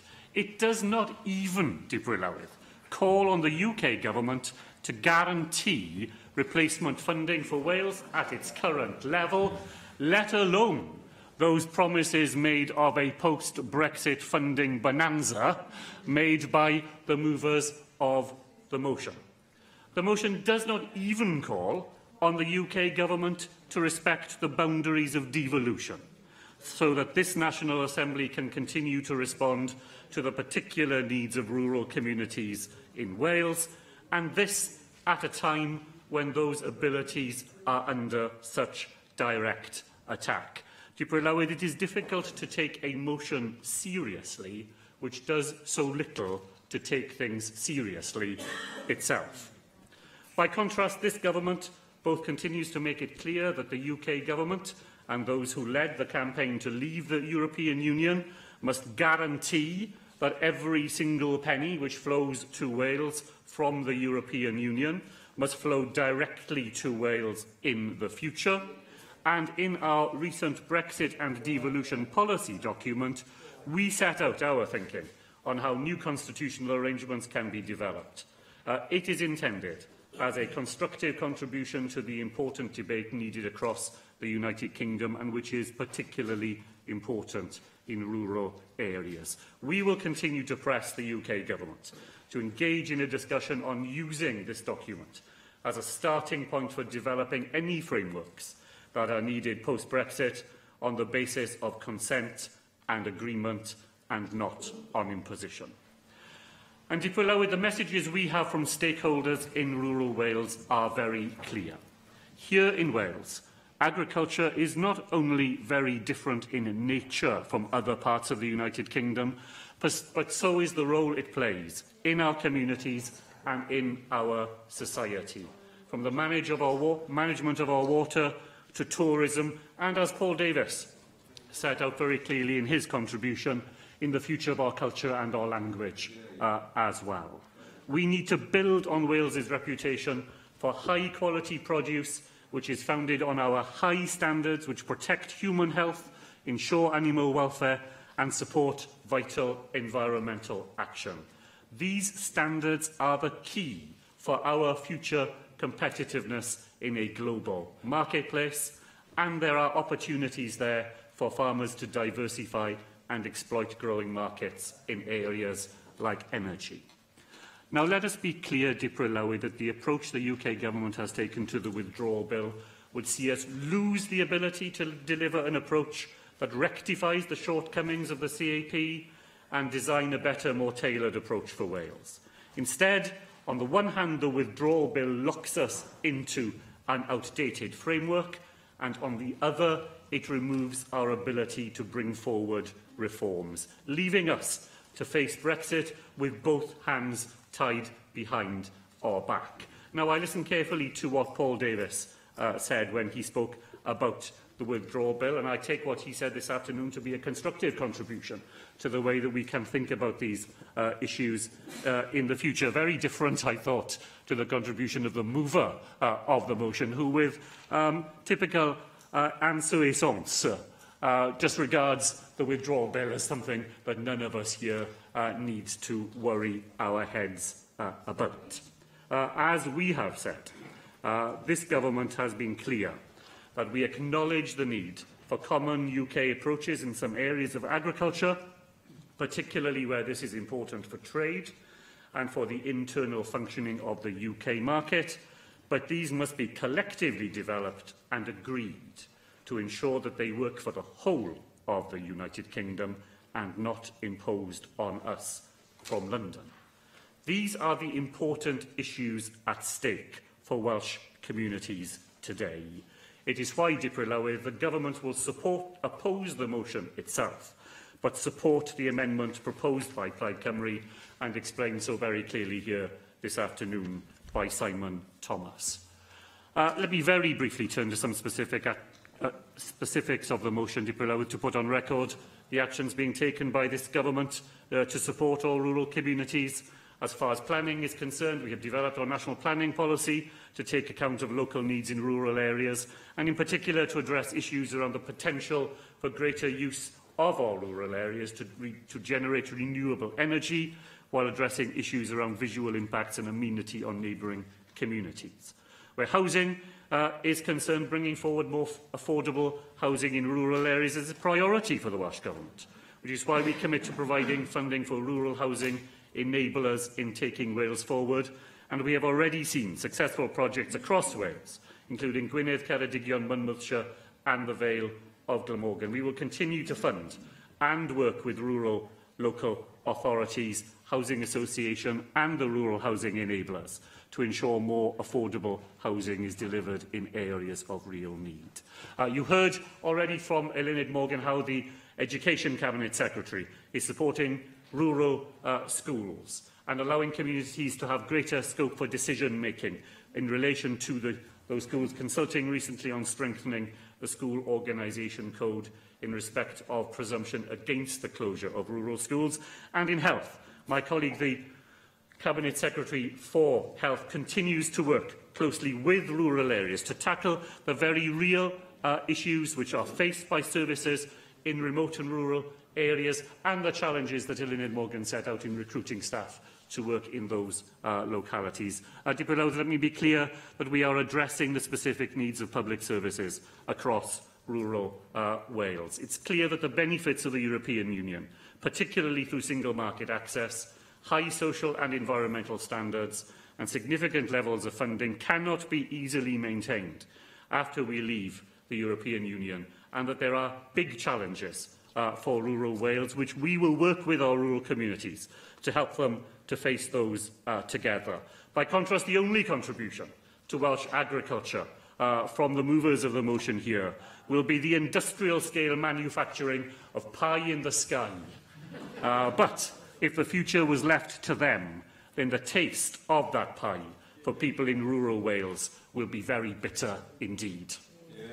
Thank you very much. And I'll call on Neil Hamilton to reply to the debate. Thank you, Deputy Presiding Officer. And I enjoyed the colourful speech from the Finance Secretary, but I don't think it took us a great deal further forward in this debate. What surprises me about Plaid Cymru is that, as a nationalist party, they're afraid of having decision-taking devolved from Brussels to Cardiff. I would have thought the first thing that a nationalist party would want is the power to take their own decisions and make the laws which govern their country. And so Plaid Cymru puts itself in the opposite camp, that they're opposed to the principles of nationalism as they apply in our own country. And I personally am not afraid of having the responsibility that goes with the devolution of power in this respect, because, generally speaking, decisions are better made at a local level than further up, especially if they're made further up by unelected technocrats, which was not put into the motion as a term of abuse at all, but merely a statement of fact. The Commission of the European Union is appointed, and the decision-making processes in the European Union are obscure. I've been a member of the Council of Ministers. I was the Internal Market Minister in Department of Trade and Industry 25 years ago. I've seen the way the processes work. They're very far from being democratic, and they're very, very difficult to influence. So I think that, as a consequence of being able to take decisions at a local level, democracy is enhanced, and people will not feel so alienated from the political system. I thank all those who have taken part in the debate, and indeed Paul Davies's contribution contained a great deal of good sense, in particular his proposal for a scrutiny panel for rural areas in Wales, and the fact that a one-size-fits-all policy applied by the Welsh Government doesn't necessarily suit rural areas in Wales. I know Eluned Morgan goes around carrying that sign saying the end of the world is nigh, and her contribution today was no different from usual, talking about the desertification of mid-Wales as a result of leaving the EU. She keeps talking about falling off a cliff. Actually, the worst we can do is fall off a curb, because only 7% of our GDP is accounted for by trade with the EU. But, of course, I don't believe that there's any reason for that to fall subsequently. Yes, there will be difficulties in the process of negotiation, and there are uncertainties in the future. But I personally believe in our people, in the enterprise of this country, and our capacity to make our way in the world, as we always have done, by our own efforts and our own ingenuity. Thank you very much. The proposal is to agree the motion without amendment. Does any member object? Therefore, we'll defer voting on this item until voting time. Unless 3 members wish for the bell to be rung, I am going to proceed directly to the voting time. Okay. I'll call for a vote on the motion tabled in the name of Neil Hamilton. If the proposal is not agreed, we will vote on the amendments tabled to the motion. Open the vote.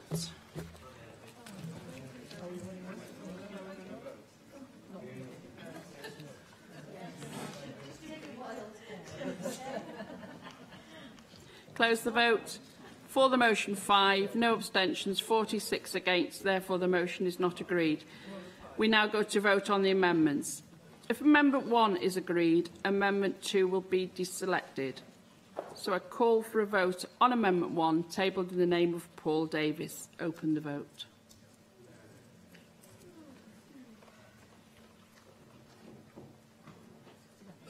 Close the vote. For the motion 12, no abstentions, 39 against. Therefore, Amendment 1 is not agreed. Call for a vote on Amendment 2, tabled in the name of Rhun ap Iorwerth. Open the vote.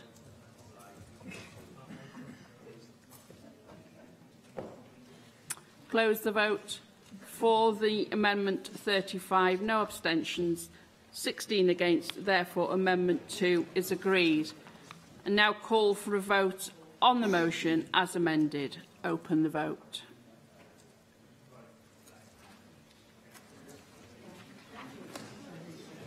Close the vote. For the motion 35, no abstentions, 16 against. Therefore, the motion as amended is agreed. We now move on to the short debate, and I call on... We'll wait a minute. If you're leaving the chamber, please do so quickly and quietly. Thank you.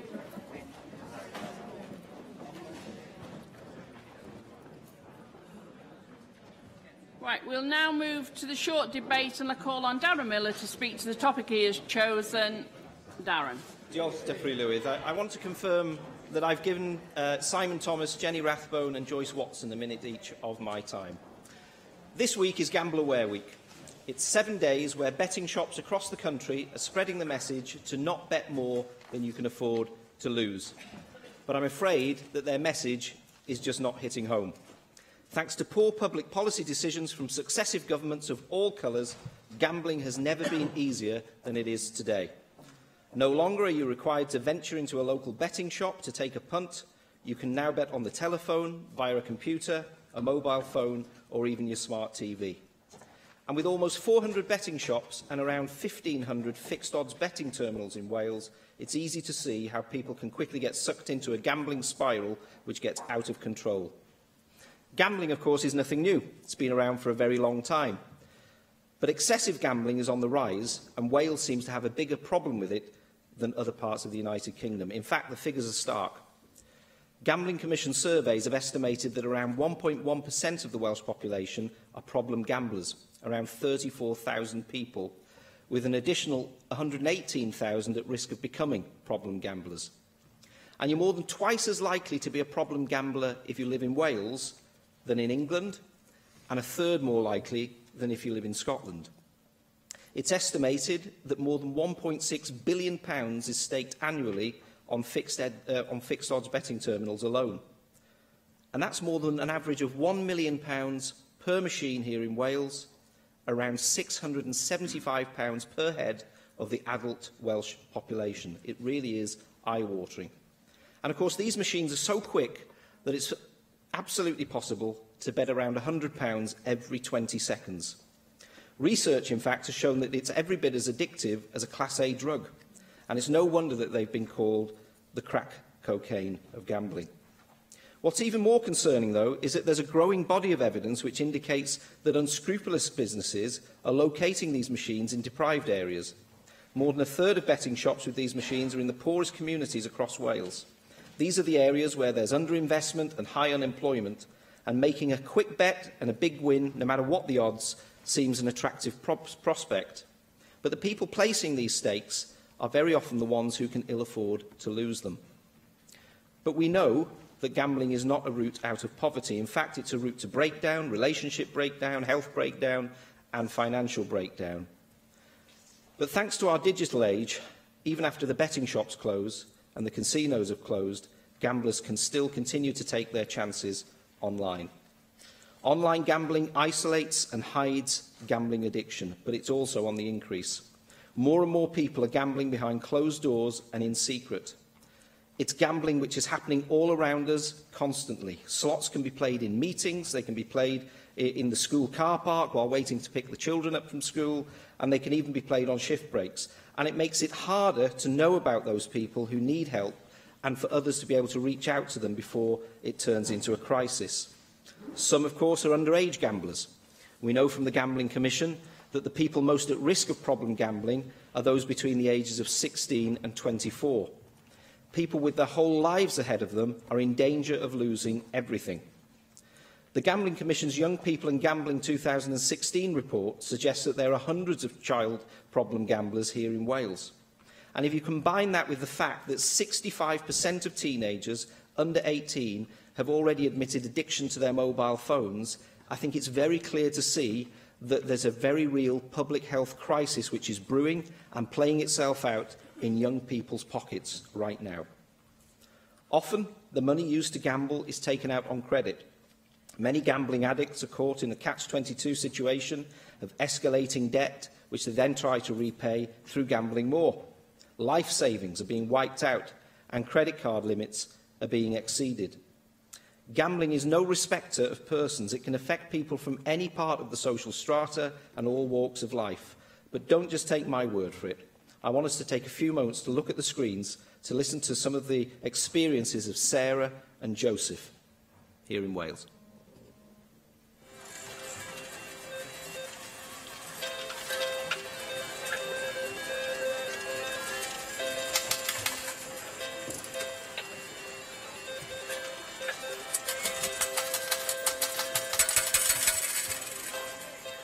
Felt really silly sometimes because I would go and gamble my money, and you always think, oh, I'll just go and gamble like £10, £20, and the next thing you know, I've gambled my whole month's wages, and then you panic and you think, how am I going to afford food? How am I going to do anything?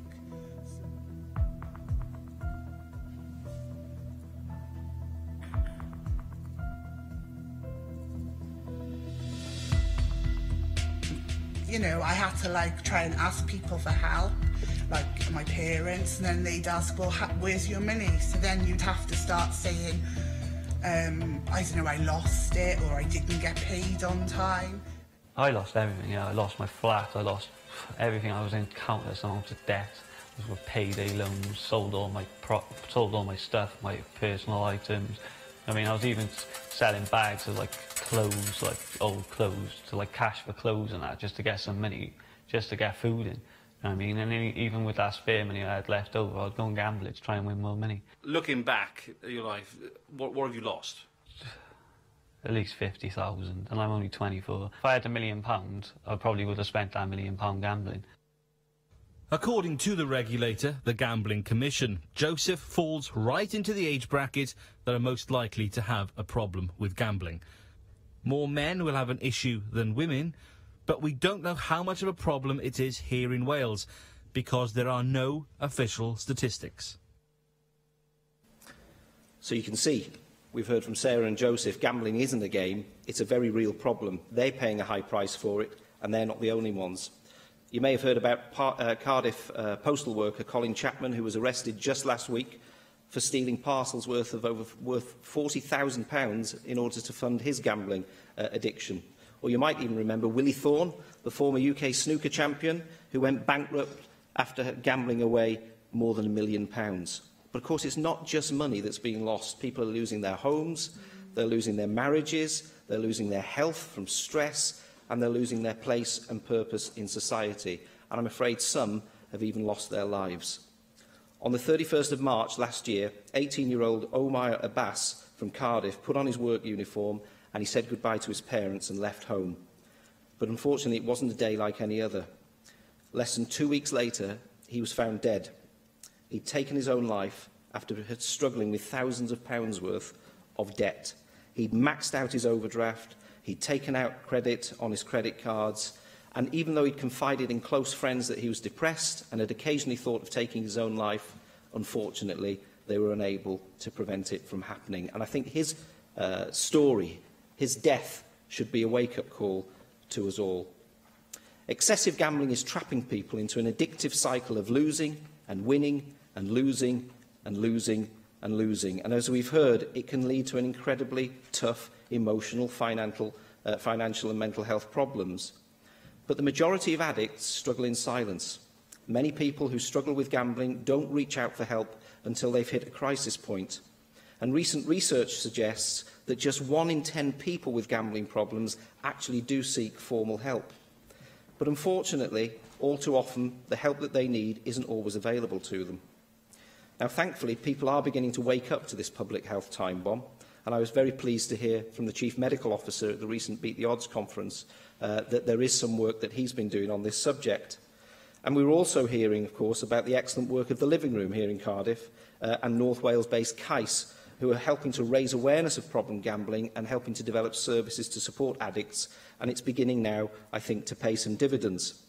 The Living Room and CAIS, of course, organise the annual Beat the Odds conference, the Excessive Gambling Wales conference, which is held here in Cardiff in the Pierhead, and it's been invaluable in bringing academics, policymakers, public health experts and service providers together to examine the challenges presented by this problem and to work towards solutions. It's helped dozens of gambling addicts so far, and it's pioneered and developed new programmes which have helped addicts to turn their lives around. And of course, I mustn't forget either to acknowledge the excellent work which has been undertaken by Carolyn Harris and the All-Party Parliamentary Group on gambling also. Gamble Aware, GamCare, Beat the Odds, the Living Room, CAIS, they're all doing their bit, but there's still a huge amount of work to do. So what can we do? Well, we need to restrict gambling advertising. It's wrong that every time you click onto Google or you turn on your TV, there's an advert encouraging you to gamble. We need to change the planning system here in Wales to prevent the proliferation of betting shops in our communities and to stop further fixed odds betting terminals turning up in our communities. We need greater recognition of the public health risks of problem gambling and significant investment in recovery services such as those provided by Beat the Odds. And we need to take immediate and urgent action to reduce the maximum stake on fixed odds betting terminals and reduce the number of them across the country. Now, I recognise that some of the powers to do and deliver those things lie in Westminster. But that doesn't stop us doing our bit with the powers that we've already got, such as changing the planning system and developing those universally accessible support services from being delivered. The stakes are too high to ignore this problem any longer. Gambling is destroying lives. It can affect anyone, anywhere, at any time. And our young people are particularly vulnerable. So instead of reading about crises that have happened, I think we all need to work harder to prevent them from becoming a news item in the first place. We owe it to Omar, Sarah, Joseph and the thousands of others in Wales who are victims of gambling addiction to address this growing problem, and we must act now. Thank you. Simon Thomas. Thank you, Deputy Presiding Officer, and thank Darren Millen for bringing this debate today.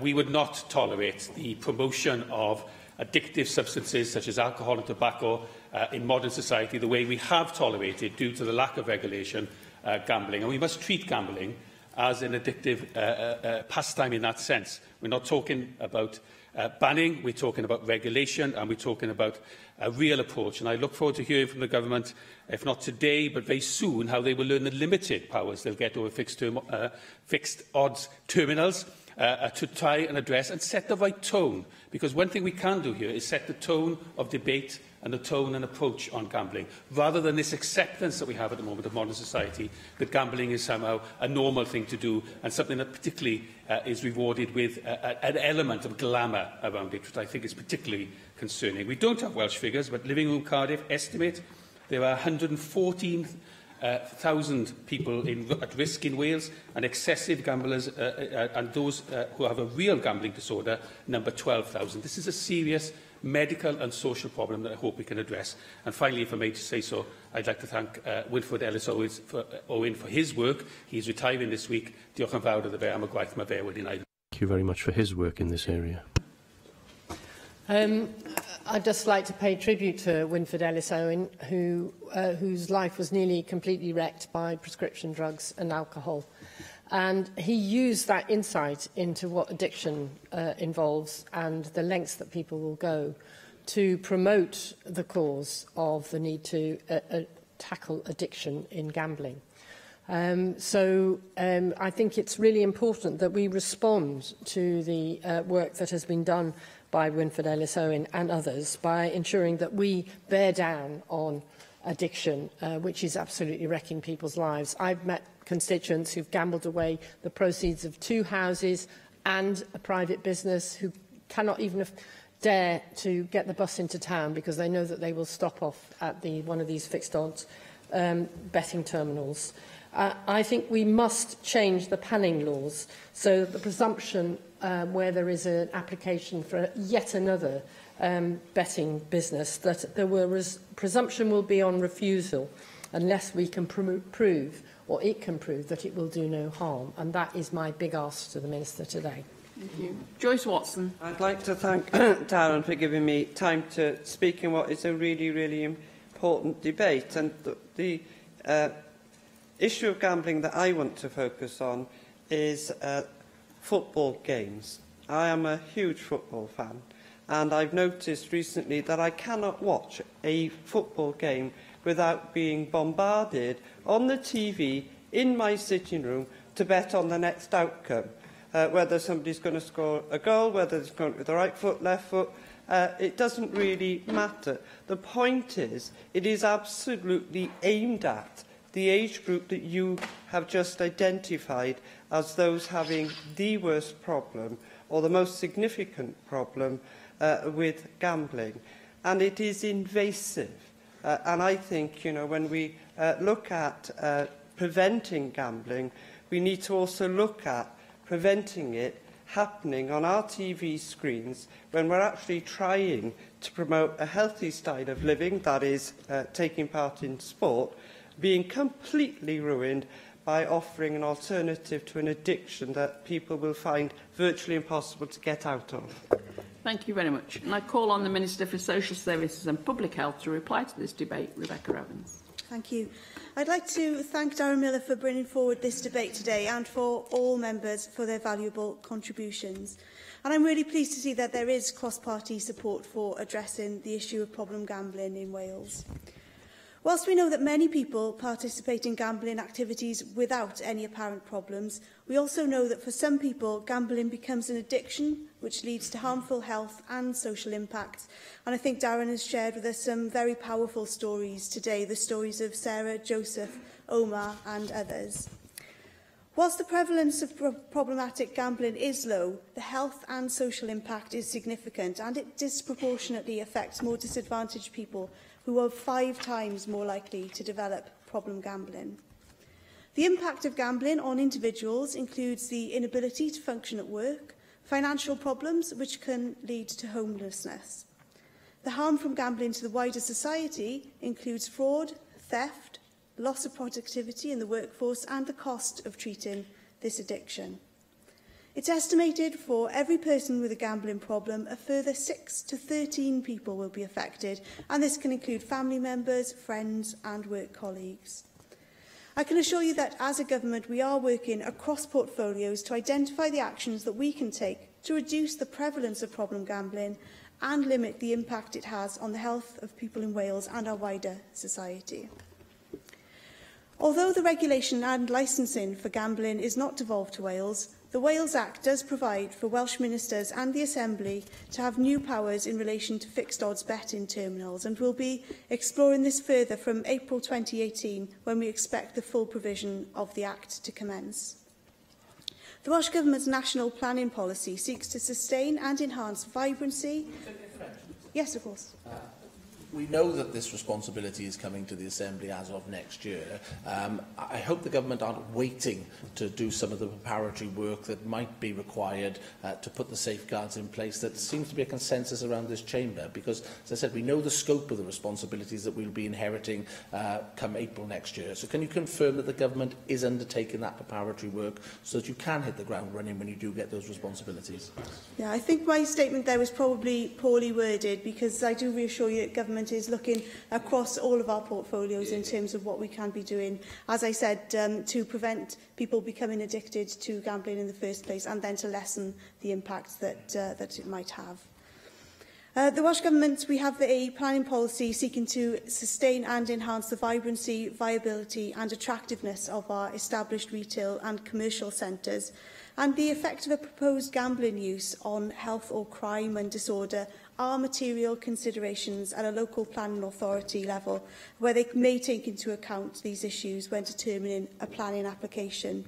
And the Cabinet Secretary for Environment and Rural Affairs has already said that she's reviewing the permitted development granted through use classes and will consult on the proposed changes later this year. And that review is considering whether changes are needed to prevent the over-concentration of betting shops. And like others, I look forward to receiving the outcome of that review. Public Health Wales has commissioned research to map out all of the gambling venues across Wales, and this work will include a visual heat map showing the density of gambling venues geographically, and that will enable us to highlight the areas where gambling venues are concentrated and will aid our thinking and discussion on this issue. In general, there is no medical intervention for gambling, but in some cases, psychological interventions can help to support an individual to change their behaviour. In Together for Mental Health, we have agreed a plan with the NHS to expand psychological therapy services for both adults and children, and we've provided an additional £4 million a year to support the delivery of this plan. Although patients can discuss anything with their GP, for those affected by a pathological or problematic gambling addiction, there are also services such as Gamblers Anonymous or GamCare, which can provide information and support. And we've heard from members about other work such as the Living Room and CAIS and Beat the Odds and so on. And other organisations also provide information and advice, including the Citizens Advice Bureau, and the Bureau in Newport is undertaking some work to support gambling-related harm, and it's funded by GambleAware, and they're delivering gambling harm minimisation projects in Wales, aiming to tackle gambling-related harm at its root through education and awareness, working particularly with young people and other vulnerable groups. Online gambling is of particular concern. Gambling is now more accessible, as we've heard, than it's ever been before. 24-hour access available at home, at work, while picking up children from school, and even whilst commuting on your mobile phones. And gambling online has increased significantly between 2008 and 2014, from 9.7% of the population to 15.4% of the population. And this is one of the reasons why our Chief Medical Officer is very clear that we should be looking at gambling or problematic gambling as an emerging public health issue. We need to take the new opportunities for action provided by the Public Health Wales Act 2017. This will help embed health and wellbeing in all policies and programmes, and will be consulting on the circumstances in which health impact assessments should be undertaken by public bodies, and comments will be very welcome on how these assessments can address the whole wide range of issues, but also including problematic gambling. In undertaking such assessments, we have to also recognise that the gambling industry offers employment and leisure opportunities, along with other social and economic benefits. In 2015, there were 3,500 people employed in the gambling and betting industry in Wales, around 0.3% of total employment. So I'm therefore keen that we do have a thorough analysis of this issue, and I'm very pleased that the Chief Medical Officer is leading on the work on the harms caused by gambling as part of this, the development of his annual report. And I look forward, as others will, to seeing his initial recommendations later on this year. I also welcome the opportunity to have further dialogue and engagement with the Gambling Commission on the issue of problem gambling in Wales when they host their stakeholder reception here at the Senedd in September, and that will provide ministers and other Assembly members with the opportunity to discuss issues relating to the gambling industry, and in particular the issues of problem gambling. It's clear from all the contributions that we've had in the debate today, and I would say also in recent times in the Chamber, in First Minister's questions and on other occasions, that we do agree that we must work together and across portfolios. And it's clearly not an issue that the NHS can tackle alone. We recognise there's a real opportunity for other areas of public service, such as education, local government and the third sector, to take a leadership role in helping to reduce the number of people experiencing problem gambling. Such a multi-partner approach has real potential to reduce the prevalence of problem gambling and the impact it has on the health of the people of Wales and our wider society. And as part of this work, we will continue to urge the UK Government to do more that it can to tackle the concerns and to maximise the various options that lie within its gift to address the issue of problem gambling. Thank you. Thank you very much. And that brings today's proceedings to a close. Thank you.